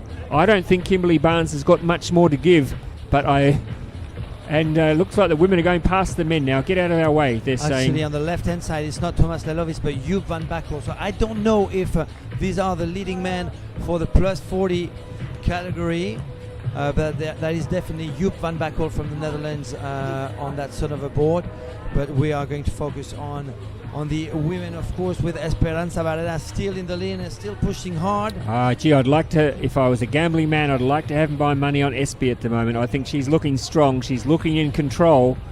I think at the moment the other two girls, Gordilla and Barnes, are just trying to hang on at the moment. Neither of them have made a move yet. Have they got anything left to give? Because Espy Barreras has been out in front for most of this race. If anything, Kimberly Barnes is dropping off a little bit maybe at the back. I think she's struggling to hold on there to the back of Donna Gordilla, but maybe she's just saving herself up for a big run to the finish. But a bit of a clash here, the men and the women coming together here. Do you think this is the lead pack for the 40 plus? I'm looking at the bib number. The only one identified is that an 8, 3-8. I'm just trying to check if that's Pierre-Alain Dubois. Espy Barreras is making a move. She's making a move. Here she goes. She's moved out. She's taking advantage of the men to get it a little bit of a gap between herself. And look at this gap opening up. Look at the performance from Espy Barreras, and they cannot go with her. They cannot keep up with her. Donna Gordilla has had enough. She can't go with her. Kimberly Barnes has got nothing more as well. Espy Barreras is going to turn in a moment and sprint for the finish, and she has made a very decisive move and look at that. She's put a big gap already between herself and the second place paddler. She's going to go around this boy in a moment, and she's going to head for home. What a race, what a moment for her. She took advantage, Matthew, of the men who were just getting in a little bit of congestion in the way there. She made her move, and before they could even blink, she was clearly in front. There she goes now. She's moved around. Oh, please don't fall in. Please don't knock her off that board. Gordilla's trying to catch her. Gordilla is now trying to sprint. Has she left it too late though? Barreras turns first. Gordilla is trying to get back to her. It's the two Spaniards. Kim Barnes is going on a different line. I don't know that she can catch her. But Espy Barreras, she's pinning her ears back. She's going for the finish line. She's going to try and claim her world title and to defend the crown that she won. Let's go back and focus on our leaders, please. Can we go back and have a look at the front two paddlers? Drone pilot, please send us to the women, because we want to see what is happening between Esperanza Barreras, between Duna Gordillo and Kim Barnes. Come on, turn that drone around. We want to see that women's finish. We also have, I think, the finish of the plus 40 men with Hugh Van Backel leading. I haven't identified who was second, the plus 40 men. That's Hugh Van Backel right there in front of your screen, but we are most interested in what's happening just behind him with Esperanza Barreras, who is going to clinch a second long distance Barnes has moved title. into second. Barnes has moved into second. She's made her move on Gordilla, but it's Espy Barreras. She made that decisive move, and she's going to come down here and defend her world title. What a race. She got a smile on her face. Esperanza Barreras, yes, she does. This is her claiming already another world title under the ICF SUP World Championship. Esperanza Barreras what from a race. Spain, gold medal. World champion. What a move. What a perfect race for this lady from Spain. Her timing was perfect. Just made that decisive move as they headed towards the boy. Kimberly Barnes crosses in second position, and Donna Gordilla, well, when Barreras asked the question, Gordilla had no answer, and she will settle for third. But what a performance there by Espy Barreras. She has defended her title, a perfectly judged race. She knew what she was doing. She knew when to make her move. And look, obviously just hoping that no one else had anything to give, and they didn't, and she was gone. Wow. And I think, can we get confirmation with the 40-plus men? Well, I did have I'm pretty sure in first it was Hugh Van Backel, the new Sonova rider. In third, we had Tommy Boudet. I haven't identified yet who's in second. This is Pierre-Alain Dubois right in the middle of our screen. And that is now Esperanza Barreras hugging Oscar Ruiz, coach and partner in crime. And Sven Rasmussen, the starboard CEO, giving a hug to his protege, Espy Barreras, who has just picked another gold medal. Fantastic win, fantastic push. I'm glad I said the last thing I said about Espy, that don't rule her out for a strong finish. She might have the feeling that she can contend Duna Gordillo and Kim Barnes in the last 200 meters. I mean, when you look at it, Matthew, that was an incredibly gutsy race that she paddled. She wasn't frightened to take on the lead. She wasn't frightened to lead for most of that race. Backing herself, backing her judgment, backing her strength and her ability, knowing that if the question was going to be asked at the end of the race, that she was going to be able to provide all the answers, and just making that decisive move. I mean, maybe things fell in place for her with the three men that came together and maybe just got in their way a little bit, and that's when she decided to make her move, and maybe catching the other girls by surprise. And when they looked up and saw that she had made her move for that final buoy and made that sprint for the finish, they had nothing. They had nothing to give. And Kimberly Barnes, really good race from Kimberly, set there in the slipstream in third position and managed to overtake Donna Gordilla in the run for the finish. But by that stage, Espi Barreras was already heading for the sand. A very impressive win for a very impressive athlete, and she has defended her world title. And very, very soon we're going to hear from our women's winner, Espi Barreras, who I'm sure will be very, very happy with her win. Let's cross down now to the sand to our big man Trevor, who's sitting down there ready to chat to our gold medalist and world champion. Espi Barreras, you've just won the distance race in the open women's division. How do you feel right now? Well, I still don't believe. I try to make a race in a different way than I used to do normally. So I try to think more and maybe paddle less. And wow, finally I just try to trust on all the work that I've been to come here.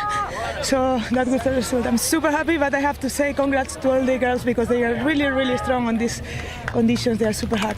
It looked like for a long time there's a big train with you all bunched up together.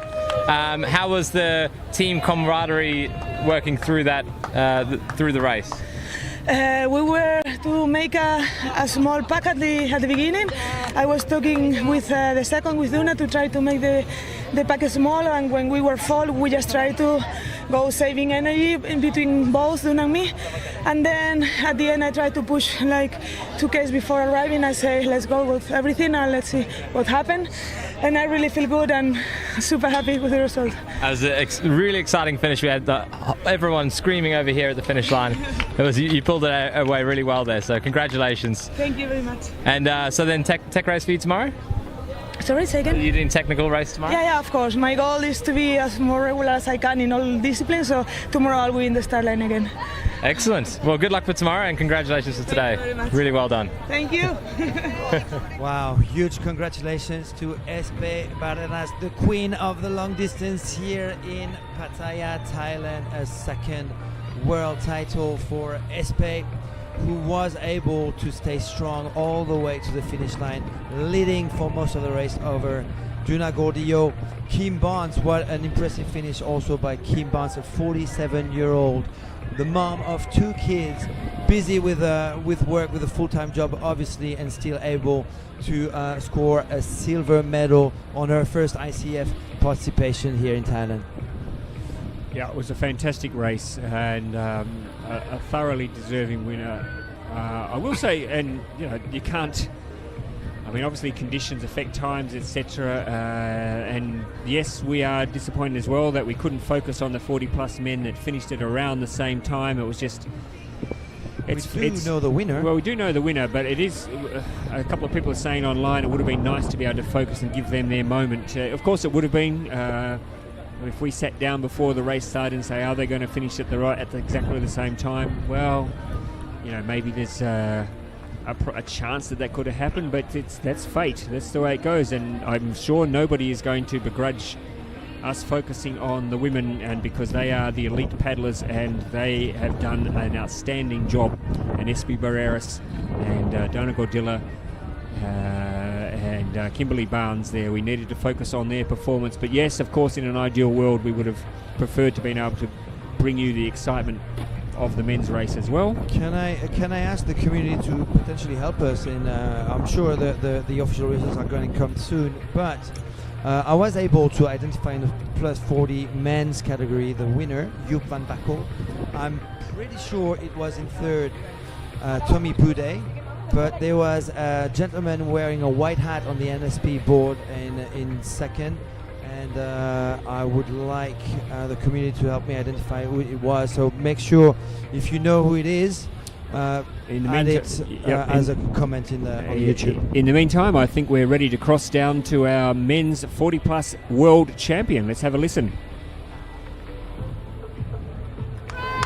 All right, Joop, you've just taken out the gold medal for the over 40s. You had quite a struggle at the end there with your camel pack. I saw it was a mad rush up the beach. You guys were neck and neck. Congratulations. Thank you, thank you. Tell us what happened. Yeah, it was crazy. Like, we had a really good battle with the three of us, the great guy from Greece and with Tommy from Canada. And then in the end, it was for the sprint finish. But the problem was I had my camelback around me and the leash attached to it. So I thought I'd just open the camelback and I run, but I forgot I had the thing around my neck to keep the drinking tube there. So I was, and then finally just close finish. So it was fantastic that I made it. So didn't expect that, but even more. So you probably didn't expect to get strangled on the finish line either. So this is no. well, congratulations. This is really cool. So this is your first ICF gold medal, right? Yeah, it's my second ICF SUP event. Like, I was in China, but my first medal. So because I'm like in the 40s now, so it's not really a good thing, but it brings good things as well. So that's nice. And I just found my new family. Like, I was always with the Fnatic team. Fnatic stopped with the hardboard, so now I found a new family, the Sonova team, and it's they really are. It's really, really nice to be with them now, and they really helped me to get achieve this goal. Fantastic. Did you have any tactics going into the race? Anything you thought about? It's really warm, so don't go too hard on the first 1 or 2 laps. So I had a sick terrain like leading for the first full lap. And that was really comfortable. Like, the sick guys were like taking leads one by one. I could just relax there. And then after the second lap, I started to make more of a marathon competition out of it, because I come from marathon paddling is my background. So and I could like work the boys like I wanted to, and then in the end it was just the 2 of us left. So I gave everything in the last, let's say, 3 kilometers. Yeah. Well, there you go. Despite being strangled at the finish line, the other 2 competitors and the heat, you've won the gold. Congratulations. Thank you. Thank you. All right. Well done, Joop, and congratulations on avoiding strangling yourself too. That would be a rookie error, wouldn't it? Forgetting to disconnect everything you've got tied to the board. But there we have confirmation of the women. Esperanza Barreras, the gold medalist. Kimberly Barnes, silver. Donna Gordilla, the third. Rika Okwaka, who was part of that lead pack for so long, and just not able to go at the end there, finishing in 4th. Seychelles, after the gold medal yesterday, takes 5th. Over Anna Cherky from Switzerland. So and I have identified our second, our silver medal in the plus 40, and that is Georgios Frakos. Who did very well in the sprint too. Greece, yes, indeed. And it was indeed Tommy Boudet in 3rd, but Tim Oliver from Canada was 4th. Pierre-Alain Dubois from France, who was last year's winner, was the defending champion, finished 6th behind David Anui, another Frenchman from New Caledonia. I'm going to leave you to wrap up the finish of these events. I'm going to go down and grab a couple of interviews. That's my pen, by the way. Don't you steal that? Yes, thank you very much. But we'll be back. We've got more racing this afternoon, of course, which we're looking forward to bringing you. It's at 2 p.m., so in about an hour, slightly less than an hour, we'll be covering the junior races. Yep, looking forward to that. Women, we're going to start with the men, and I think 10 minutes after the junior men, we will launch the junior women for the last, webcast race of the day. ID is now open. Are we covering the inflatable? We might be covering the inflatable. 8. More on that later on, but let's have a look at our top 10 in the plus 40 men, because I have the list in front of me. It might come up on your screen at some point. Joop van Baco from the Netherlands, as we've just interviewed him, won the gold medal in the plus 40 men's category in the long distance. Georgios Frakos from Greece in 2nd. Tommy Boudet from Canada was 3rd. Tim Oliver was 4th, also from Canada. David Anui from New Caledonia, France, was 5th. Pierre-Alain Dubois, the returning defending champion, finished 6th. Ryohei Yoshida was 7th. He was on the podium of the sprints yesterday in 3rd place. Victor Fedul finished 8th from Romania. Martin Teichmann finished in 9th position, and Artem Avramenko finished in 10th place. I actually have 3 more results. Branislav Schramek from the Czech Republic finished 11th. Christian Taher, the Sonova team manager, there you go, you have those results on your screen. Christian Taher finished 12th, and Olivier Comazi from Switzerland finished in 13th place. Congratulations, Joop van Bakkel. It's a whole new podium actually, apart from Tommy Bude, who scored some ICF SUP World podiums in the past 3 events. I think he had a medal in 2019 as well. We have 2 new names at the top, on top of the podium, with Joop van Bakkel and Georgios Frakos. I'm wondering where Olivier Dayomerlu is. He might not have taken part actually, because he is the 2021 ICF SUP World Long Distance Champion, but he sort of operated a shift, Olivier Dayomerlu from France, this past 12 months, focusing more on sprinting and technical racing, as opposed to long distance and ultra long distance racing. He was second in the sprint yesterday, and he will be competing in the technical race starting tomorrow, of course. So yeah, the big upset comes from Pierre-Alain Debois, the Spanish teacher from France, who was the returning defending champion, who finished in 6th place today. More cheering, more celebrations, and if you missed the entire show, well, you've just missed Esperanza Barreras winning a 2nd gold medal in ICF history in the long distance. She was the defending champion after winning Gdynia, Poland in 2022. She managed to stay at the front of a group of 4 girls to start with, and then it was down to 3. The sprint finish between Espe Kimbon, 2nd from Florida, USA, and Juna Gordillo, who was the silver medalist from last year, who finished with a bronze medal. Today we will see them, of course, again on the stage tonight for the medal ceremony of the long distance, crowning a total of 8 world champions in the long distance. I'm just going to get off the mic for a few minutes. We will be back with another live stream later on. I think actually I'm gonna ask our production crew whether or not we're stopping this stream, because I think there's a new one starting at 2 p.m. It is 1:08 right now, so in less than 50 minutes. In 50 minutes we will be starting with the junior boys, junior men. This is Litvina Champendal on the right hand side of your screen, with Florence Julen as Team Switzerland. On the right of your screen we've got more paddlers coming up. We'll make sure that they have a some good screen time.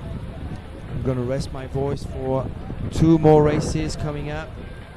This is Paddy Boyum on the left hand side of your screen. I think we disconnected my screen.